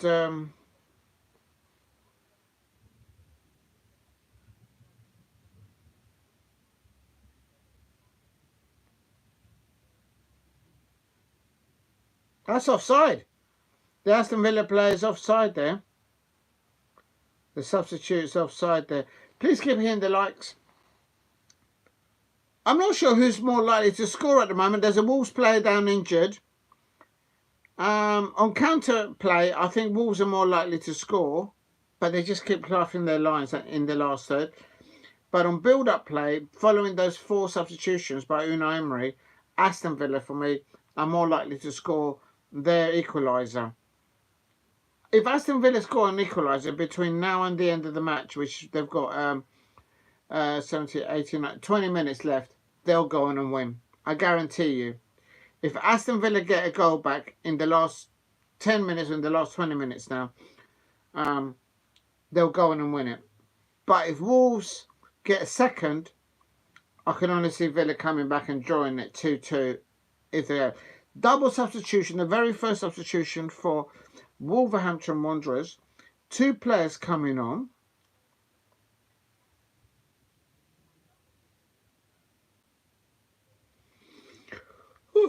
It's weird.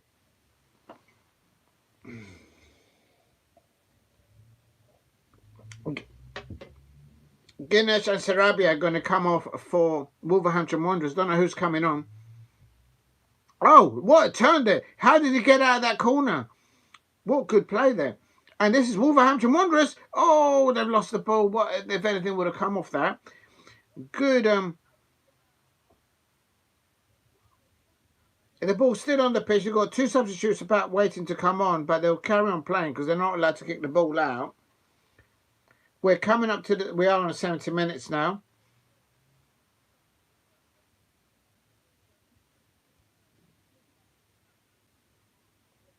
Oh, there he is. And there's one on, there's no flag. And this is Wolves. Wolves. Oh, that's a foul. That's a foul. How is that offside? Oh, was he offside?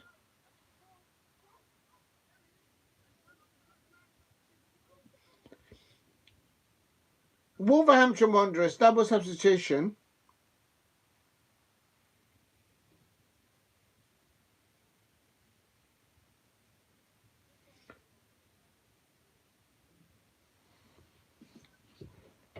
Let me just get the charger for this thing. Just be a second. Oh, 1 minute. Oh. Doyle coming on, I believe.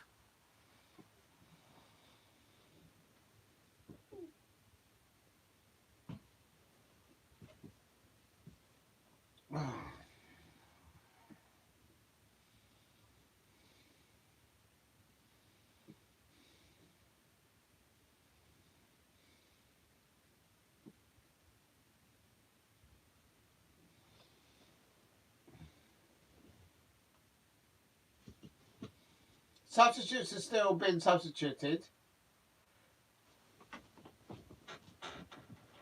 Something's going on. I don't understand what's going on. Two players are coming off, and then 2 players are coming off as well. What is going on? So what's going on? You don't know what you're doing. You don't know what you're doing. Absolute. It's a comedy sketch.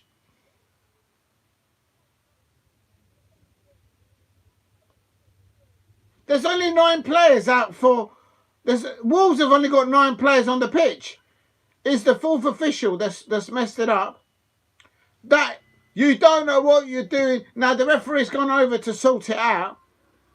So if the players, if he hasn't been substituted, he should just come back on.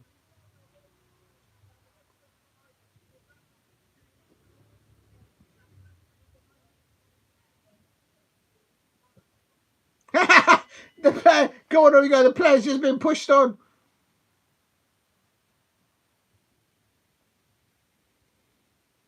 Right, at last we get, what a mess of a substitution.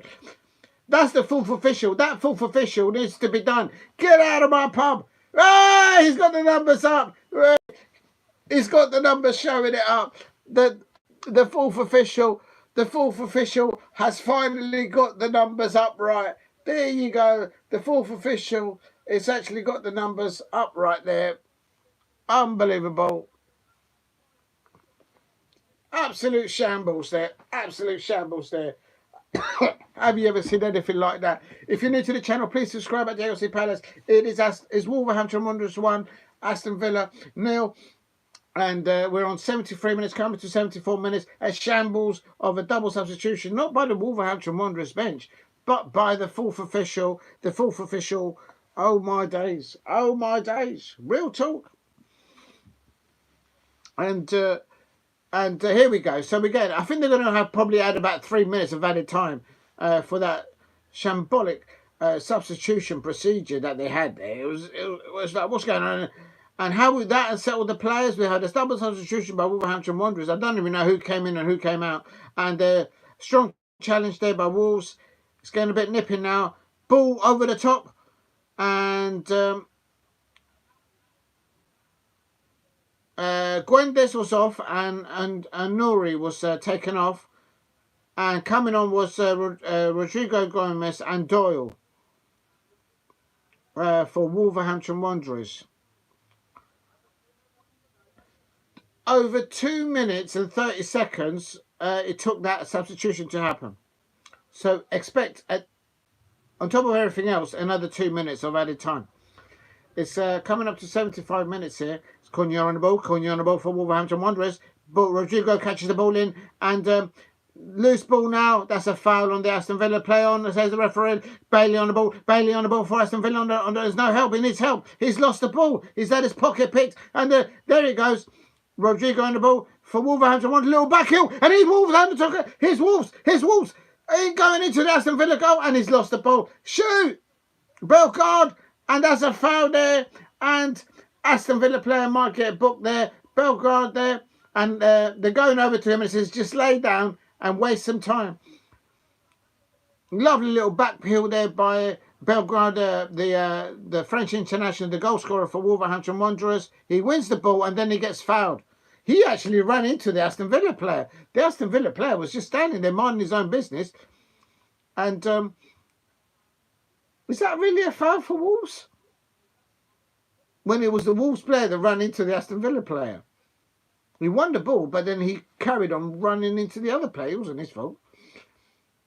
Man of the match is Bellegarde. Another substitution. Oh, here we go. Another substitution for Wolverhampton Wanderers. Let's see how long this takes. And let's see how long. The last double substitution by Wolverhampton Wanderers, the 4th official, completely messed it up. And it took over 2 minutes to do. Let's see how long they take this time. Please hit like and subscribe at JLC Palace if you are new. Do you know what? I can't find my rucksack. I had some biscuits and I don't know what's happened to them. Real talk. I don't know. Does anybody know? Here's a free kick for Wolverhampton Wanderers. It's quite central, about 10 yards outside the penalty area of Aston Villa on 77 minutes. And Cunha, oh, they're going to retake it again. The referee blew the whistle and then they took the free kick. Oh my God, they're going to retake the free kick again. Andy Madley wasn't happy with the foul. Tillemans there.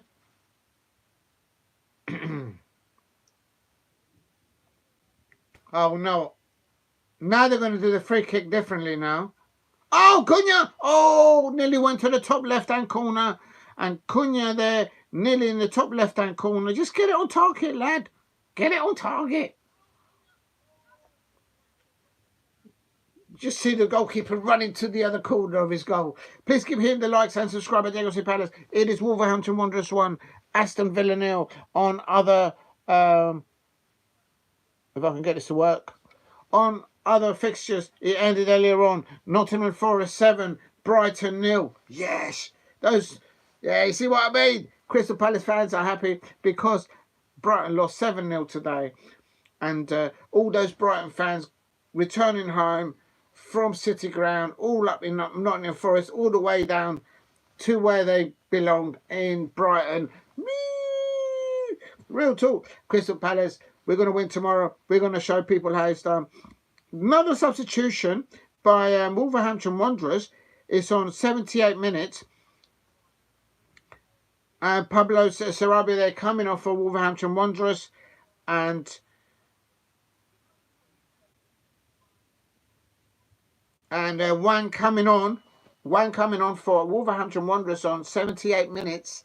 And also results earlier on. It was Bournemouth 0, Liverpool 2, Everton 4, Leicester City 0, Ipswich Town 1, Southampton 2, Newcastle United 1, Fulham 2. And here Wolverhampton Wanderers, it is still Wolves 1, Aston Villa 0. Will Wolverhampton Wanderers rue all those goal opportunities in the first half and some in the second half? They should really be 4-0 up. Bogard on the ball, Bogard on the ball, Bogard on the ball for Aston Villa. Aston Villa making a quadruple, 4 substitutions at half-time. Ollie Watkins had to come off because I think he's hurt his groin injury. And so 4 substitutions made at half-time by Unai Emery, and Aston Villa have been better for it. But still no end product. It's still Wolves with the ball here. Going into the last 10 minutes.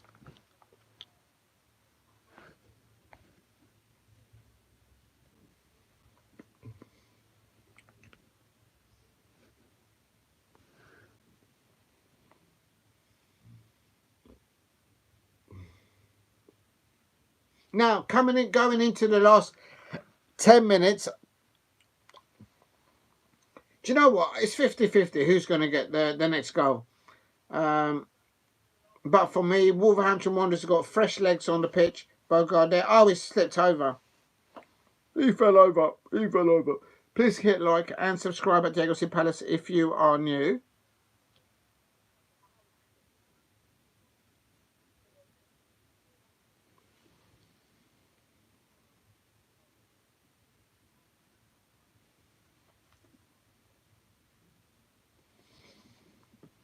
Just into the last 9 minutes of normal time. And Tillemans on the ball. Oh, they've lost the ball, and this is now Wolves on their attack. Can they get the ball through? And this is a attack. That's got to be a yellow. The referee is saying it's no foul. And the Wolves players, Cunha saying that he's hurt his leg. Now Aston Villa on the counter-attack. Cunha still on the floor, having a little feel of his leg. But the referee said there was no foul. Absolute scenes. The Wolves home fans are not happy with the referee at the moment. Aston Villa on the attack. Wolves players still down injured. And there's nothing wrong with him. That's Aston Villa to the back post. Oh, no. Oh, no. Are they going to score the equaliser here? I don't know. And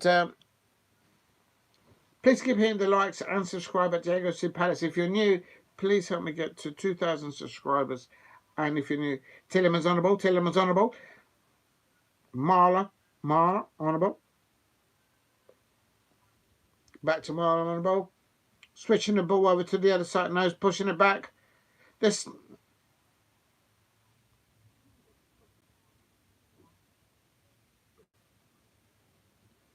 Natson ball in. Good defending by Wolves. Do you know what? Overall, I think Wolverhampton Wanderers has been the better side. By a mile. But they have missed sitters. Not sitters, but they've missed opportunities, I would say.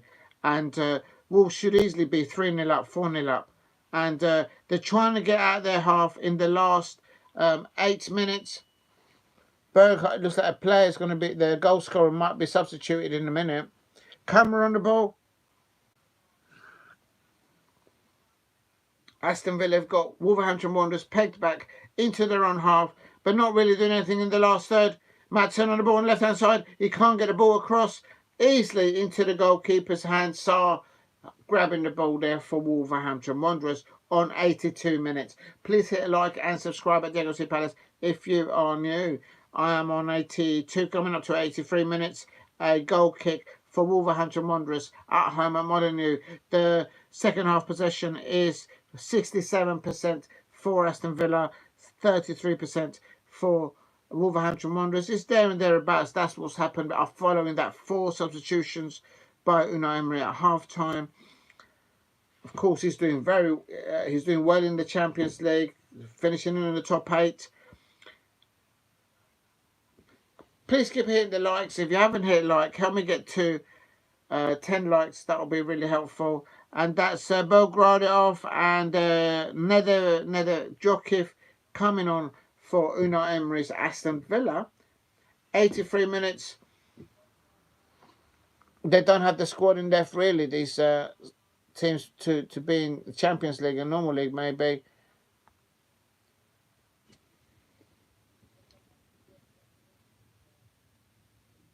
Anything can happen. Anything can happen. But for me, I think Wolves are more likely to get their second goal than Aston Villa. But Aston Villa are renowned to score goals in the last minute, but their away form has been dreadful in comparison to last year, actually, I think. And Wolves nearly got the second goal.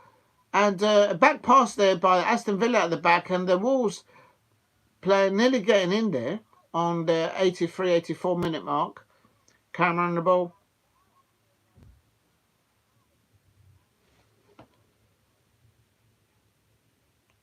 Please keep hitting the likes up to 10 likes if you can in the chat.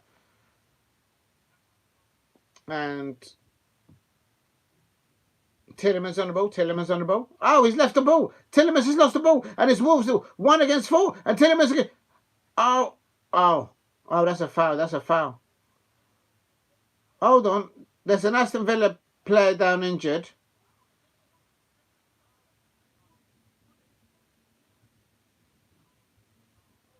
Here we go. It's Aston Villa on the left-hand side now, inside the Wolves area. That's good defending by Wolves. Good transition from them, from the defensive mode into attack. Here's an example on 84 minutes, 83 minutes. Oh, but they've lost the ball now. Just keep the ball. Don't try and do anything smart with it. And it's Madsen, Aston Villa. Oh, no, they're going to equalise. Oh, and minus a save. And is it going to be the equaliser? Oh, good defending there. It's offside. Oh, my days. The Wolverhampton Wanderers fans will be thinking, referee, blow the whistle for full time. We're on 80. I'm on 86 minutes, but you lot will be a minute ahead. Mine is just keeps freezing. So every time he freezes, he goes back. I swear, like a minute.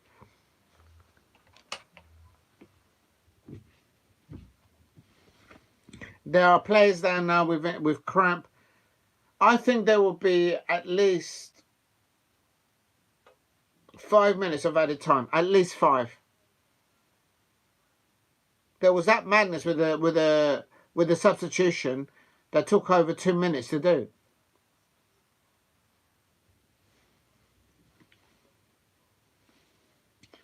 If you're new to the channel, please keep hitting the likes and subscribe at Diego C. Palace. The support that you lot are giving me is absolutely amazing lately, and it's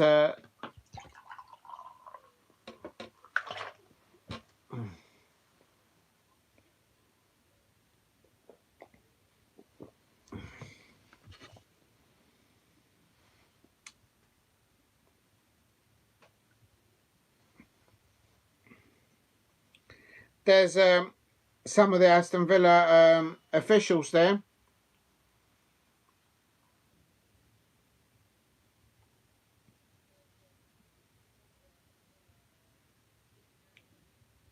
Unai Emery is absolutely losing his nut on his touchline. Unai Emery is furious on his touchline. Something's really worked him up there.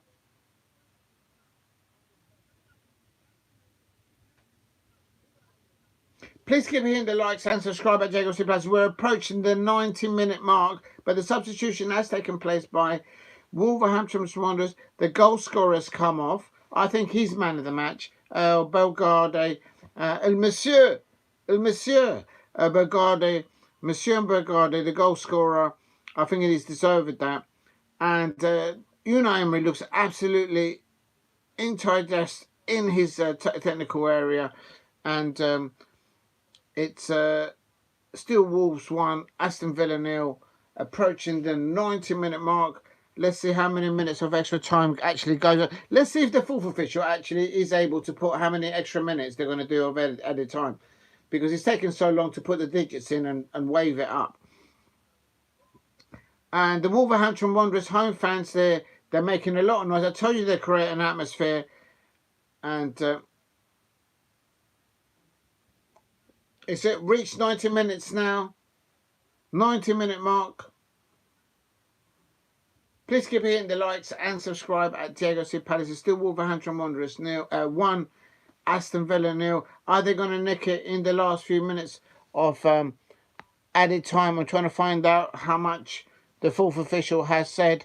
I can't see if anybody knows. Matson on the ball. Is Aston Villa going to get an equaliser in the dying minutes of this fixture?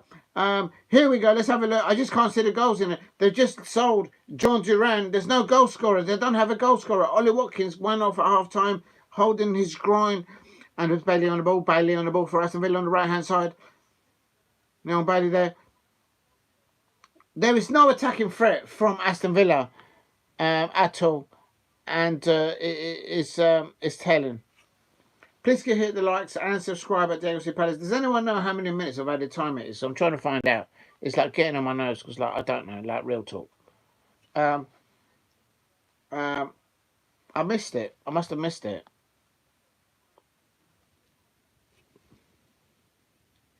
It doesn't say. Does anyone know how many added time? It doesn't say. Rodgers on the ball, Tillemans. Donovan! Oh! Is Aston Villa going to nick it? Here they go again in the penalty area of Wolves. Wolves defending the ball. Numbers, everybody's back there. Please hit a like and subscribe at Diego C. Palace. I have no idea how many minutes of normal time is to go still. Sorry, of extra time. And Josar getting hold of the ball. Josar there. Getting the ball there, and that would eat up a few minutes. Please keep hitting the likes and subscribe at Diego C. Palace. Big up to you, Steve. Oh, I missed your thing. Wolves want a penalty, a win puts Leicester in the relegation test. Wolves out. Oh, I didn't know that. Thank you, Steve RSC. And could be 7 minutes of added time. 7 minutes. I finally got there in the end. And could be another poor score for Villa after the 1-1 with West Ham. Yes, you're absolutely right, Steve RSC. Sorry, I missed your chat earlier on. Please hit like and subscribe at Diego C. Palace if you're new. 7 minutes is a long time at this time when these players are like literally getting cramped at the end of this fixture. Just hoof it into space. There's a free kick now, but the ball's been whiffed all the way to the other end. Big save there by Jose Sarr just about a minute ago.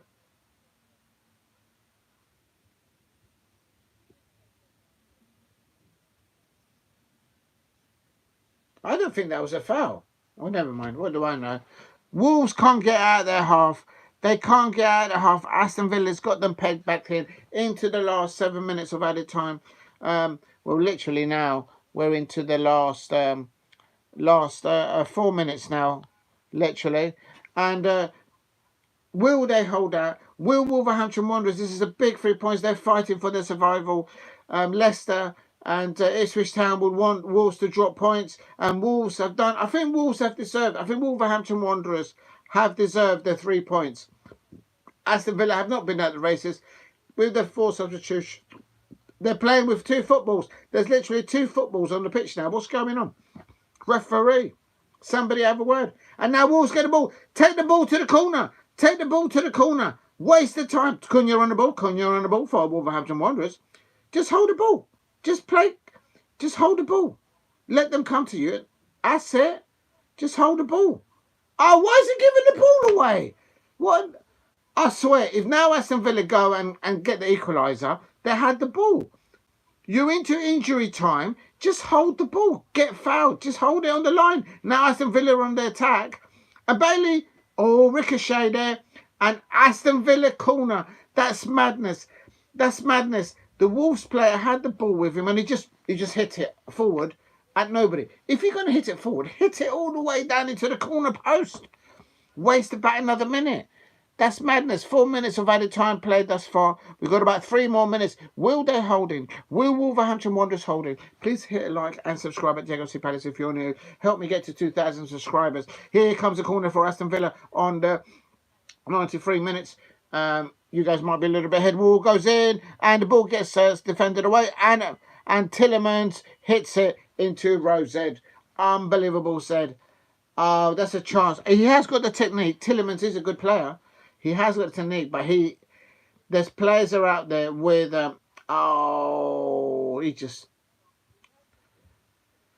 we've got about 2 more minutes of the 7 minutes of added time still to play, in my opinion, and Tillemans missing that from that set piece. I don't think Aston Villa for me have done enough to even get it. Maybe just a point, but I don't think so. I think Wolverhampton Wanderers have deserved the way.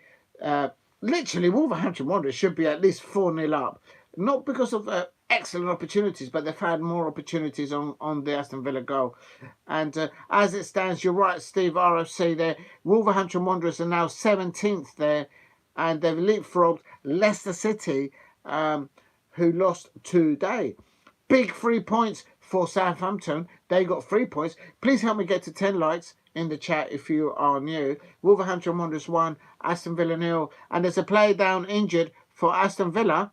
Oh, I think he's got a stitch or something's going on, and they just want to try and go, and he's injured. I think that's it. I think they've done enough. I think Wolves have done enough. Bailey's down injured. I think he's got a stitch or something.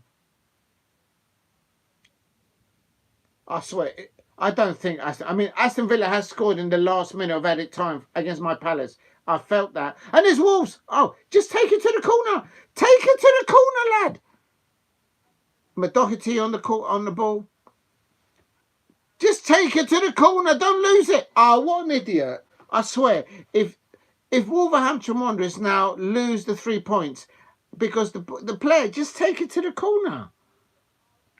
This is what you get taught on Sunday League football. You take it to the corner and waste and see the time out. Aston Villa are not going to score anyway. They've just sold John Duran, absolutely undone their season. The Aston Villa fans will be saying, had we had John Duran in this thing, we might have been able to pull it back. But they sold him. He's on the beach somewhere earning millions and millions of pounds, and Aston Villa are in the mud. And Bailey on the ball for Aston Villa in the penalty area of Wolves. And they see the ball out, and it's not a corner. Wolves have still got the ball, and they hoof the ball out. I think they're going to hold out. We've done the 7 minutes of normal time, and they've run out of time. And please hit a like and subscribe at Diego C. Palace if you are new.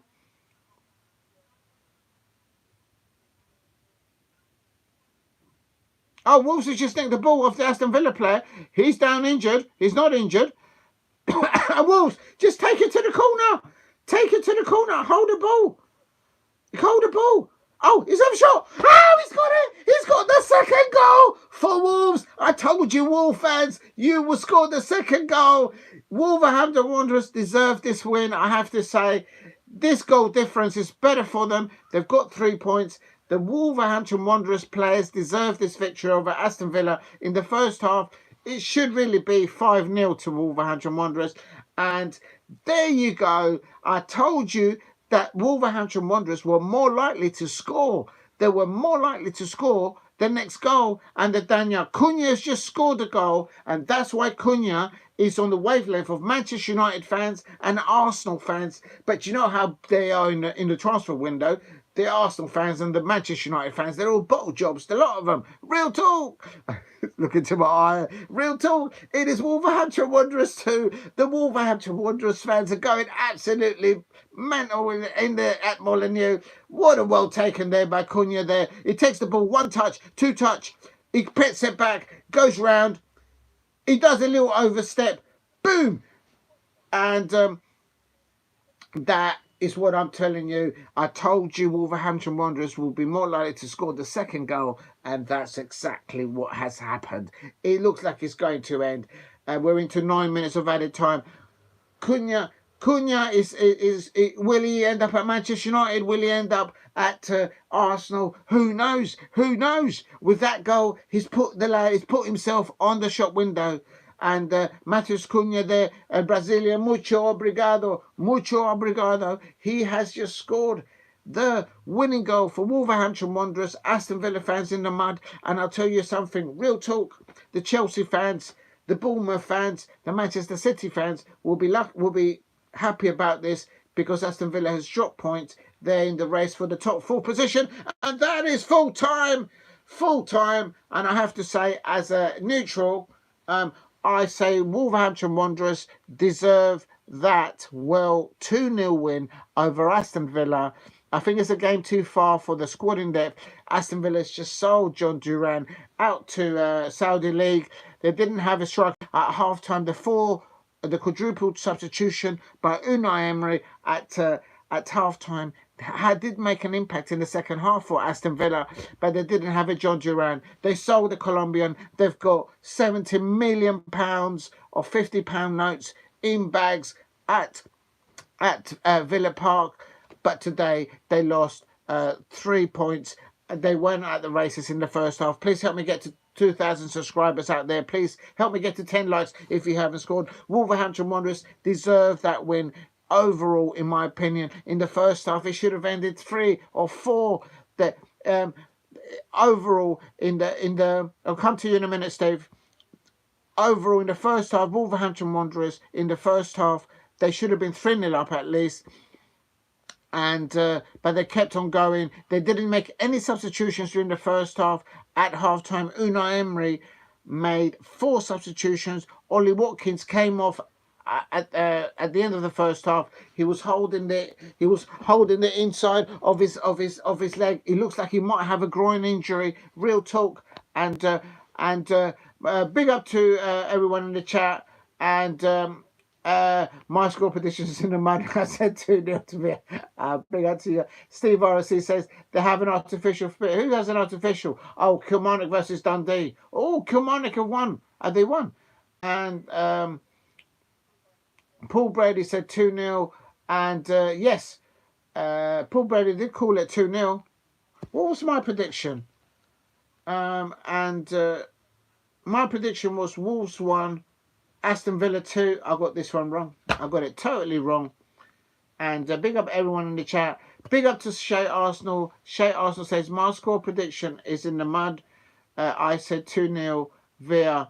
And Kilmarnock has a pitch now. A corner in Dundee United. Big up to you. I'll come over to you in a minute. Stay with the Scottish football. I'm looking at the celebrations there by Wolverhampton Wanderers. And I have to say there. And I have to say there, unbelievable scene. I was totally wrong also, says Paul Brady. Yeah, I got that one wrong when I did my predictions.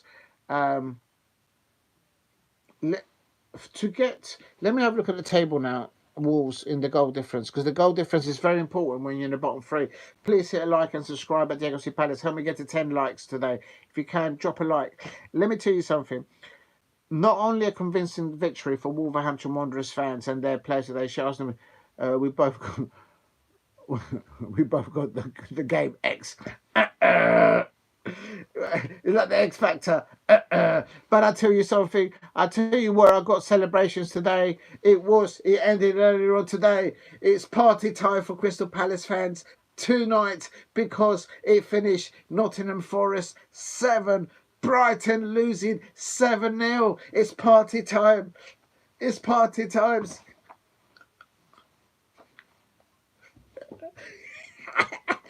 Brighton lost 7-0 today.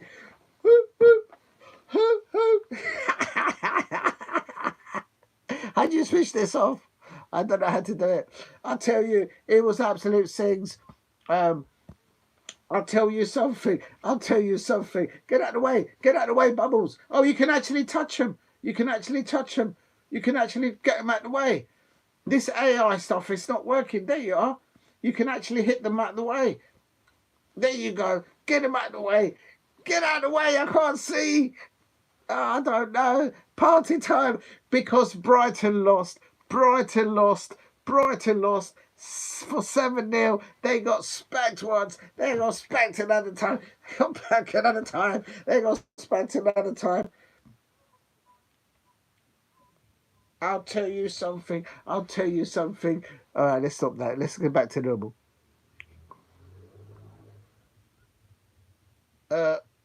Where is it?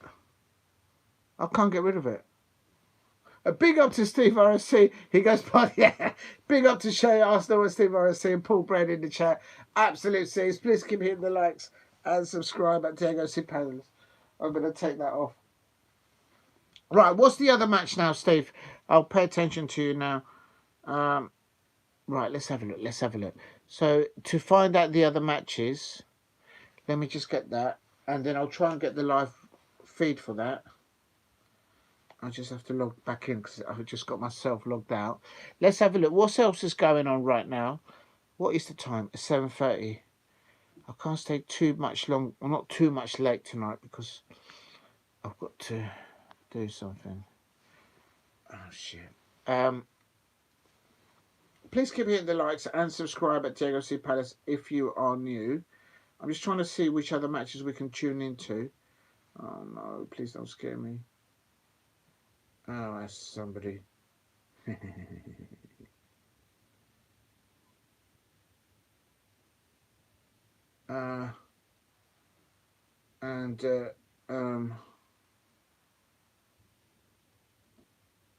Unbelievable scenes there.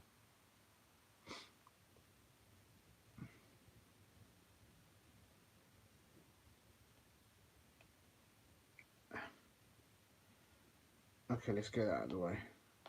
Right, let's see how the matches. So, if you're new to the channel, please subscribe at Diego C. Palace. Quickly, let's go through the full times. Nottingham Forest 7, Brighton 0, Bournemouth 0, Liverpool 2, Everton 4, Leicester City 0, Ipswich Town 1. Ouch, my back. Been to the live stream. Yeah, big up to you, Steve. I haven't finished yet. I'm going to see what other matches are still on. I think 6 likes. Yeah, thank you, Steve. You lot are amazing in the chat. I mean, if I can get 2 or 3 likes, that's amazing. But to get anything over 5, it means a lot, man. Oh, Kilmarnock is still winning 1-0 against Dundee, and that's on 90 minutes. Let me just scroll down. I'm not happy about Millwall winning today against Queen's Park Rangers. So the R's, the nickname for Queen's Park Rangers fans out there is they're called the R's, like the letter R. The reason why I know that because I used to work near the BBC building back in the day around Woodward Lane. If you know, you know, in White City back in the day. And so I know a few Ars fans from back in the day. I'm trying to find that there is some more. I think it's Real Madrid playing at the moment. I'm going to see if I can tune into that. But I won't be able to stay. Yes, at 8 p.m. So in 20 minutes, it's Espanyol versus Real Madrid. I might be able to do the first half. Germany, it finished Bayern Munich 4-3. Hearts beat Dundee 6 away. Yeah. So Espanyol, Real Madrid. The thing is, I don't know how to change. How do I do it? I just don't know how to do it on this thing. Oh, there's something here. No, I don't know how to do it on this thing. It's a very old device that I'm using here. And on my own phone, when I... oh my God. Let me have a look. Oh, please don't scare me. Please don't scare me.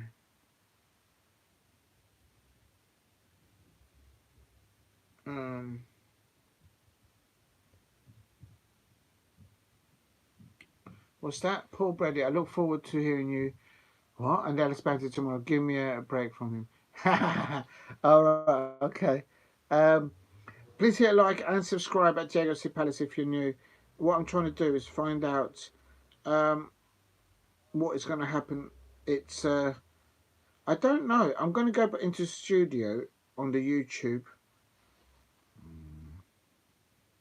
I don't know what to do. How do you go into the live? It should be content live, but that's the previous one. It's not up there. It won't be up there because he hasn't uploaded. So if I go into normal YouTube and I go there, I should be able to select my one and then maybe edit. Maybe that's the thing. Edit, share, save to no, download video, share. Or maybe if I go into it, open it up. What I'm trying to do is change the title to Real Madrid, but I tried to do it earlier on, but I just don't know how to do it.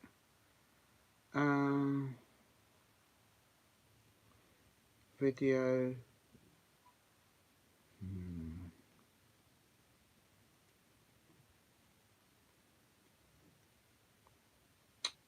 Oh, I don't know how to do it. Sorry, people. I don't know how to change the I don't know how to change the title on the. It can, that's when I'm using the computer. It does let me, but it Right, so I'll give up on that. I don't know. And what it is, I don't want to fiddle around too much with it because then I might lose the stream. But so I'm going to go for doing the Espanyol. Oh no, you know what I can do? I can update the Oh, I didn't think of that. Does anyone in the chat thinks that Liverpool has actually just won the league? I think they've won. I think they're just too far ahead now. Big up to everyone in the chat. I'm going to put in their full-time result. That is Wolves 2-0, and that's Aston Villa. And then I'm going to put in there now going to cover it's Espanyol. Now cover now doing what is it? Espanyol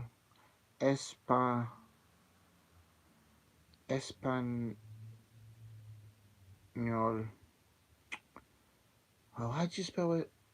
They do it with a Y, innit?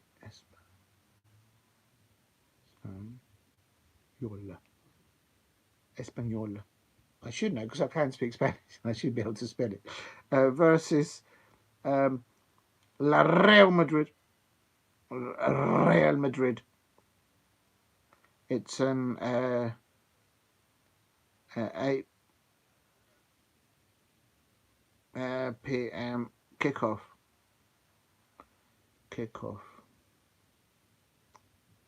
There you go. I've put it on there. I'll try and stay on for as long as I can, but I might have to leave a bit. I might not be able to do the second half on that one. I may be able to do 1 hour, and that's about it. The first half. Just to confirm, as Steve said in the chat earlier on today, let's just do quickly the full time classifications. Who remembers before back in the day doing the pools, and you listen, and they'll listen at the end of the fixtures every day. On the Saturday they'll do full time classifications. Premier League: Nottingham Forest 7, Brighton 0, Bournemouth 0, Liverpool 2, Everton 4, Leicester City 0, Ipswich Town 1, Southampton 2, Newcastle United 1, Fulham 2, Wolverhampton Wanderers 2, Aston Villa 0.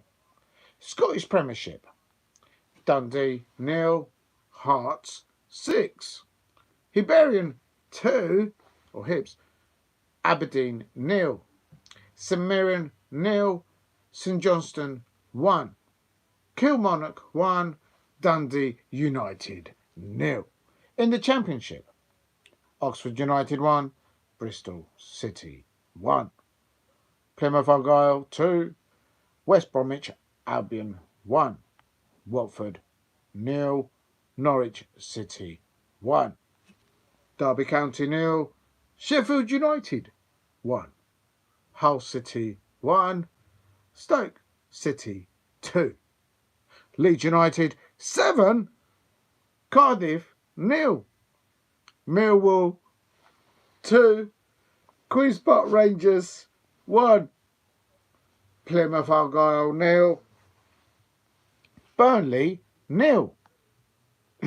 Sheffield United 1, Luton Town 1.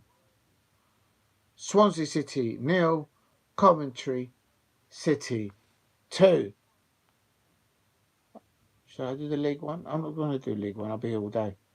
I bottled it. I bottled the rest of them. Checking VAR done. Oh, no way. They're still playing. Oh, my day. Surely that's that. It can't be a penalty. Big up to Steve RSC. Not a penalty and full time. Big up to you. I thought they finished.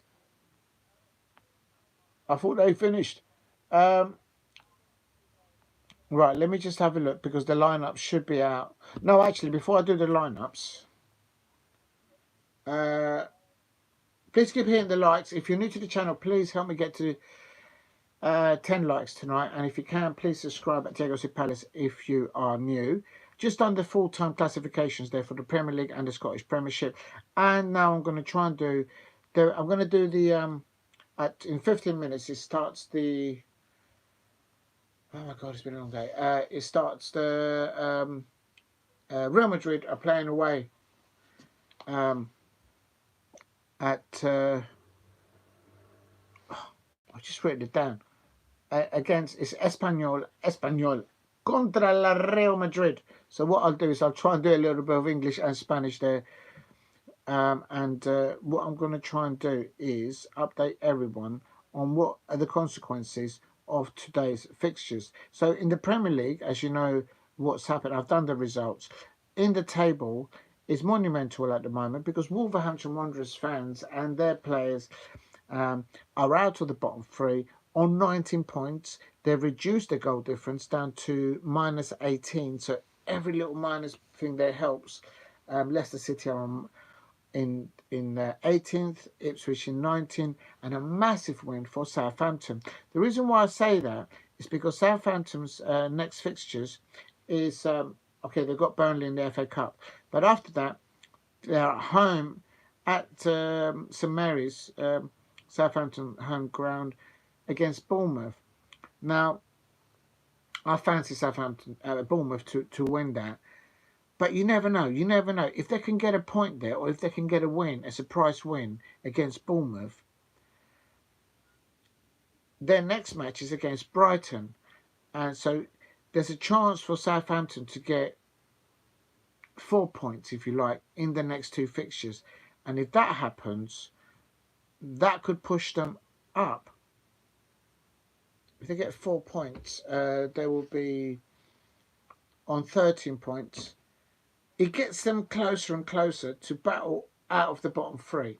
It won't get them out of the bottom three, but it'll get. Can you imagine that? It'll be absolute scenes. Tottenham Hotspur have dropped, but they're obviously playing tomorrow. Who are they playing tomorrow? Oh yeah, they're away at Brentford. So really, Tottenham Hotspur can't go any lower tomorrow because Wolves have played, Leicester City have played, Ipswich have played, and Southampton have played. The only thing that can happen worse for Tottenham Hotspur fans tomorrow is if they lose. I predict tomorrow, Brentford 2, Tottenham 0. I don't know if you can see. And it's, I think they just, I don't think the youngsters will be able, I don't think the under 21 players that Ange Postecoglou is having to rely on to use now because the extent of injuries to this senior squad. I don't think that they're good. I'm sure they're very good young. They won in Europe just a few days ago, but it's just one game too far for them against a Brentford side that just last weekend beat my Palace at Selhurst Park. So But it could be Mbeumo might go somewhere else, or we don't know what's going to happen at there. So there we go. But I'm going for Brentford 2, Tottenham Hotspur 0. They'll go into double figures of minus goal difference. And Everton, a big win for them today. But then next Premier League fixture is against Liverpool. And I know it's one of those matches that it'll be a grudge match. Similar, I suppose, a bit of a grudge match between Liverpool and Manchester United fans, I suppose. Probably not on the same level as that, but Everton versus Liverpool. Diego, what is the closest club? I would say Bromley, from where Selhurst Park is. But the rivalry that we have, the closest club that we have, serious rivalry, is Brighton. And then next to that, definitely Millwall. But I think everybody just in London and in the country rivals Millwall. But we don't like the Millwall. We don't like them. Or Brighton. And then you have Charlton. Another football club around there is Dulwich Hamlet. I used to go to Dulwich Hamlet a lot back in the day because that's where the Crystal Palace under-21s used to play, in Dulwich Hamlet. It's there next door to the Sainsbury's in Dulwich. And it's I would see Simon Jordan in those days sit there with his brother and all that. It's an old school little stadium, but that's where all the under-21s and unders used to play there back in the day.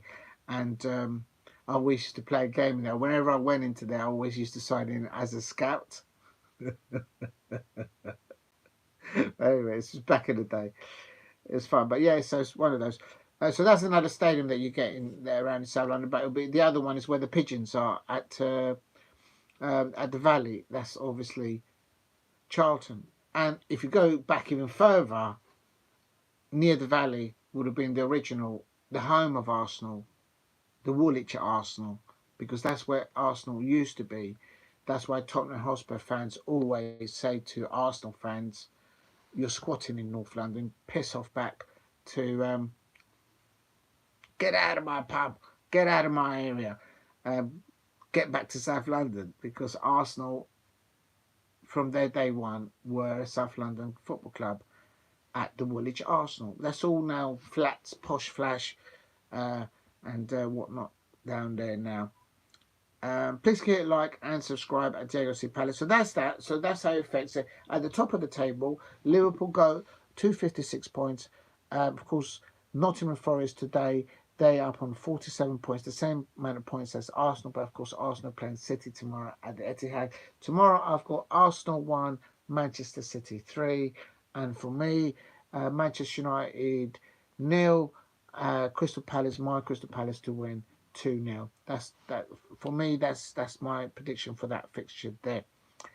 Now, and also on Monday I've got Chelsea 1, West Ham United 2. That's going to be a big one for Graham Potter going back to the bridge, and Enzo Maresca facing the former Chelsea manager. And so at the moment in fourth place is Man City on 41 points, Newcastle United on 41 points. Remember, they lost today to Fulham. That's why I was saying it's big for the Chelsea fans in Manchester City. And Chelsea are on 40 points in sixth place. Also on 40 points is Bournemouth. And not far there, and there you got Aston Villa and even Fulham. Marco Silva's got them up there. So it's I think it's the fifth, fourth. I think sixth place might get a Europe place. I don't know. I thought it was the sixth place. Oh, I don't know. Well, anyway, we'll see what happens. But yeah, that's the Premier League. Now I'm going to quickly go into the Scottish Premiership before the 8 o'clock kicks off. I've got in the Scottish Premiership. This is interesting. Let me just get a little drink. Hold on, people. Please keep hitting the likes and subscribe at Diego C. Palace if you are new.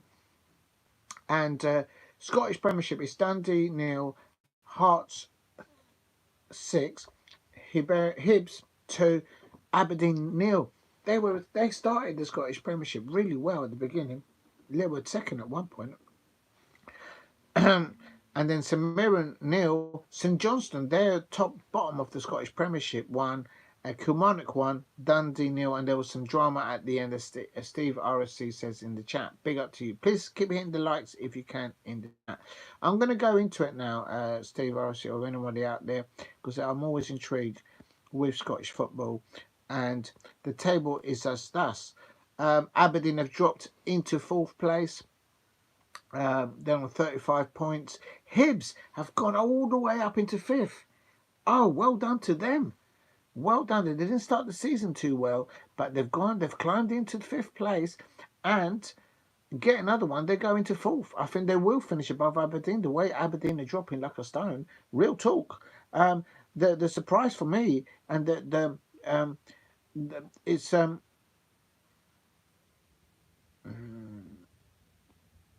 relegation round. Oh, I didn't know this. Anybody out there? I thought it was always the 12th place that just gets relegated from the Scottish Premiership. But I'm reading it now and they've changed it. It says here, positions 1 to 6. Positions 1 to 6. It's oh no, that doesn't define Europe though. That's a championship round. And position 7 to 12 is a relegation round. Right, I'm confused. I don't know. I thought it was whoever ended up in 12, they will go down into the Scottish League One, and whoever finished in the top two, no, whoever finished top goes into Champions League, and whoever finished second goes into Europa in the Scottish Premiership at the end of the season. But they've changed it now, so I don't know. I'd have to Google it, but I'm not using the computer today. Right, so at the top, Celtic are on 60 points. Of course, they've got a game in hand.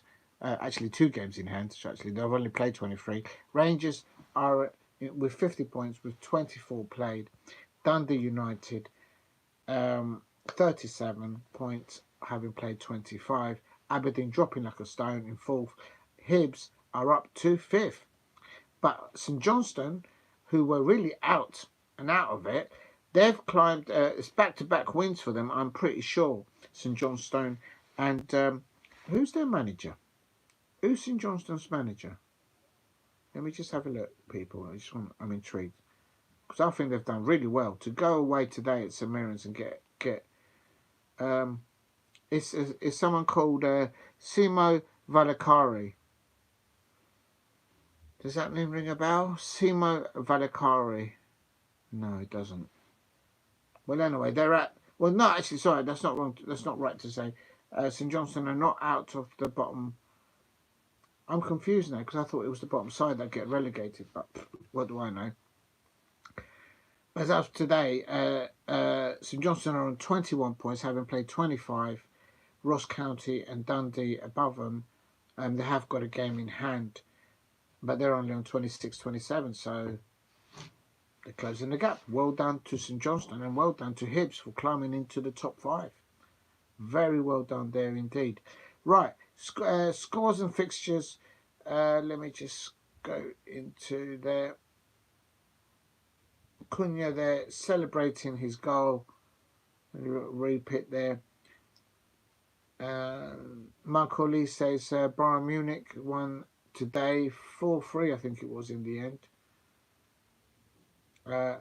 And he didn't score, he didn't assist, but he did start again alongside Musala and Harry Kane.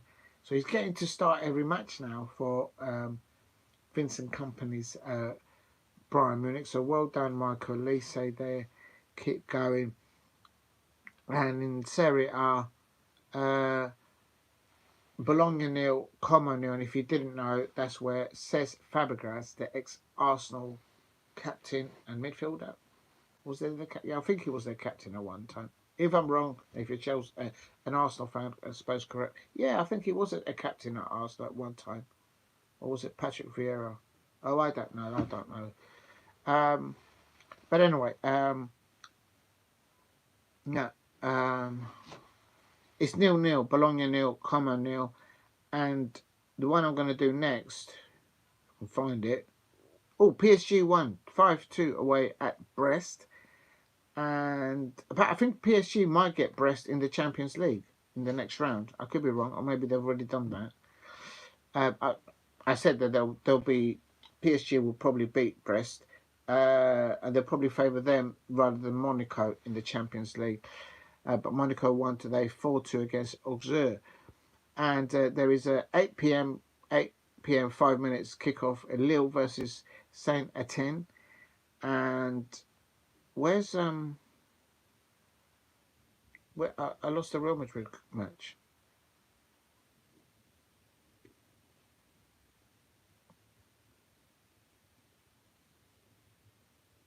Oh, I went down too far. Yes, Espanyol versus Real Madrid.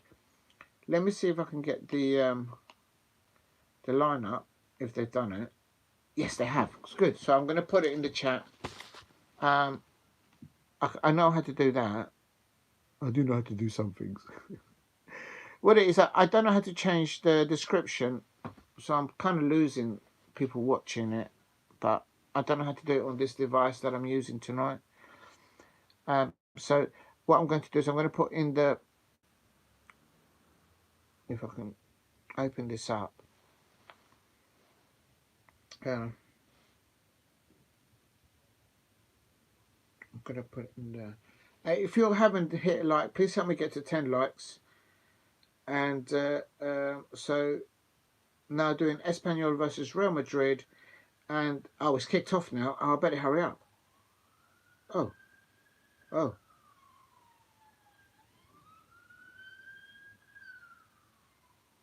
What?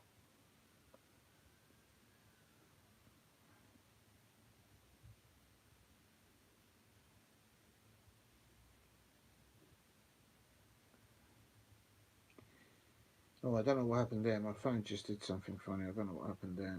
Espanyol. Please keep hitting the likes and subscribe at Diego C. Palace if you are new. This is the Espanyol lineup and their subs. And now I'm doing La Real Madrid, if anybody's interested.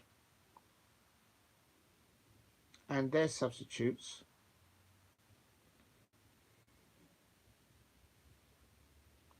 Let me put on here versus,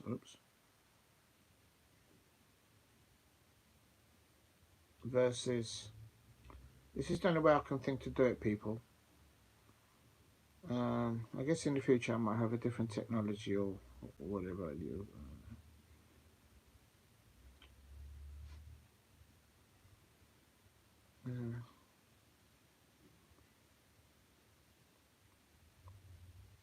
Let me just delete that one. It's probably kicked off now, this fixture between Espanyol and Real Madrid. So I've just got to log on in a minute and I'll get the oh, this is taking forever. I think I need to recalibrate my cursor on my iPhone. I don't know how to do that. There probably is a way to do it. Or maybe I need to change the little protective cover that I've got on top of the screen. I don't know what's going on. It's not as responsive as before.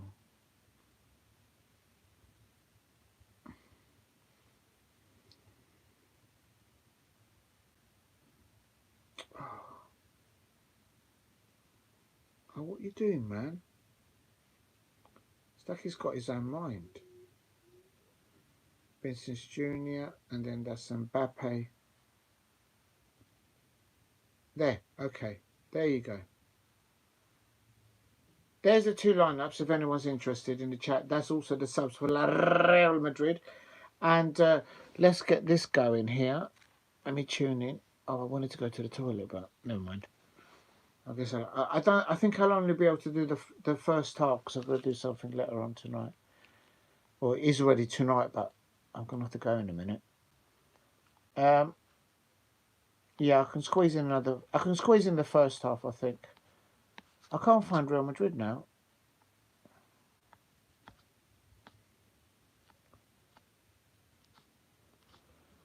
Oh, where are you? Oh, there it is. It's still 0-0, 3 minutes into it. Please hit a like and subscribe at Diego C. Palace. The lineups for Espanyol. Espanyol is. Please hit a like and subscribe at Diego C. And it's kicked off.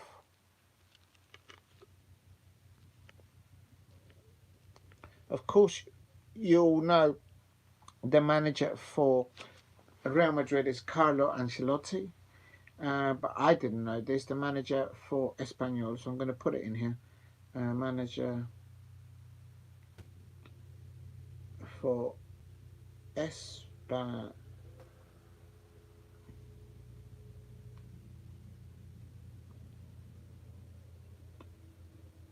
The manager for Espanyol is Manolo.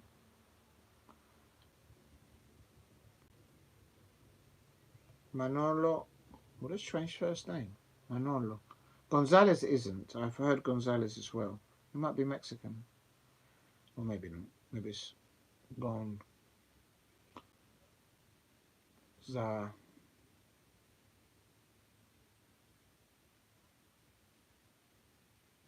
And the manager for... I expect everyone to know the manager for Real Madrid. Actually, who's going to replace Ancelotti at the end of the season? Will it be Xabi Alonso? I don't know. Carlo. Still 0-0, 5 minutes into that match. Looks even Stevens at the moment from what I can see. And Ancelotti, the godfather of all managers, I suppose. There you go for anyone who's interested in that information. I didn't know the manager of Espanyol was called Manolo Gonzalez, and I can tell you, it's still 0-0 actually. While it's still 0-0, I'm going to quickly just go into it and try and find a match. Please hit a like and subscribe at Diego C. Palace if you are new. Oh Lord, that needs charging. Let me just unplug this here. Oh, please don't fall out. Yeah, that's okay. I just need to charge that there. Wait a minute, because I'm getting all tangled up with the cables now. Oh.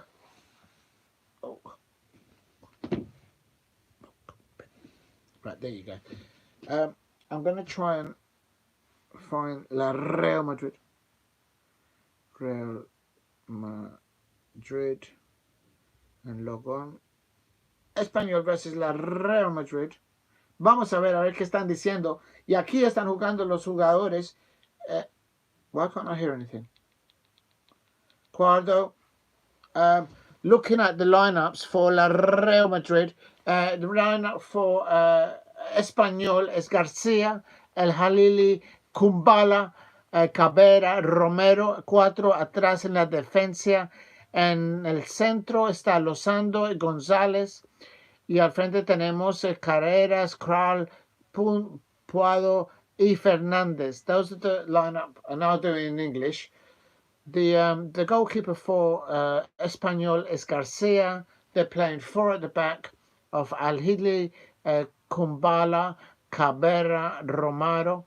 In the midfield pivot, Manolo Gonzalez, the Espanyol manager, has gone for Lozano, I should say, Gonzalez.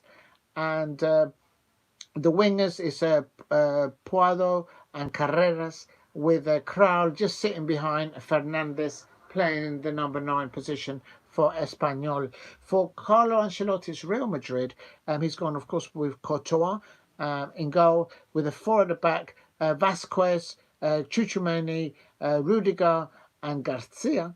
In the pivot, he's gone for Ceballos and Valverde. Please keep hitting the likes and subscribe at Diego C. Palace. Rodrigo and Vinicius Jr. on either side as attacking wingers, and Jude Bellingham, of course, in his positional play there. It's just a false 9, really.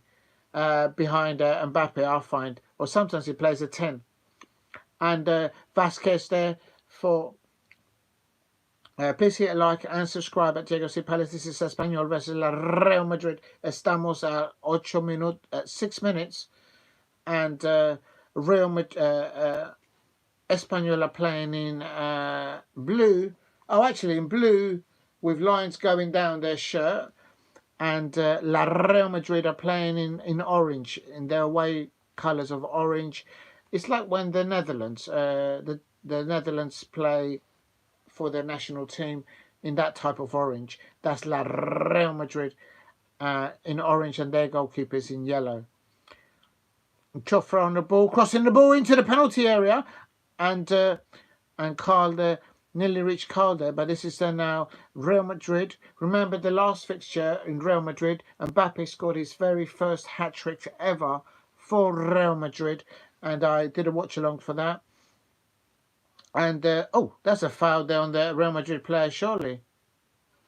That's Vinicius Jr. He's just been chopped up there, but he's not complaining. You know how he likes to complain. Vinicius Jr. there on 7, coming up to 8 minutes there. Yeah, that's a foul. And Real Madrid on the ball there now. Please hit like and subscribe at Diego C. Palace. The other thing which I'm going to have a look at now is where actually Espanyol is in La Liga. I don't know. I know Real Madrid are at the top.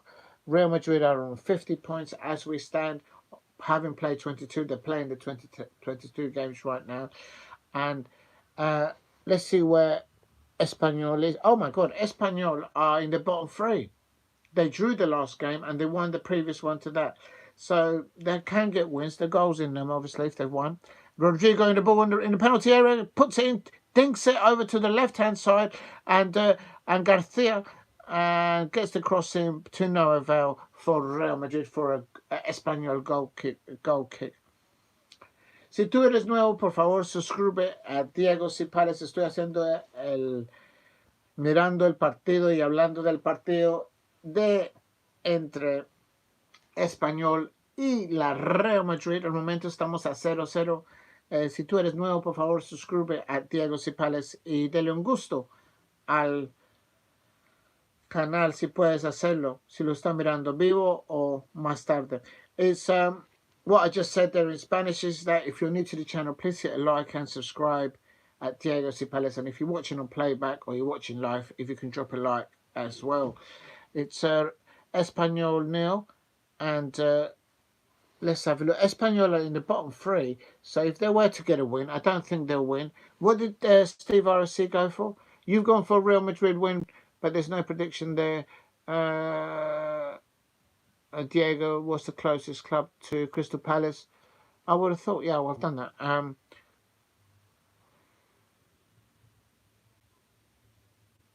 Yeah, I think it's Bromley. I could be wrong.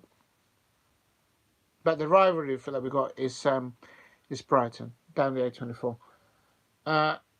Espanyol, 21 points, having played 22.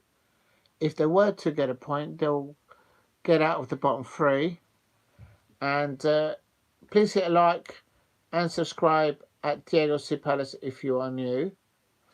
And Real Madrid, at the moment they're drawing, so they're only on 50 points. So if they do win this match, they'll go up to 52 points.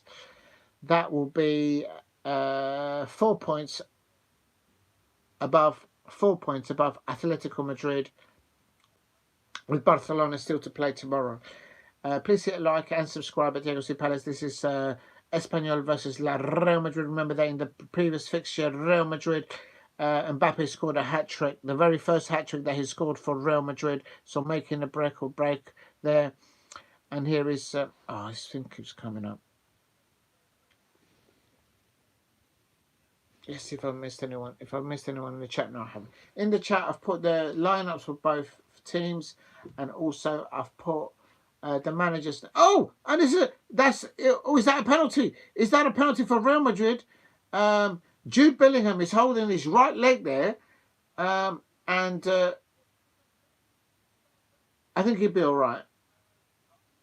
Vinicius Jr., lovely little T-ball there, and the goalkeeper of Espanyol, his hip hit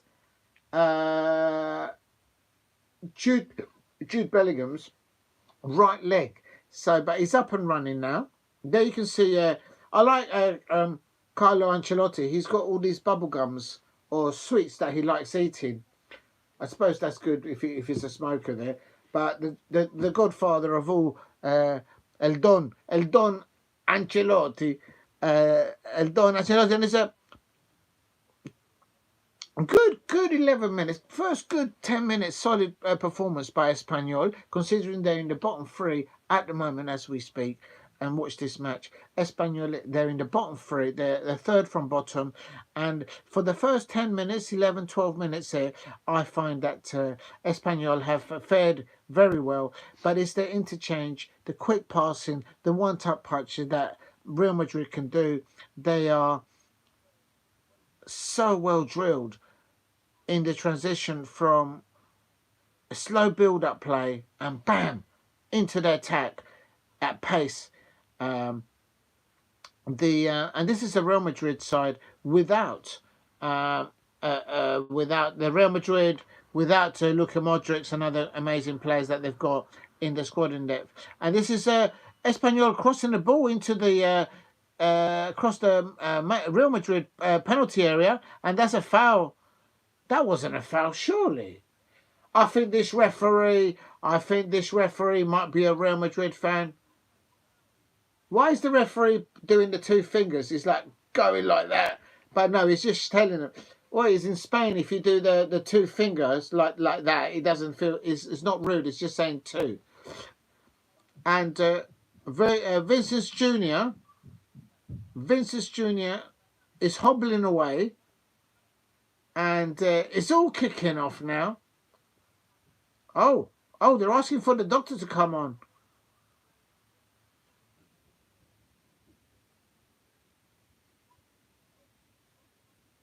It's still 0-0. Espanyol 0. Real Madrid 0. And Rudiger is down injured. He was up a minute ago, but his players came along and said, listen, lad, just sit down, have a cup of tea. And, there might be a substitution. Is Rudiger coming off injured? Oh, somebody's coming off. Hold on a minute. Asensio. Oh, no, I don't think it's Rudiger that's coming off. Who's come off? Somebody's come off. Real talk. Let's have a look. Please hit a like and subscribe at Diego C. Palace. No, it is Rudiger that's coming off. There's a guy in a suit coming off with Rudiger. Is that the doctor? Can you see the suit? I mean, look at the tie, look at the shirt that the doctor is wearing. He's wearing designer gear. And he's the doctor. That's class, man. Have a look at it. Rudiger's coming off the pitch injured, and the doctor is wearing black gloves. He's wearing an overcoat, a jacket for a suit. He's wearing a shirt, and he goes down the tunnel with Rudiger. Rudiger's injured, so Pep Guardiola, Manchester City fans, Rudiger has just come off injured 15 minutes into this match. And I can confirm that Raul Asensio is coming on 15 minutes for Rudiger. So Manchester City fans, I know you've been drawn up against Real Madrid in the Champions League. Just that might be some info for you lot, if there's anybody out there. Oh my legs. Right, match is underway. It's 17 minutes nearly. 17 minutes. Okay, here's Real Madrid on the right hand side. Oh, that's a foul, surely. It's a free kick for Real Madrid. Puado there, knocking into the legs there. Please hit a like and subscribe. Help me get to 10 likes if you can in the chat. That'd be wonderful if you could. It's a free kick here for Real Madrid. It's about 5 yards just outside the penalty area to the right of the Espanyol penalty area. And Rodrigo looks like he's going to be taking this free kick for Real Madrid. Do you remember back in the day, it would have been David Beckham taking these type of free kicks? Real talk. Please hit a like and subscribe. Oh, thank you for getting me to 6 likes, people. Oh, Rodrigo there to the, and I think that's a goal kick.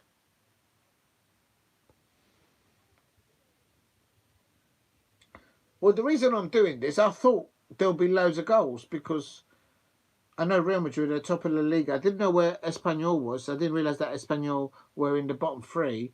But I have to say, for them being in the bottom 3, for the first 10, 15 minutes, they've done really well. No major mistakes. And here they are on the attack here on 70 minutes. And Espanyol, oh, but they've lost the ball. They got the ball and they lose. Oh, they've lost the loose ball. They're getting seconds. Turco for Espanyol. Espanyol playing in a blue shirt, blue lines like this, and white, blue and white. Cabrero for Polasone, and I don't know who that is for Espanyol. I know more. Roberta for Espanyol. This is good football by Espanyol, and Courtois makes a save to his left-hand side, and that's a very good build-up play by Espanyol. Muy bien, muy bien, muy buen jugado por los jugadores de Espanyol. Pues ahí despiraron para el gol y casi que meten en un gol. Courtois se cayó hacia la izquierda ahí y cogió la muy bien, técnica ahí por los jugadores de Espanyol. What I just said there, that's brilliant technique there by the Spanish footballers from Espanyol. Lovely little 1-2 touches there in the build-up play, playing through the lines there, and Courtois having to make a save to his left-hand side, as I saw it, because the camera angle here is different. Please get in. Coming up towards, I'm coming up to 90 minutes. You lot might be on 20 minutes. But it's still Espanyol 0, Real Madrid 0. Espanyol has had one good opportunity. Real Madrid has had 2 half chances, I suppose. And here's a cutback into the Espanyol penalty area. And Espanyol are defending very well in the first half, I have to say. Given them for a side that's in the bottom 3, they're doing really well. Not enough intensity and speed with the transition of defence to attack. They're kind of very slow, Real Madrid, today in that transition, but they have got possession, majority of the possession in the first half, 20 minutes in, coming roundabout. And here is Kylian Mbappe, and there hasn't been good enough link-up between Bellingham and Mbappe. There's a Espanyol player down. Will they look at this off? Let's have a look. Jude Bellingham sliding in. No, he didn't touch his leg. He didn't touch his leg. It was with the top of... Jude Bellingham goes in, but the studs of Jude Bellingham did nowhere make contact with the Espanyol player. Maybe the top of his... the bit where the foot goes into the shin. Maybe that hit him, but nothing more. Nothing in that. It's still Espanyol 0, Real Madrid 0. Please hit a like and subscribe. Help me get to 10 likes if you can in the chat, if you haven't hit a like.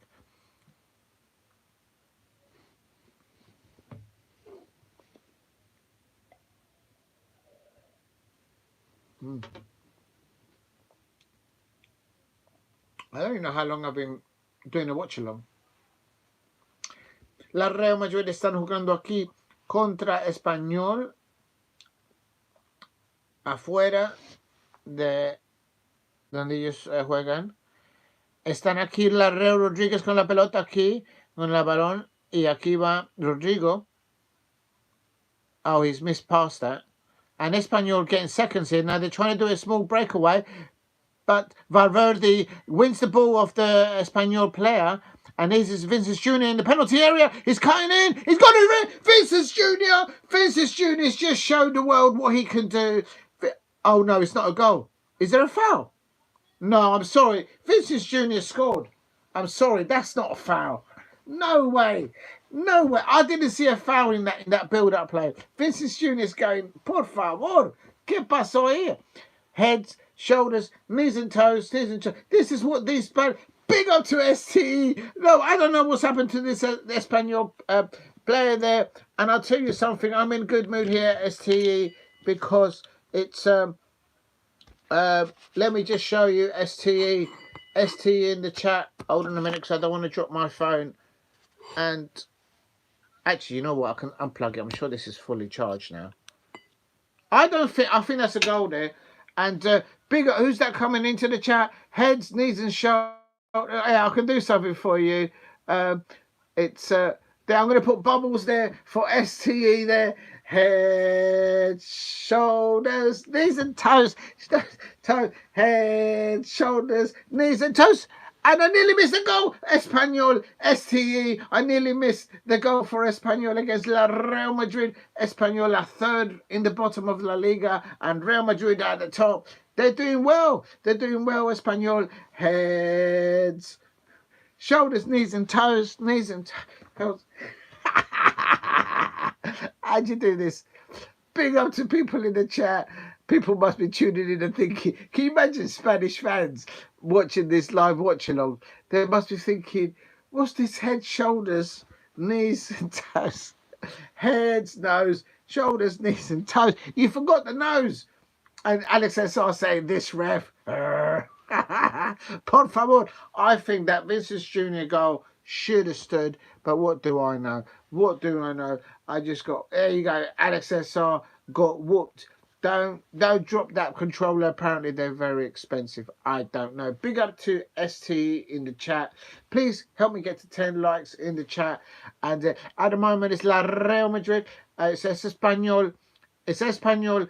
Vamos con ahí va Espanyol con el balón en la izquierda. Alex Kraut for Espanyol. Petitted and Frank Garcia cuts out the ball for Real Madrid. And please keep hitting the likes and subscribe at Diego C. Palace if you're new. Doing the watch along between Espanyol and La Real Madrid is still 0-0 here. And good 25 minutes, 20 minutes for Espanyol. They are bottom in the bottom three. They are third from bottom in La Liga. This ref is Barcelona. This is now West Ham. Listen, real talk, I can do it. Look. Or we can do this one. Heads, nose, shoulders, knees and toes. Knees, shoulders, heads, shoulders, knees and toes. Knees and toes. That's right. And it was celebrations today for Crystal Palace fans because Brighton lost 7-0 at the City grounds. Nottingham Forest fans. So well done, the City fans, the Nottingham Forest fans there. And let me just, I don't want to drop the phone. I need a drink now, actually. How do I do this?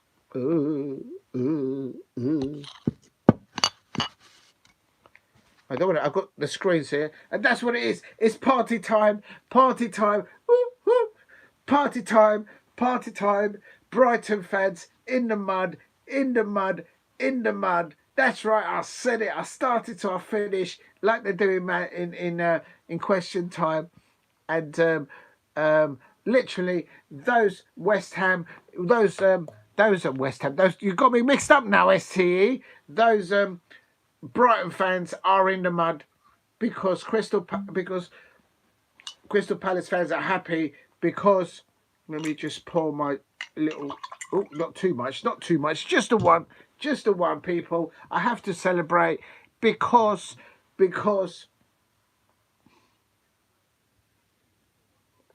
there you go, people. Cheers to those Nottingham Forest fans out there for beating Brighton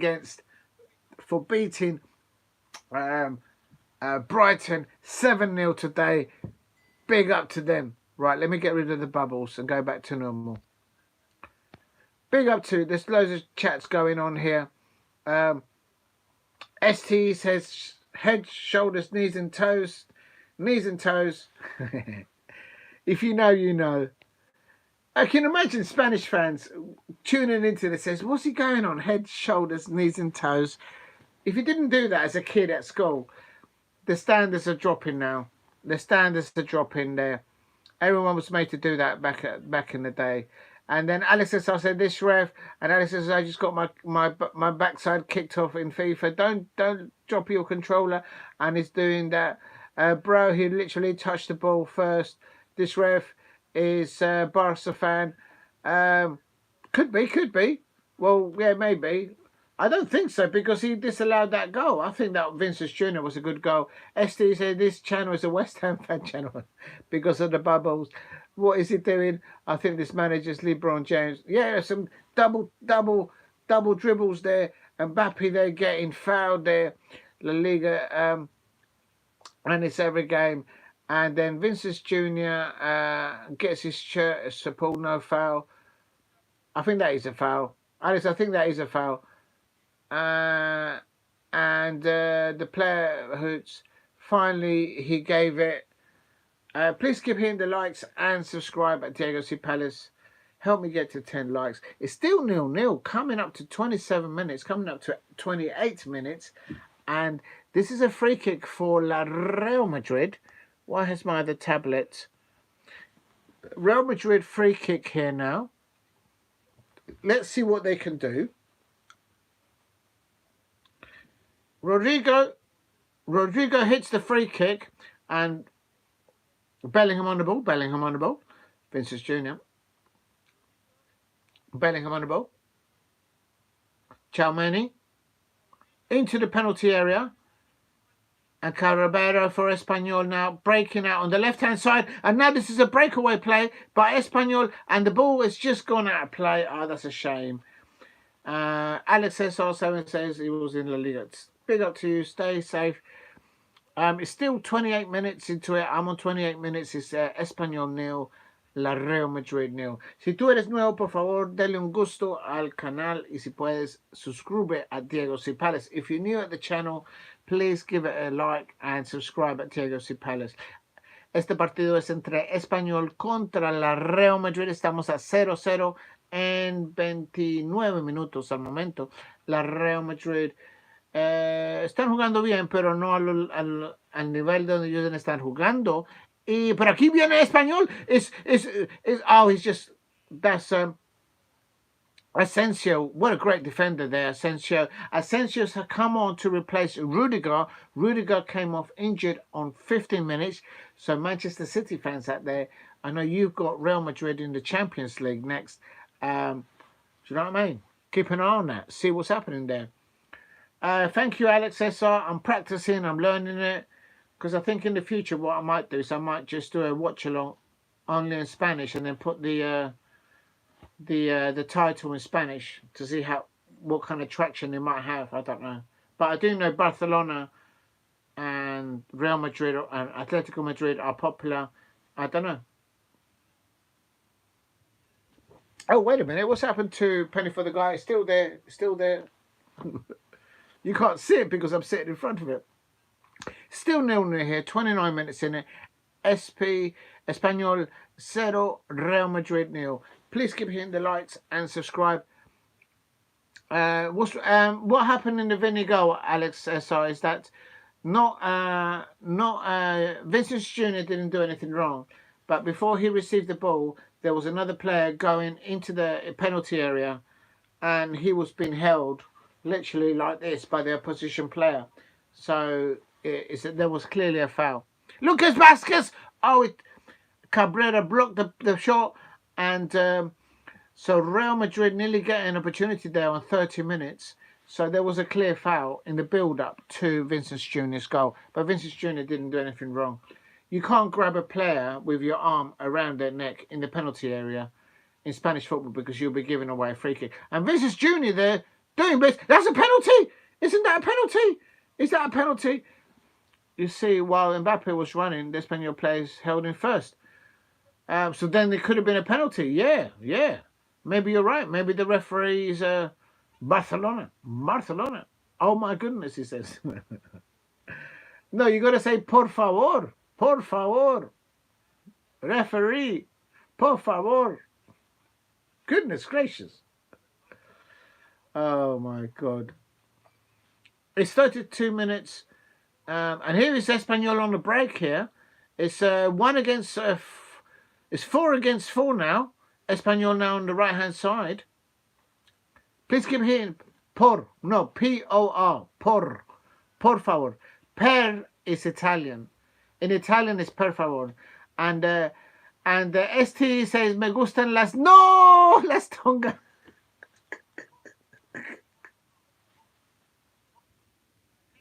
I think you meant to say... Oh, my God. STE goes in there with a chat saying that STE likes the thongs. Oh, my God. Oh, my days. You're going to get me in trouble. Yeah, there might be children in the chat. You're going to get me in trouble. What is the time anyway? Are we past the watershed? No, we're probably not yet. Oh, my days. Please keep hitting the likes and subscribe at Diego C. Palace. I'm going to put my hat there for a minute and have a rest.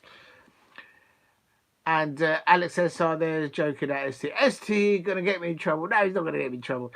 But it's por favor. Well, I'm not going to get anything. I'm not going to show any of that. I'll tell you that much. I don't know if you're allowed to show that. There's a lot of things I don't know about live streaming. I don't know who to ask. I'll probably ST, if I start showing that something, but I'll probably get a phone call from someone. Then, oi, what are you doing, son? You can't do that. STE, cheers.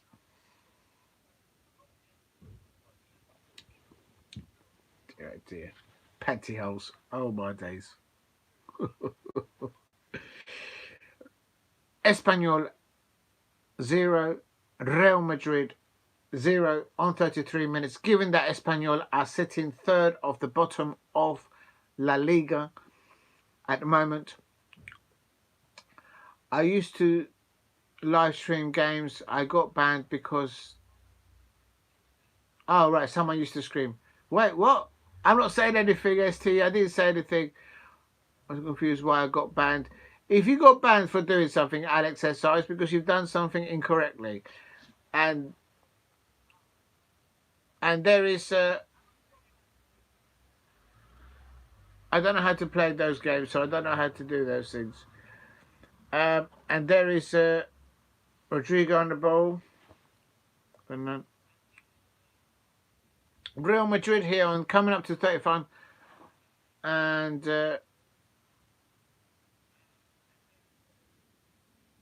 please keep hitting the likes and subscribe at Diego C. Palace if you are new. And I did. I said I like to. I thought you were talking about something else.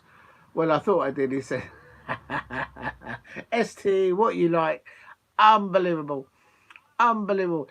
And this is Mbappe here with the ball for La Real Madrid. Estamos a 34, casi 35 minutos. Aquí va la Real Madrid tratando and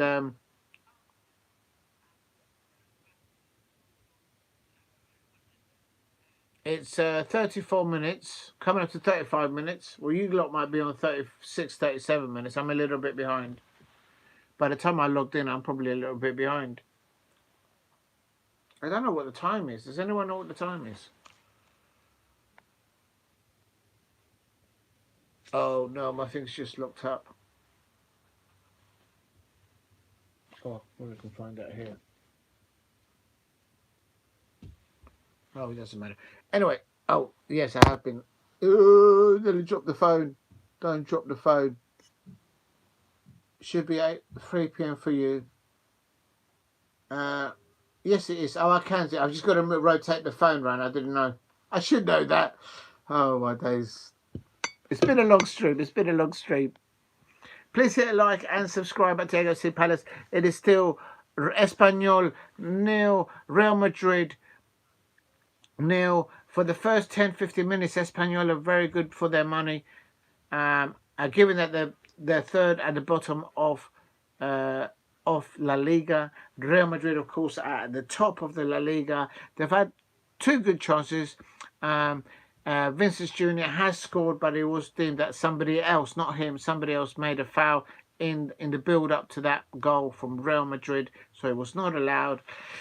And 36 minutes here.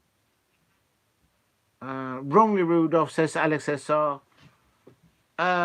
And it's Espanyol there with the chest down for their own goalkeeper. Well, not really. Not if the referee's from Barcelona or Atletico Madrid. Vinicius Junior there.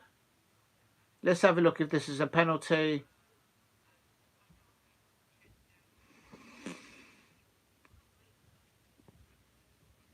ST says, these 22 men is shorts and shorts, long socks. What?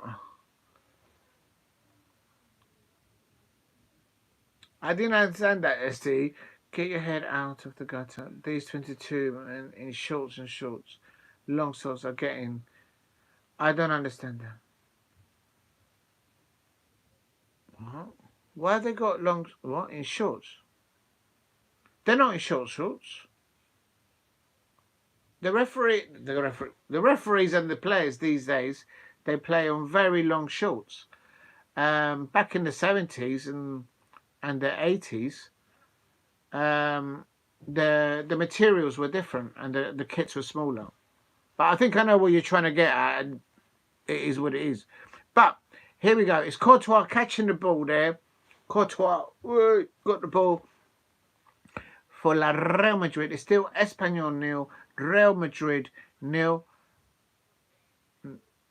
And it's coming up to 38 minutes I've got here.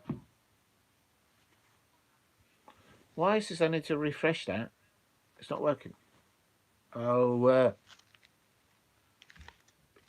Fede Valverde for La Real Madrid. I like the way the Real Madrid players hold the ball, look to play down the lines, but also they switch to play left, right, right, left, and then they've actually just nearly lost the ball there, as I said that. I'm on 38 minutes. Big up to ST. I hope you're well. And Lucas Vasquez, there's Real Madrid here. Good press there on the right-hand side, just inside the Espanyol penalty area. And now it could be a breakaway by Espanyol. But Sensio is a very good defender. What an understudy to have for your Rudiger. But as I said, Rudiger came off injured on 15 minutes with an injury. Not sure what it was. Rodrigo in the penalty area of Espanyol. Come here! Oh! And Bellingham there with a goal, with an attempt on the Espanyol goal. And their goalkeeper there, Jude Bellingham there with a one-touch shot. But Garcia catching the ball very well. The player grabbed Mbappe first. No, I didn't catch. Well, no, I only caught the bit where Mbappe was like literally like this, carrying it, but I didn't see the bit before. I'll have to watch the replay again. I'll tell you what, I'll call the television company. I says, look, can you rewind it? Because the legend Alex SR7 is asking me to have a look at the replay. Shall I give them a call? I'll give them a call. Big up to you, Alex SR7. And there he goes. And, oh my days. Espanyol defending well there. I think pound for pound, I think Espanyol have done really well to get to nearly 40 minutes. And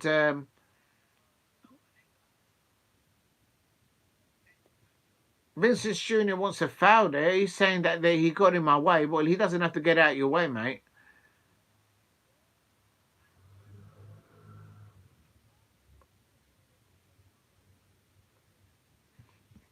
The ability of Vinicius Junior to be able to go outside the player who's defending or cut inside of him, he's got that in his baggage. And there's Luka Modric there in his jacket there. Please give me the likes. Help me get to 10 likes if you can. It is Espanyol. Oh. Espanyol 0, Real Madrid 0. We're coaching half-time. And it's 40 minutes I'm on. And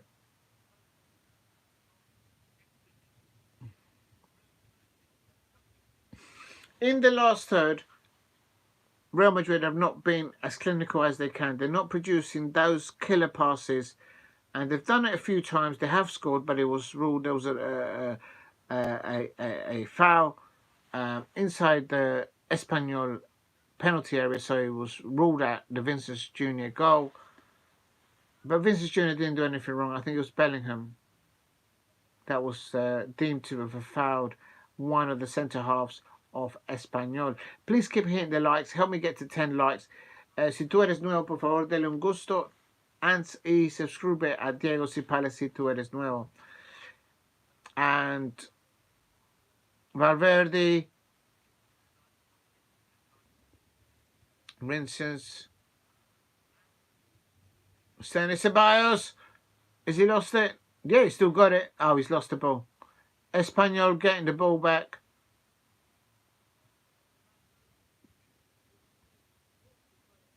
Roberto Fernandez there. Back to Joffre there of Espanyol.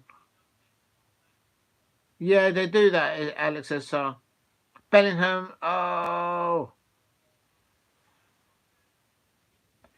They're very, you know what? For if this is Espanyol who are in the bottom three. I mean, they're not playing against Sunday League team. They're playing against Real Madrid. I'm looking at the Real Madrid bench now, and they only play. They've got players. Asensio. Oh, he's come on. Modric. They've got in there. Endrick, the youngster Endrick. He's still to come on. Alaba, Vallejo. There's so many players there.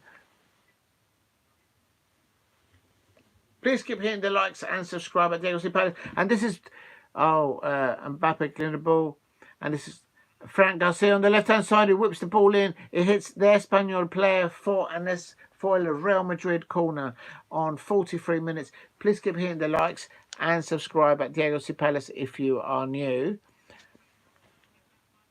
And what minute is the game I tune in? At the moment, the real live minutes is 45 minutes, but I'm on 43, coming up to 43, 24 seconds. Oh, near post and cleared away by Espanyol.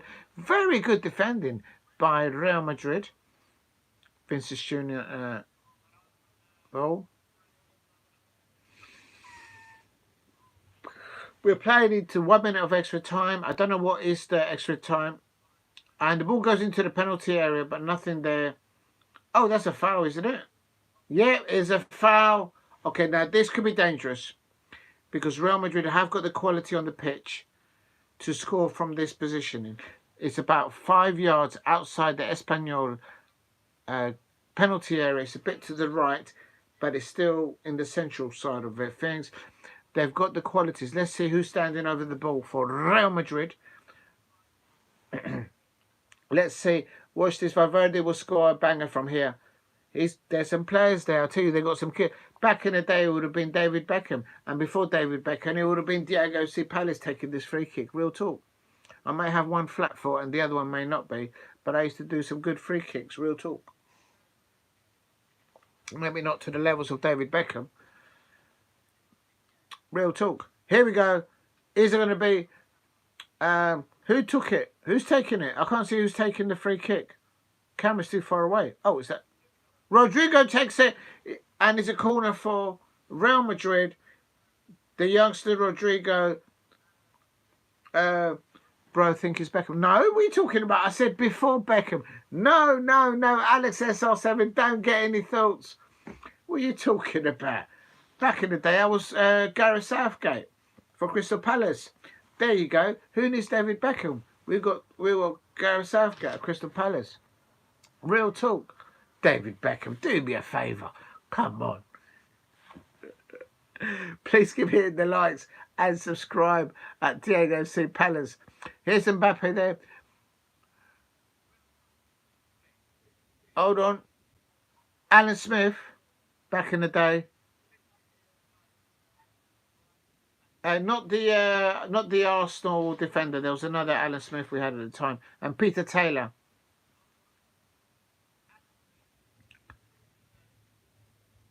Oh, this is good from Espanyol, I can't say. In the last minutes of extra time, it's 2 minutes of added time. And we are into those 2 minutes. And I'll tell you, I've got to say, I was going to say I take my hat off, but I was already off. But I take my hat off to the Espanyol players. They've played really well. Espanyol are parking the bus. I disagree with you. I think they're having to do some kind of defending. Real will want to go before half time. Absolutely, but they're not creating enough opportunities, enough cleanliness in. And Espanyol are defending very well with two in the midfield pivot. The two midfield pivot. That's Lorenzo and Gonzalez are protecting the back line. And then when he goes out to the side, they're compact. The wingers are coming back to face to add Ichinaba. And Vinicius Jr. there, he has scored for Real Madrid, but it was disallowed because somebody else, Jude Bellingham, was judged to have fouled somebody in the penalty area. And that is it. It's half time. And Vinicius Jr. there, embracing El Halil. I'll tell you something. This is the top quality Real Madrid side, and Espanyol have defended very well. I think if I had to look for man of the match, I think I'm going to give it to Valverde. But I'm not sure I like that. The Real Madrid players, some of them are giving a little hug to the Espanyol players, but it is what it is. I suppose if they did that to a Barcelona fan or a Atletico Madrid fan, I expect the Real Madrid fans will kick off. It's Espanyol 0, Real Madrid 0, and Espanyol very well deserved of their half-time scoreline of Espanyol 0, Real Madrid 0. Right, I'm going to just leave that there, and I'm going to go to the toilet. I was meant to go to the toilet at the beginning of this half, and I never went.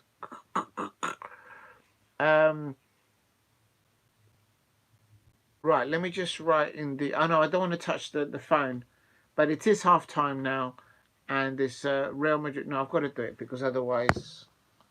Oh, I hope I'm able to log back on. Let me just write it in there so people know. I think it's a bit rude for me to just walk off and not leave like a notice. How do I do this? Please keep hitting the likes and subscribe at Diego C. Palace. And oh.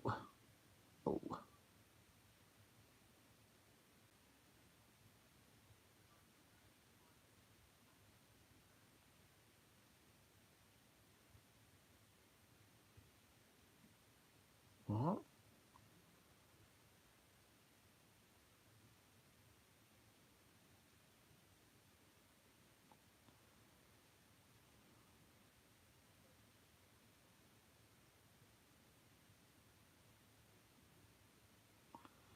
I don't know what's all that about.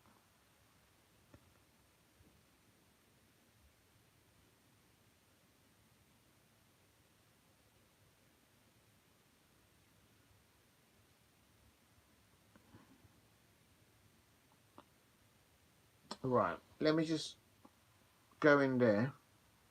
I don't know if you guys can see this. It hasn't gone through, has it? Oh, where?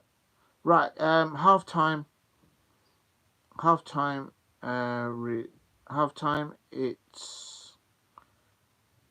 oh,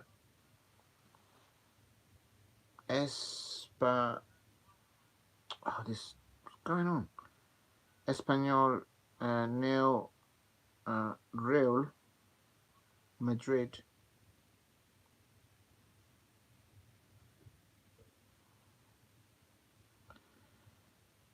And just pop in, just going to a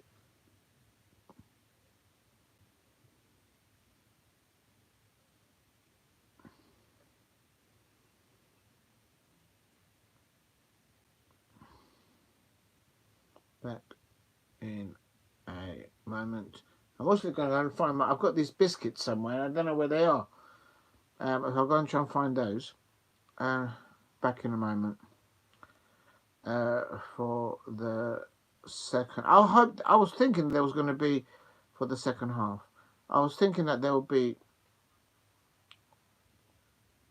If you're new to the channel, please hit like.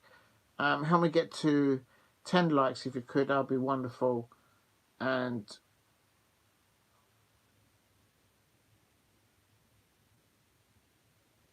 right, there it goes. I'm going to leave that there. Ooh, don't fall down, please. All right, I'll be back in a minute. Just going to the toilet. I'm going to look for my biscuits. Where's my biscuits? I had some biscuits. I'm back in the tip. Just a second. Oh, get a little stretch as well. Oh, my days. Where's my rucksack gone? Right, I'll be back in the tip. Just a second.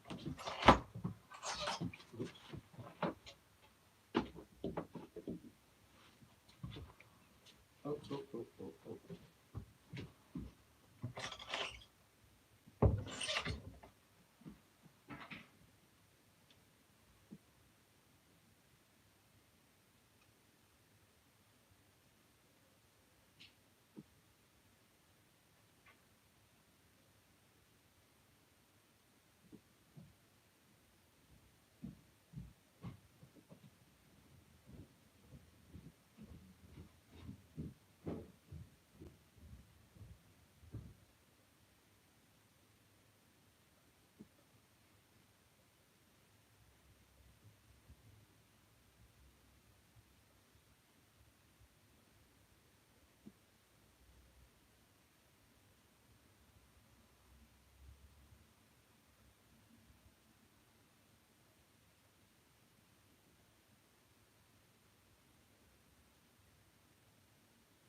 I found my biscuits. It's still half time.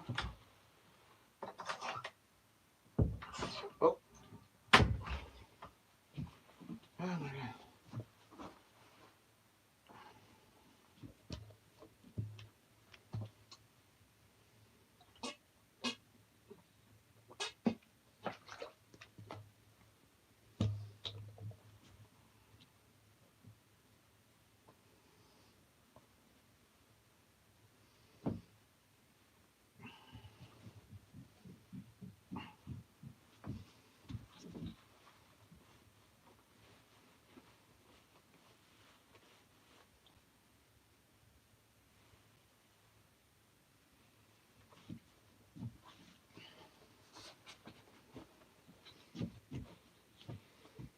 Right. There we go. Sorry about that, people. I had to go and get my rucksack. And guess what? What have I done with it? Days. Look at you going up and down everywhere. Oh, there it is.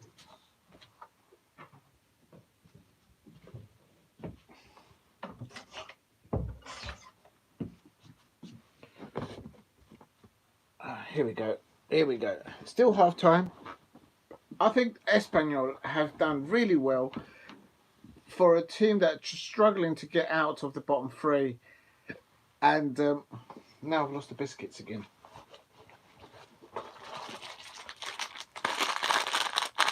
Biscuit time. Biscuit time. Half time. I haven't got any half time oranges. I can't break into the biscuits.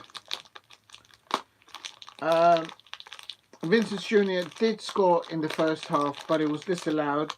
Mbappe had fouled someone in the build-up to the Vincent Jr. goal, and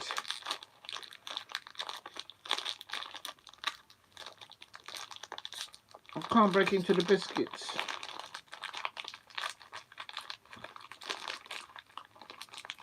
Remember that you can drink and you can eat while you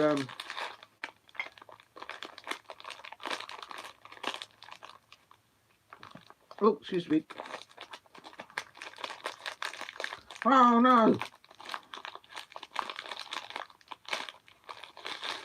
I broke one of my biscuits on the way out of the packet. I think that will do. I don't want people to think I'm the cookie monster. The biscuit monster. Oh, excuse me. Like in Sesame Street. Remember, I've got some lovely little biscuits. Remember, you can drink and you can eat while you watch your football. This is the half time. It is Espanyol 0, Real Madrid 0.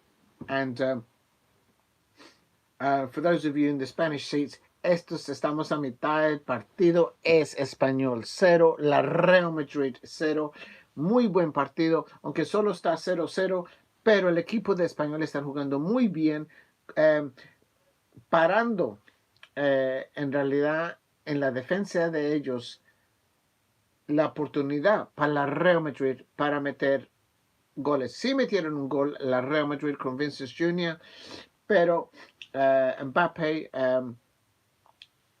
le pegó a alguien y pues el gol no lo dejaron.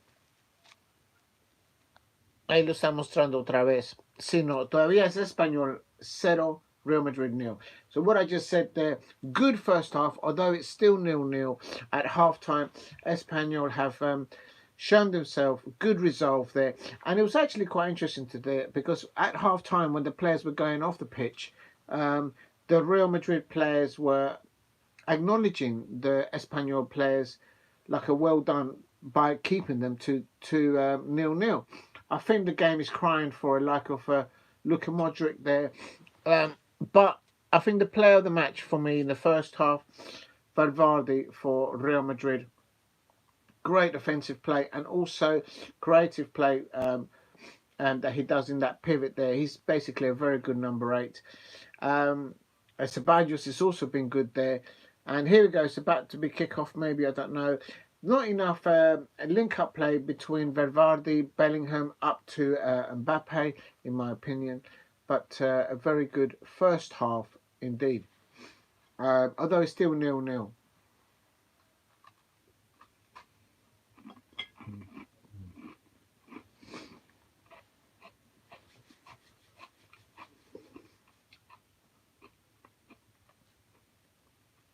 Earlier on, it was. I'm going to put the biscuits up. Oh, I just dropped some of the biscuits. I'm going to put the biscuits over there because I'm leaning over here. Now, you meant to book a bag? What? I don't understand. You meant to book a bag.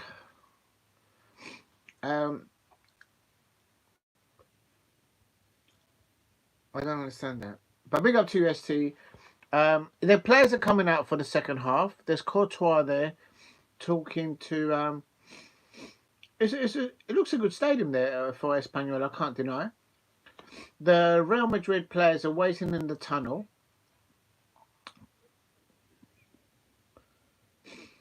I'm trying to see if there's any half-time substitutions. Please keep hitting the likes and subscribe. Help me get to 10 likes. There's Mbappe ready to come out for the second half. All the players, there's Vincent Jr. there about to come out. There's Jude Bellingham.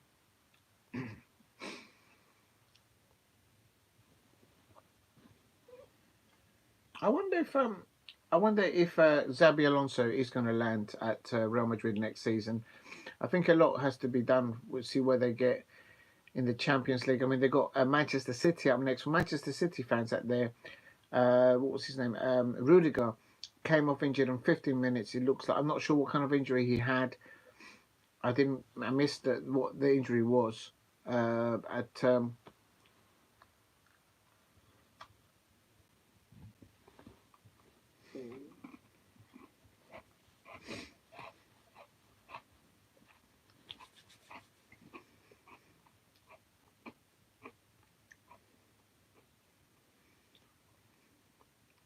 I think it's cold there where they're playing because Vincent Jr.'s just come out and he's rubbing his hand and he's going, you know when your hands are cold in cold weather, you go and you're warm. Unless he's trying to do the, I don't know if any of you know how to do the owl sound. Does anyone know how to do that? Do you know when you warm up your hands? I don't know if anyone knows how to do that. People must be thinking, what is going on? First it was heads, shoulders, knees and toes. Heads, shoulders, knees and toes. That's what we did. Here we go. Second half has kicked off. I'm not going to be able to do all of the second half. I'll do what I can because I'm going to have to wrap it up in a minute. I just want to see one goal and then I'm going to wrap it up. But because I'm running out of time. It's the second half is just kicked off. I'm trying to see if there's been any half-time substitutions. It doesn't look like there's been any. Please keep hitting the likes and subscribe at Diego C. Palace if you are new. Espanyol on the attack here. But good defending there. I think that's Ceballos making the crucial tackle there for Real Madrid. Real Madrid are playing in the orange away kit, so they look like they're playing for the Netherlands. That's that type of orange.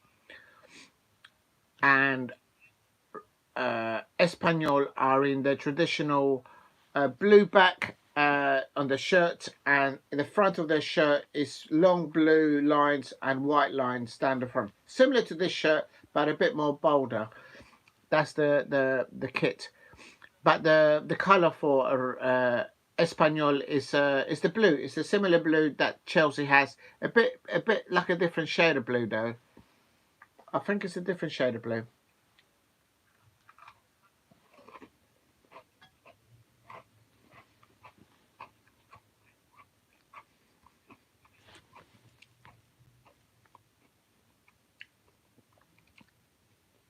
Raul Senso came on for Rudiger on 15 minutes and he's done very well. Alongside Chuchumani. Now Real Madrid are coming into the beginning of the second half. They're holding their possession well. There's Chuchumani on the ball.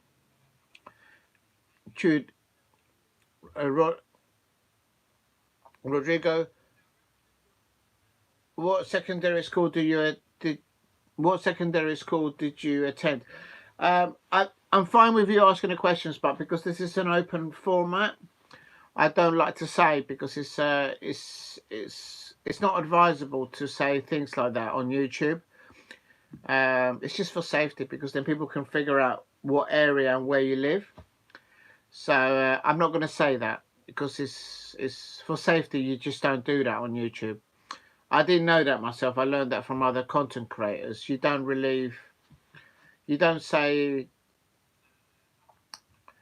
You don't say personal things like that on YouTube because I'm sure you, of course, you're asking it in a nice way, but there are people out there that could look for that and then they'll use it for bad reasons. So, but I don't mind you asking me, ST, but I can't answer that because it's just too personal. I did go to a secondary school though.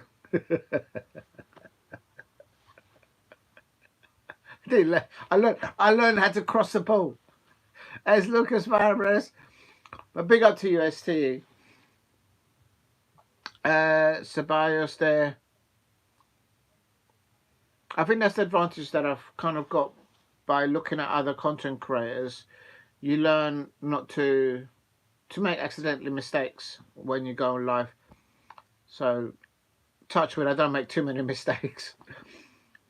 And this is to Pardo for Chilwell joined. Oh, has he actually joined? Oh, oh my God! Espanyol nearly scored. Has he actually signed? When I went live, STE, what do you think of Ben Chigwell joining Palace? I didn't realise he had. I know he's been linked all day long, and the last time I saw was Fabrizio Romano earlier on today saying that it's down to the player. Last thing, so it looks like definitely the clubs have been talking to each other. Both Chelsea, well, actually Chelsea and Crystal Palace have been doing with obviously the line is still they're still talking because obviously of what happened with Trevor Chabala going back to Chelsea, so they've clearly got connections there. And Chigwell, yes, I'll have him.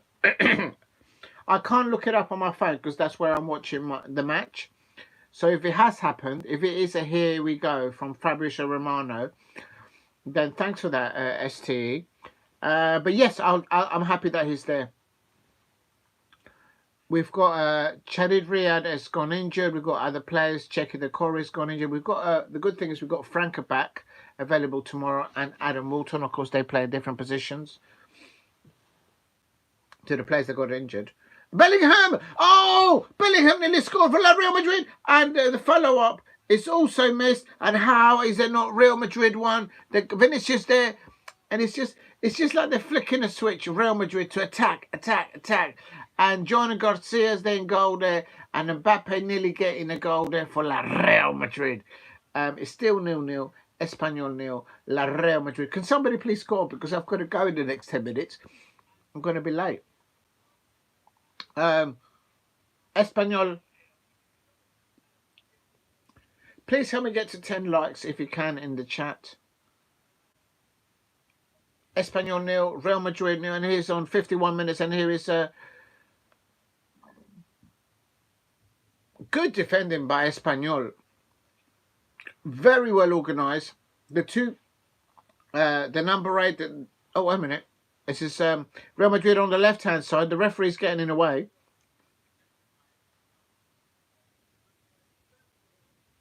Oh my days, my phone is going to die. I need to charge it. Hold on. Panic stations. The live stream is losing the... oh, I hope that works. There we go. Oh, have I lost you? Ooh, get worried there. The battery nearly died on me. Can you imagine that? What? I don't know what happens if you lose the whole... Do you lose the whole stream? If you don't end it? I don't know what happens. The low battery just came up, so I had to plug it in. And here's much better from Real Madrid in the start of the second half. They look more effective attacking. Rodrigo. Oh, Gus Kraut. Ceballos on the ball in the penalty area, and he has a shot, but well saved there. And I agree. Big up to you. Let me just take there. Yeah, I'm happy with that. Listen, if we get if you like, a fringe player like Chilwell, or like when we got Trevor Chabala when he was overlooked by Enzo Maresca, and suddenly Enzo Maresca was saying, oh no, it's because it was a decision made because of financial thing. Rubbish. You didn't rate him at the beginning of the season, so Enzo Maresca told Trevor Chabala, get out of my pub, get out of my club. And he went out, and then he thought, I've dropped a boo-boo. You know, I've done a boo-boo. Remember Yogi Bear back in the day, and the little bear called Boo-boo? And then Real Madrid nearly scoring there. Nice little cutback play there. And the goalkeeper for Espanyol is carrying a shoulder injury. Not yet, but apparently Monday. And the thing is, STE,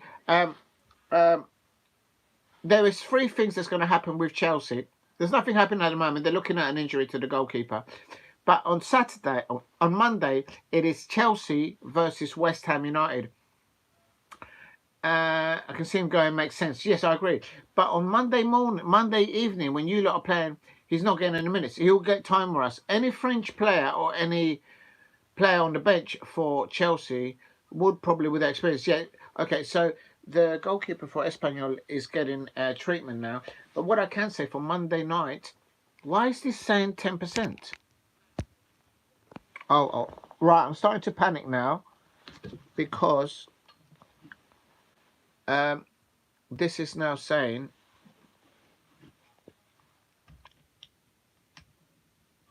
that should be working now. If that's not charging, this phone's going to die in a minute now. Oh no, how do I do this? I can't see. Okay, I am charging, but I am on 9%. Oh my god, the actual device is on 9%. So how do I increase? I've got it for that. I've got to reduce the brightness. Just bear with me, please, people. Oh, here we are. I do know this. Just reduce the brightness just a touch to help the battery recover. I hope you can all still see me and hear me all right. Because at the moment, while it's charging and it's on 9%, how did I let it go down to 9%? That's madness. That means earlier on I wasn't charging it. I've got to keep an eye on it, but it is charging. But yes, on Monday night, it is Chelsea versus West Ham United. There's three things that are happening. The transfer window closes at 11 p.m, I believe, on Monday night. So at the end of the Chelsea game versus West Ham United, you're going to one of those silent discs. Yeah, I'm going to go. You know, don't you start. Listen. This is a Chelsea fan. Let me tell you something. I know you're trying to have a little part. It's going to be one of these.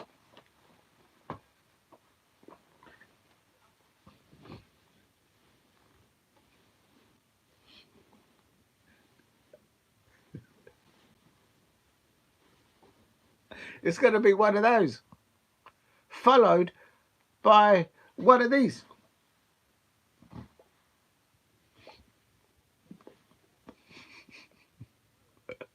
How do you stop this? That's probably why the batteries run out. Oh, how do you stop this now? Real talk. I think anyone who doesn't know me, they're watching this stream and they're thinking, what is going on? Like, what is going on? Literally. And it's Real Madrid there with an opportunity. Oh, is that a penalty for Real Madrid? That could be a penalty. That could be a penalty for Real Madrid. No, it's not. It's a foul just outside the area, I think. Yes, it is a foul. It's about 5 yards. Not central, but just right off the goal. 5 yards. This could be a goal. This could be a goal for Real Madrid. If David Beckham was still playing, this could be a goal. Ancelotti is looking very anxious there for his players to do the right thing. Ceballos is there. I think Ceballos, who's putting the ball down? I can't see. You know when they're about to do a free kick, the camera should always be zooming in on the player that's going to put the ball down because he lets you know who's going to actually take it. That's just bad cameraman. No, I don't know who's put the ball down, so I don't know who's going to take it. This could be a goal. This could be a goal. Oh, it's hit the wall. It's hit the wall. Nowhere near the goal. It's hit the wall. So it's a well put up wall there by Espanyol. Espanyol are defending really well. So on Monday night, it is Chelsea versus West Ham United. 4 things are going to be happening there. The transfer window will still be open after the Chelsea game for about an hour because the kickoff is at 8 p.m. So the match kind of finishes at 8, 9, 10 o'clock with extra time, added time if you like. But there's going to be about an hour of 1 hour more. Now, So that's going to be in the mind. The second thing is, we all know that Graham Potter used to be the Chelsea manager, and the the he'll know the Chelsea players. Because some of them he brought them in at Chelsea when he was the manager there. He will know the squad in depth. He will know the fabric, the identity of Chelsea to some extent because he's managed the club. And the third thing is he would want payback time because the way maybe he was released, probably no manager likes to be released from his duty. And of course, the fourth thing is Maresca. He wants to get one over Maresca. Now, the problem with West Ham United is that they weren't able to shine John Duran from Aston Villa. So, and of course, they've got the injured Antonio, who had that car crash. So I hope he survives and he gets well. And this is Real Madrid. He's crossed it. Oh no, nearly. Real Madrid. They're trying to pass the ball within the penalty area, but Espanyol getting the ball out. So that's the fourth thing that's going to happen there. And I think Chelsea are vulnerable. Oh, here's Espanyol! Espanyol! Oh, nearly. Espanyol nearly scoring there. It's a corner for Espanyol. Good defending there. You can't see me now. Oh, no. I can't see me. What's going on? Let me just check the...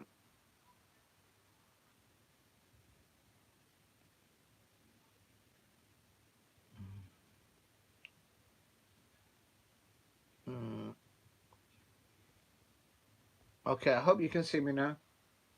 Yes, I am. Oh, no, maybe the... Let me have a look. Oh, no, I'm gonna have to hang up. Oh, you can see me. All right, okay, you can. You know what it is? The I'm just gonna charge this. I've got the charger on, so hopefully it will charge from there. I let it go. I let the battery go all the way down to 5%. And here's Real Madrid. Oh, Mbappe has been fouled. That could be a sending off. That could be. You're gonna give me yes. And there's Real Madrid. Oh, that's a penalty. That should be a penalty. That should be a Real Madrid penalty. I think that Real Madrid penalty. Are they going to look at it? Mbappe was fouled at the other end on the build-up play. This is on 60 minutes. This could be definitely a foul on Mbappe, and they might be looking at VAR for a penalty for Real Madrid. I don't know. We're on 60 minutes. They've brought on it's Real Madrid. It's Mbappe now received a bad injury. Oh, they've just chopped his leg. Oh, that's a horrible tackle. He's left his studs and he pulled it on the back of Mbappe. Mbappe's been chopped up. He's lost a leg. Literally, will this affect the rest of the season? And Alex doesn't like him. Just waiting to see what is going on here. And I'll tell you something. Real talk. And I'll tell you something. Let me see what's happening. And then later on the end of the build-up play, I think there might be a shout for a Real Madrid penalty. You look at this doctor. Look at the doctor looking to... the doctor's wearing designer gear. He's wearing probably... I don't know if that's a Valentino overcoat for a suit. And look at the doctor. The doctor's wearing a really... And then he's got... suit and tie on, and he's the doctor. Anyway, and here we go. Ancelotti's absolutely fuming. Ancelotti's having a word with the fourth official saying, ¿por qué no hay penalty? There should be a penalty for Real Madrid. It's a corner for Real Madrid. But I think, why isn't VAR looking at it? I don't understand. Don't they have VAR in La Liga? I'm sure they do. And the ball goes in. Terrible corner by Real Madrid. And did the player get booked for the one that chopped up? Ancelotti's not looking happy there, and I don't blame him. There was no yellow card. Yeah, Carlos Romero got a 61-minute card there. And Vinicius Jr. saying there should be a handball. I think that should have been a penalty for Real Madrid. Real talk. Are they looking at it? Mbappe is okay. He's back on his feet. That was nearly, as I say, sometimes it could have been deemed as a double dribble. The man went shh and moved his feet incorrectly. Basketball settings. Please keep hitting the likes and subscribe. At Diego C. Palace, it's Espanyol 0, Real Madrid 0. We're on the 64th minute. And I wish somebody would hurry up and score. And Man United versus Real Madrid, Alex Ferguson, who you supporting? No one really, because I don't really support neither of those two clubs. Um, when Scottish clubs or Premier League clubs are performing in Europe, I tend to sort of back not the club or the fans, but I would want them to be successful. So the answer to your question is to that one, Manchester United versus Real Madrid. I would want the Premier League club to be successful there. In your question is Manchester United, but supporting, I wouldn't go as far as saying that.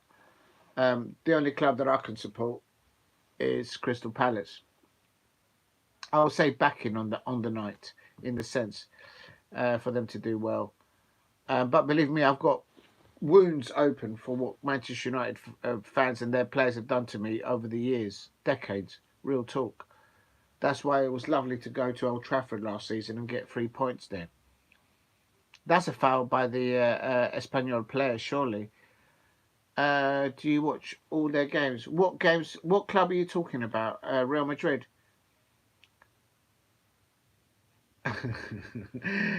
You don't support your local nightclub. I mean, no, not really. It's just because I'm doing live streaming now. Actually, you know what? That's actually a good question. Oh, this is Real Madrid in the penalty area. Can he cross it? He tries to go for the inner post. It hits side netting. It's still Espanyol 0. That's Rodrigo. Real Madrid 0. Before, no. But because since I started doing live content watch-alongs, whatever you want to call it, I've noticed it's just to learn how to do it, to practice, and because I can speak a bit of Spanish as well, so then I can do a bit of Spanish, bit of English, and I'm getting to watch now, not just La Liga, Serie A, the Bundesliga, whenever I can. Espanyol are doing a substitution here on 65 minutes, and it's still 0-0, and everyday officials getting. Well, I know you're criticising the officials, Alex, but we need them. So they need to train them better. They need to give them facilities.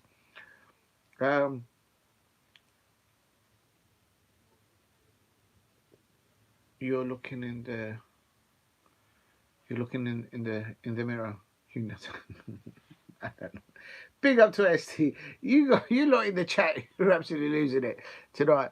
Listen, keep hitting the likes. Help me get to 10 likes in the chat if you can. Shit, what's the time? Right, let me just check if this thing is charging. 8%.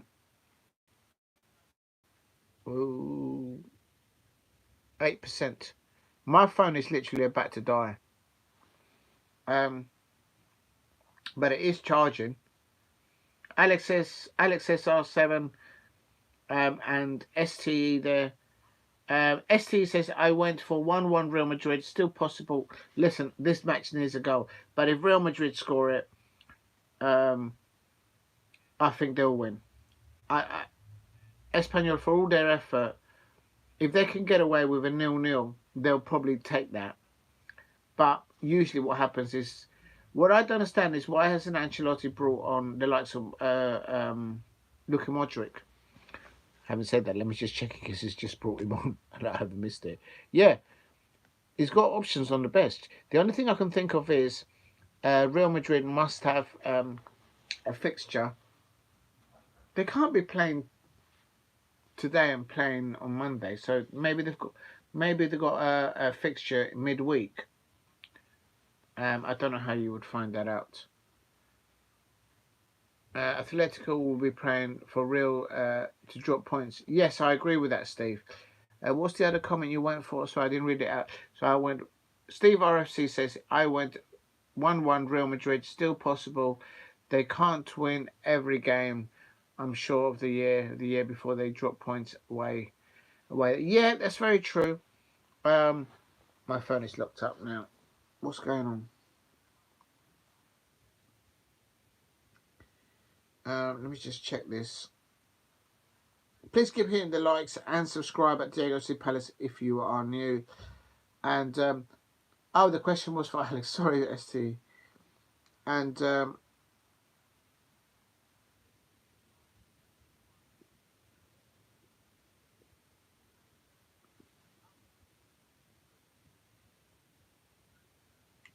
I can't believe.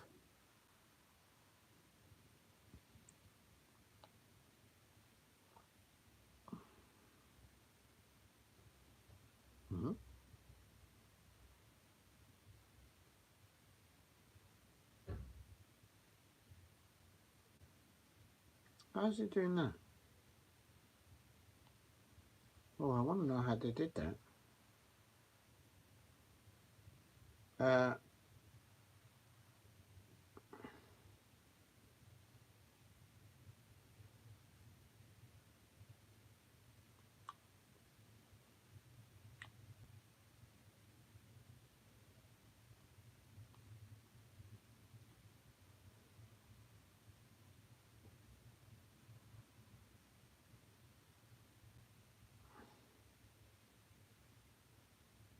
Let's have a look at this. Well, that's interesting. Let me just check something. I've just seen something.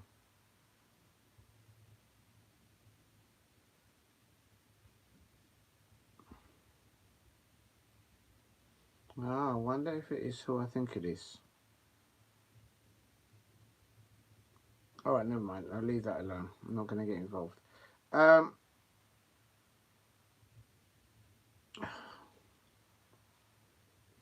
There's a Portuguese game going on at the moment. Oh. What's happened there? Real Madrid are the goats. ST says, please keep hitting the likes and subscribe at Diego C Palace if you are new. Let me just get logged back in. Nothing there.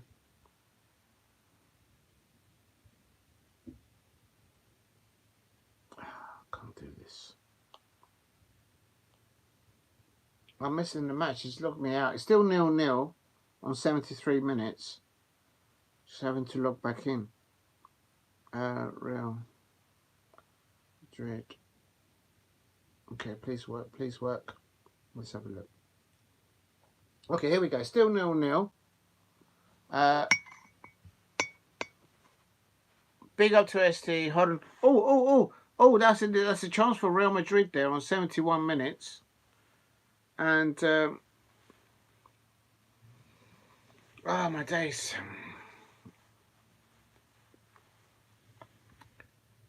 I think on the whole of this match, you people in the chat and anyone who are watching on playback, I think Espanyol deserve their 0-0. But I just got a feeling we're approaching now into the last 18, 17 minutes of the match. A good two-legged game versus Chelsea. And Real Madrid here on the ball. And please hit a like and subscribe at Diego C Palace. Here's Real Madrid there.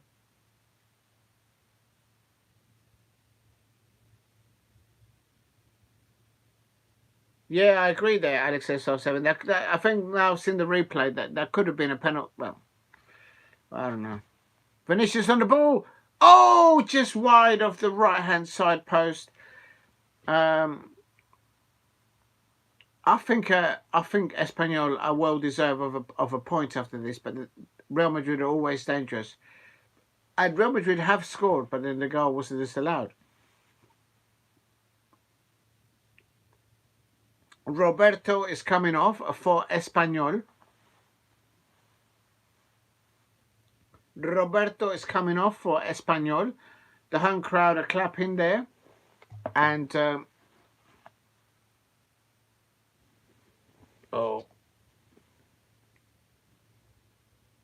not sure who came on. I missed it.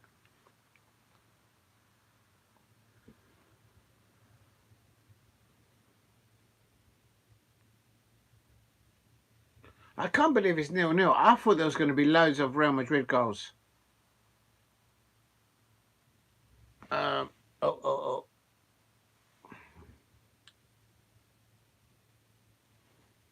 Right, it's Espanyol 0, Real Madrid 0 on 73 minutes here.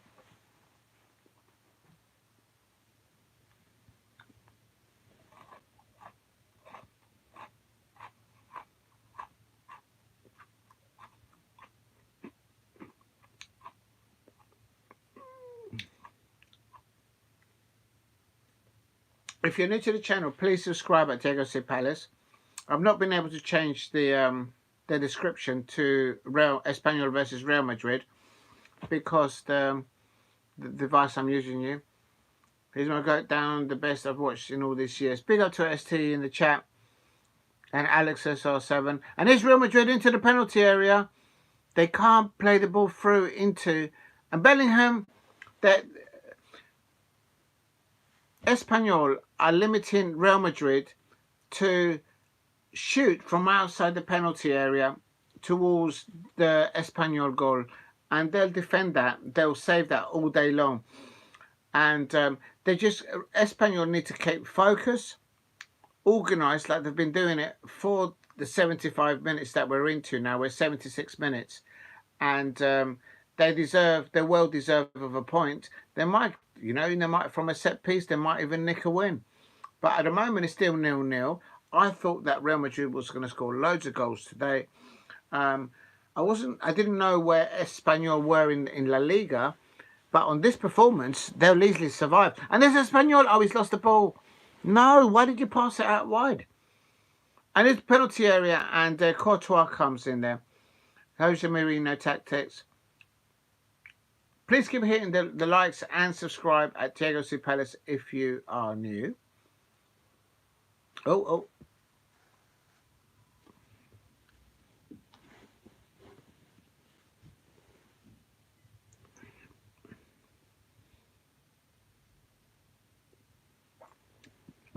Sensio on the ball. There's Garcia.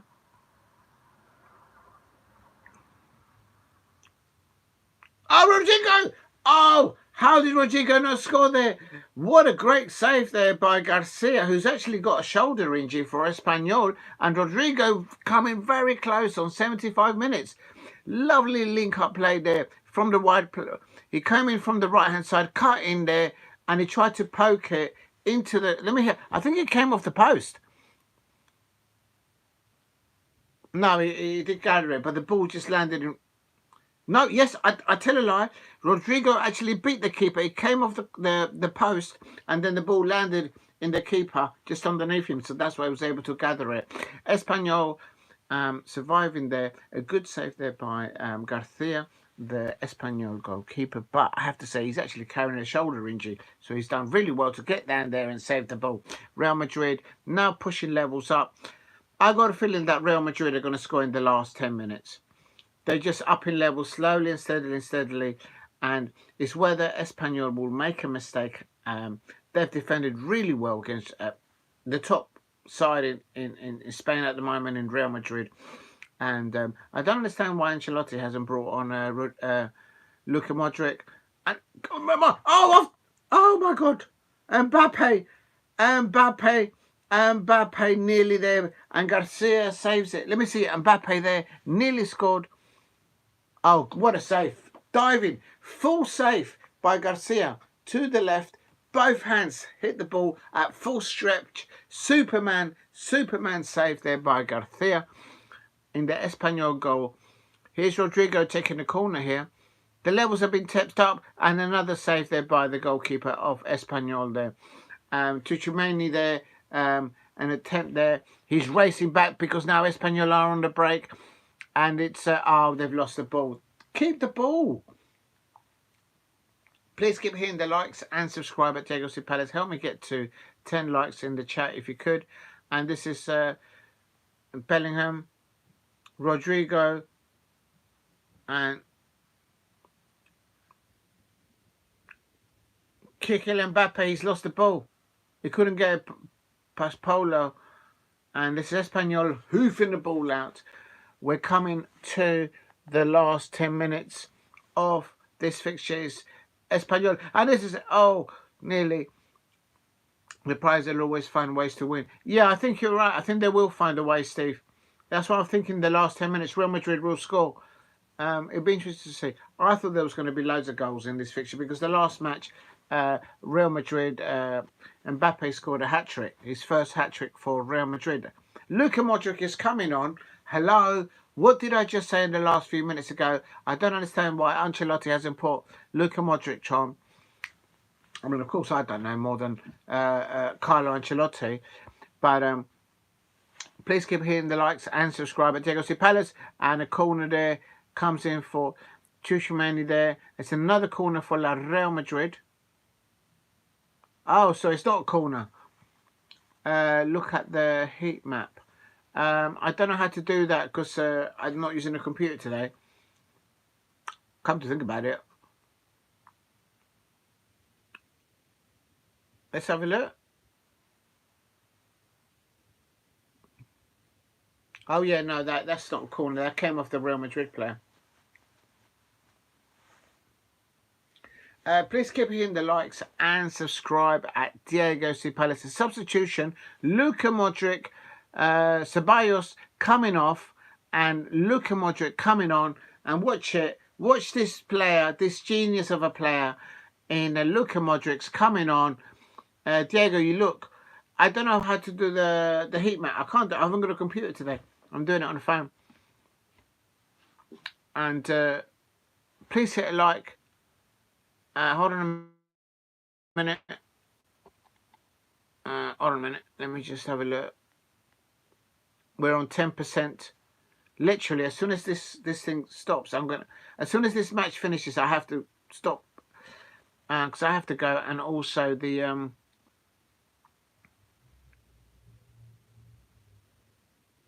battery. I've only got 10%.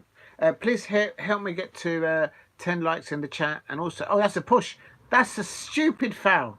What a stupid foul to do. Someone just pushed Mbappe from the back. Why foul him? He was nowhere near. Oh, it's just, that's just stupid. Because I tell you something, how can you wave your hands and say no when you just pushed Mbappe with one hand like that? Clearly, it's going to go down. And then that's just frustration. I reckon now Luka Modric is behind the ball. He's going to score now. Watch it. Watch him score now. Watch Luka Modric. I know he's going to cross it. He's going to ping it into the back post. And there it is. Oh, Real Madrid. Nearly about good there. Please keep hitting the like and subscribe at Diego C. Palace if you are new. And oh, there's a Real Madrid player down in. Oh no, he's just putting his socks back on or something. I don't know. It's on the 82 minutes, and Espanyol are defending for their lives now. And oh, that's a foul there. Espanyol got the advantage there. Big up to ST. I hope you're doing okay. It's next match, February the 8th, is Real Madrid versus Atletico Madrid.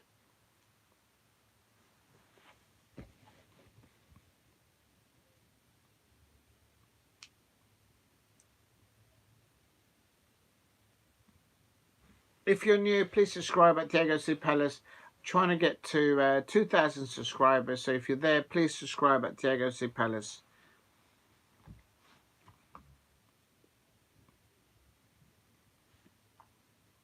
Substitution there by Espanyol.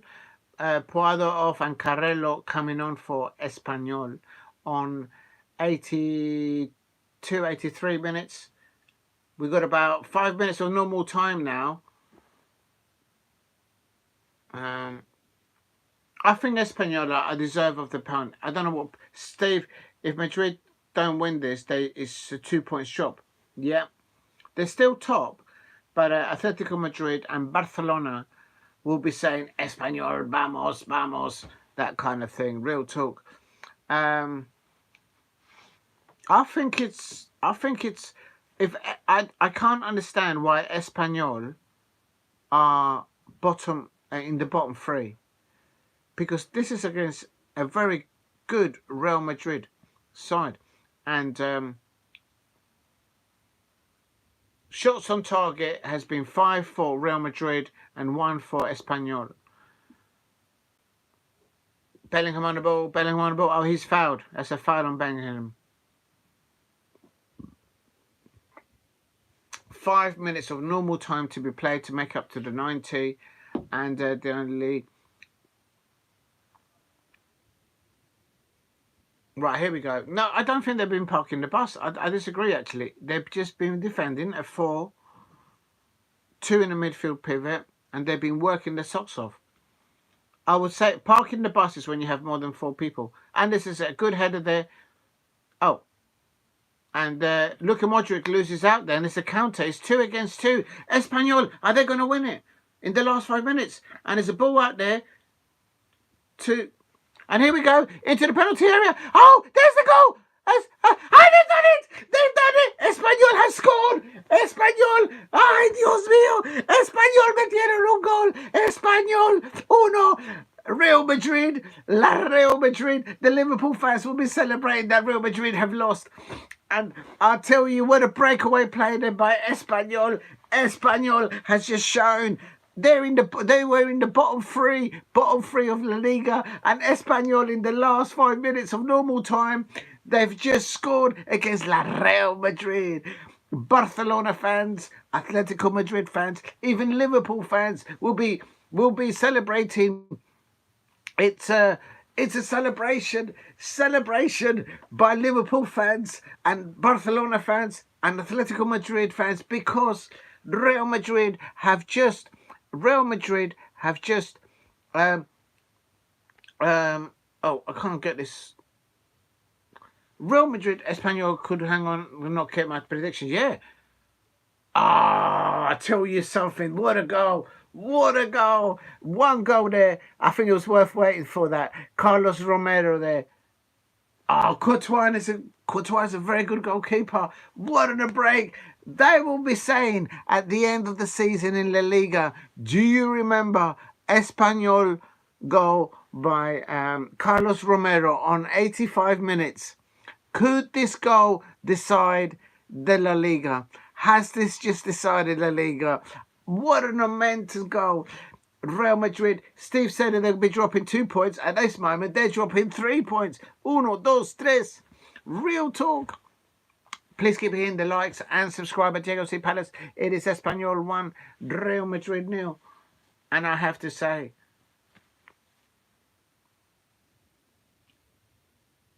and I think that was worth waiting for. Anyone in the chat? Carlos Romero there, 85 minute. And this is Real Madrid now.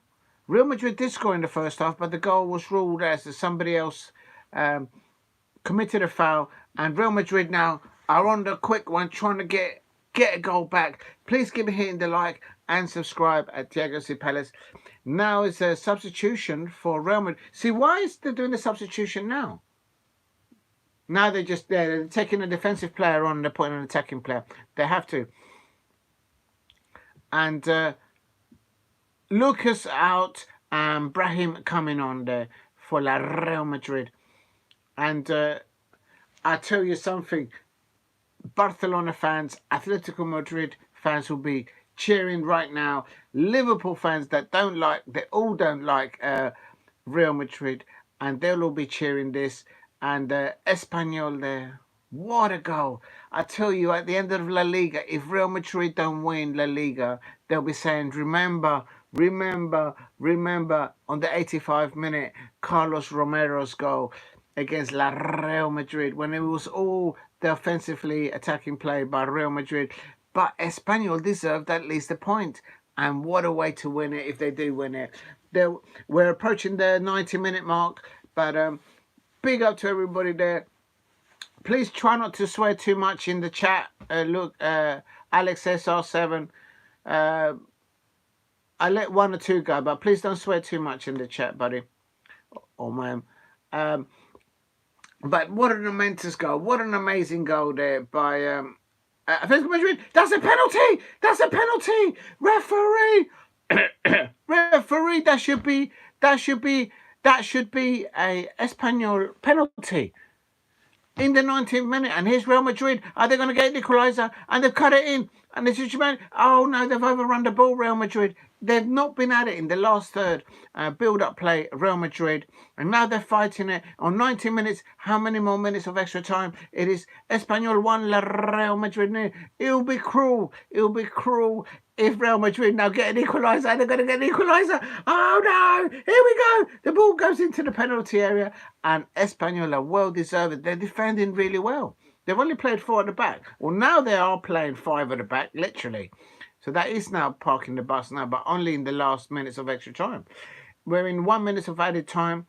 And Sensi on the ball. Sensi on the ball. Shmani. Modric on the ball. Modric is playing too deep. He needs to move up a bit. And it's Bellingham. And there he is. Oh, my days. Real Madrid nearly equalised.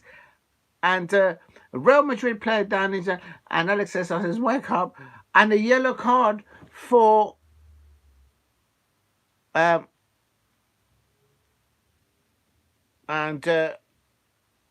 think man of the match is either the goal scorer, Carlos Romero, or Garcia, the Espanyol. Let's have a look. Why is he getting a yellow?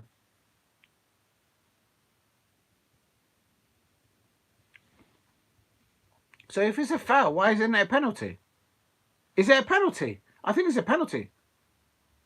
I don't understand that yellow card. All right, I don't understand that. Anyway, but is a corner coming in? Well defended. They couldn't. That sums up Real Madrid. They couldn't beat the first man there. Luka Modric has just come on, and he couldn't beat the first man. Real Madrid have been hot and cold all this season. Kumala. And 7 minutes. 7 minutes. 7 minutos. Al momento es Espanyol 1. Real Madrid 0. This is a momentous goal. Liverpool fans. Diego's in the league doing it in one. And there he goes. And that will be a goal kick now. He'll pick it up. He'll get a goal kick.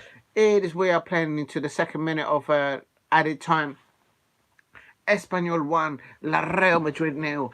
This changes things at the top and at the bottom of La Liga. Massive wise. Has this match just decided La Liga? Has this match just decided La Liga? Oh my days, this is massive. Also, Rudiger went off injured in 15 minutes in the first half. Real talk, the ref needs Specsavers appointment. Espanyol 1, Real Madrid 0. There hasn't been enough attacking threat from the last third from Real Madrid, and they haven't been up for it. And I have to say, it's because of the defending, the well-disciplined defending by Espanyol, and he kicks the ball away. How's he not getting a yellow card? 7 minutes of added time put up by the 4th official. We're into the 2nd minute of extra time. Real Madrid on the ball here. Modric has come on in the last 10 minutes, of this match. But we're now in injury time. Mbappe on the ball for Real Madrid. Timesius, Fede Valverde, Rodrigo. Please keep hitting the likes and subscribe at Diego C. Palace. Raheem Diaz. I can do this anymore, man. Stay strong there, Alex SR7. And then there is Modric, and Rodrigo. There's Real Madrid! Real Madrid just wide. It's just gone wide. Oh my God, Vinicius Jr. saying, how did we not equalise there? Unbelievable, sir. Por favor. Let me just have a look. Nice little turn there by Vinicius Jr. He gets the shot off, but it was always going wide. He's saying that it touches somebody's hand. Let's have a look. Oh no, that's a trailing hand, but did it? He's saying it's handball. I don't think it was. They don't have VAR there, surely. If it's a possible handball, I don't think so. Rudiger came off injured, and that's the reason why they've conceded a goal. Unbelievable scenes. This is a mad one. I expect Liverpool fans will be celebrating tonight because Real Madrid are losing. No, it's not. This is a league match, so Espanyol will get 3 points. At the beginning of this match, Real Madrid were in the bottom 3, and Obviously, Real Madrid are dropping 3 points. Barca fans are laughing at us now. Big up to Alex SR7 there in the chat. And Espanyol fans there celebrating 4 minutes of added time there at the moment. But they have announced 7 minutes of added time. There is just possibly one more opportunity for Real Madrid. But right now, there's a free kick for Espanyol. They're taking their time. Just take the ball into the corner. And they're giving the ball away. And oh, that's a foul, surely. But no foul there. The Espanyol players down injured, and that's a foul, surely. And this is now Espanyol. They're going to get the second goal. Just leave it in the corner, and they win themselves a throw-in deep into the Real Madrid half, and that should be it. They're now into the 6 minutes of added time. And please keep hitting the likes and subscribe at Diego C. Palace. I think they've done enough. There's a corner deep into the Real Madrid half, a big throw. Just somebody go there and play it short. And just keep it there. Keep it in the corner. That's it. Keep it short. Don't worry, Man United will win. No! What are you talking about, ST? Crystal Palace are going to win tomorrow. Please hit like and subscribe at Diego C. Palace if you are new. Espanyol 1, Real Madrid 0, and big up there.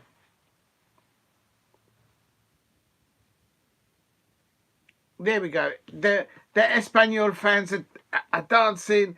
The Liverpool fans are probably dancing because they can see Real Madrid are going to lose. Barcelona fans are probably celebrating. Atletico Madrid fans, what are you talking about, ST? Crystal Palace is going to win 2-0 tomorrow. And this is it. This is Real Madrid. Real Madrid in the last minutes into the back post. And Rodrigo slips. Rodrigo slips. The Real Madrid player slips in the penalty area. And that, I think, is enough. That is it. I think that is it. We're in the 6th minute of added time. Rodrigo gets up. Unbelievable, shocking scenes. Real Madrid are going to lose. The previous game they won with Mbappe getting his first hat-trick for Real Madrid. But today, oh, they've given the ball away. Just keep the ball. Keep the ball, Espanyol players. Keep the ball. That's it. Just keep it into space. You don't have to go forward. Just keep the ball. Switch the ball. And, oh, what a pass. And he's lost it. Oh, that's stupid. That's so stupid. And in the last minute of added time, I think Real Madrid they haven't got any more time. The home fans of Espanyol are whistling for the whistle. Real Madrid have just got on the left-hand side. Oh no! Surely they're not going to equalise in the last minute of extra time. It's Real Madrid in the last opportunity. Mbappe to Modric. Modric passes the ball out wide to Franco Garcia. He whips it in, and that's a corner for Real Madrid. It's a corner for Real Madrid in the last minute. The last minute. Courtois has come up from the back. And this could be the last action of this match. Courtois is up there. Corner, Courtois is going into the box. And everybody's out there. There is no mice problem at Espanyol. And equaliser. No, the Garcia. And shoot.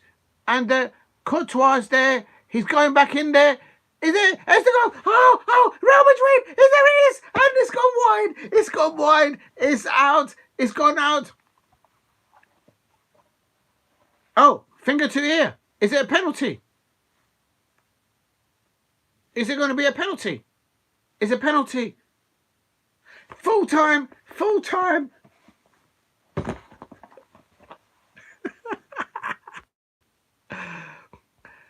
Real Madrid have just lost. Unbelievable scenes. The Liverpool fans will be celebrating.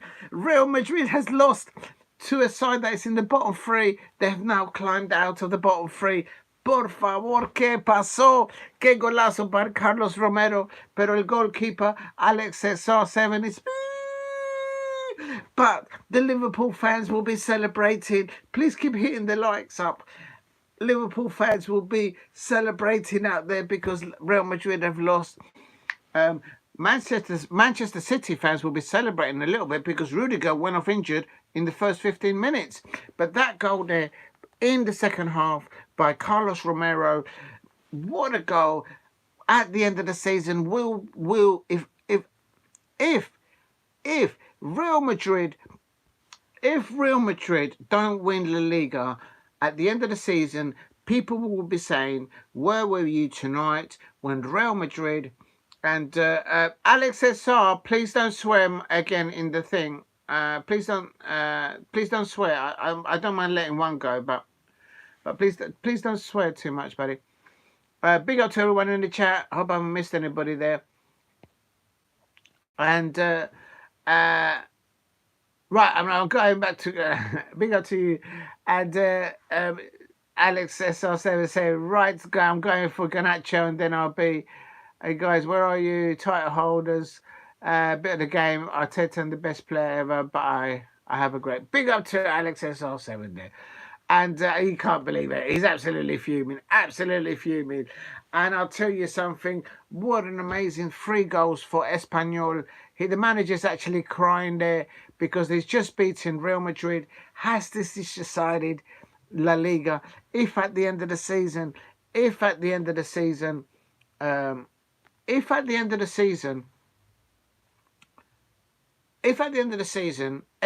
survive relegation, because they're out now of the bottom 3, and Real Madrid don't win La Liga, people will be looking back at tonight. Where were you? Did you see when Real Madrid, they did score in the first half, but the goal was disallowed. But apart from that, they weren't clinical enough in the last third. And I have to say, I said it earlier on, I think Espanyol deserve at least a draw from this, and they've only gone and done it. I take my hat off to the Espanyol players. The manager for Espanyol is crying there with his players. He's won against Real Madrid. I got Atletico to score 2-0.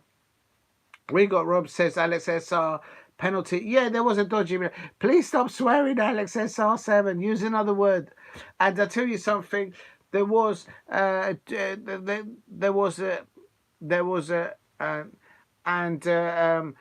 I have to say, Espanyol 1, Real Madrid 0, and I have to say, monumental. Please keep hitting the likes. Get me to 10 likes, please, if you can, in the chat. Unbelievable scenes. Liverpool fans will be celebrating because they can see Real Madrid might not win La Liga now. I don't know. I'm sure there's still more games into it, but if they don't win it, they'll be looking back at tonight, because maybe they came in there to complacency. But I have to say, Espanyol, man-to-man, everyone there. Great shape. 4-2-3 lineup. And here's the man who scored the winning goal. Carlos Romero. This is Carlos Romero speaking to the interviewer of La Liga. And he's saying that this gives them belief to survive in La Liga. He's saying that he congratulates the home fans of Espanyol. This is Carlos Romero, the goal scorer. I think the goalkeeper, Garcia, for Espanyol. Apparently, Espanyol have made it very difficult for teams to break them down at the home of Espanyol this season. And what a goal. I think that was worth waiting on. If there's anybody out there, please keep hitting the likes and subscribe at Diego C. Palace. And what a goal. What an amazing goal there. Big up to Alex SR. I went to sleep inside. Big up to Alex SR. I hope you're well. And okay, big up Alex SR. I know you get excited. It's all right. Espanyol 1, Real Madrid 0, and Carlos Romero's scoring the winning goal. I've got to give the man of the match to the goal scorer, Carlos Romero, but also the goalkeeper for Espanyol, Garcia. I think he's up there with the goal player of the match there. And they're very happy, the Espanyol players. They're going to celebrate tonight. The manager for Espanyol, Manolo Gonzalez, he was crying at the end of that as the players were celebrating, because they've just beaten Real Madrid, and they didn't do it by refereeing decision. They done it. They worked at least for a point, and they won it. Went on loan. Oh, is Rashford actually gone to Aston Villa? I didn't know. I know he was rumoured. So, and apparently Chilwell's come from Chelsea to Crystal Palace. Right, that's it, people. I'm going to quickly put it in the chat. And I want to thank everyone in the chat that dropped in today. Let me just find the live stream, if I can find it. And I just want to thank everyone in the chat today. And, oh no, I didn't mean to do that. Yeah, I'm doing that. Full time, it's Espanyol 1-0. Real Madrid. And thank you, everyone. Thanks, everyone, today. Right, there you go. I want to say thank you to everyone in the chat. Alex SR7, thank you very much for all the comments, all the amazing input there into the chat. Big up, thank you to Steve RFC. Big up to STE. Thank you very much, STE. Thank you for doing all your comments and stuff like that there. Big up to Shay Arsenal for asking people to subscribe and to hit the like button earlier on in the stream. Thank you very much for doing that. Big up to Henry Smith, who dropped in earlier on. And I don't think I've missed anyone else. If I have, I do apologise. I'm going to call it now. I'm going to end it now. If you're watching on playback, please keep hitting the likes, and hope you have a good day. And you aren't having a good day, don't make it. Yeah, absolutely, Alex says so. Big up to that. Good night there. I'm off. Good luck to everyone. Please stay safe, everybody there, and stay safe. And once again, remember tonight where you were. Tonight, Espanyol beat Real Madrid 1-0, and that might have a ramification on the end of the La Liga. Real talk.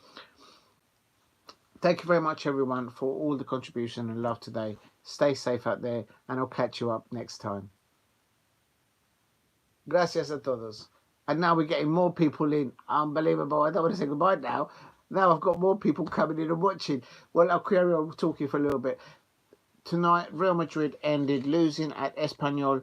Let me look at the table quickly in La Liga. And now everybody's gone now. Real Madrid losing, they're on 49 points. Atletico Madrid are on 48 points. And Barcelona are still on 42 points because they've got 2 games in hand. And let me just have a look at the bottom.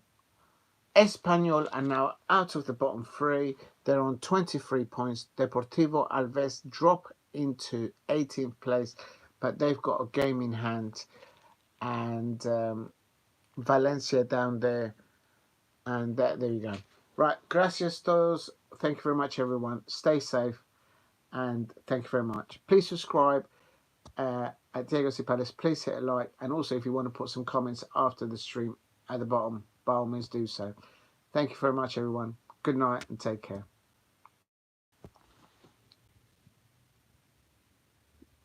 All right, bye-bye.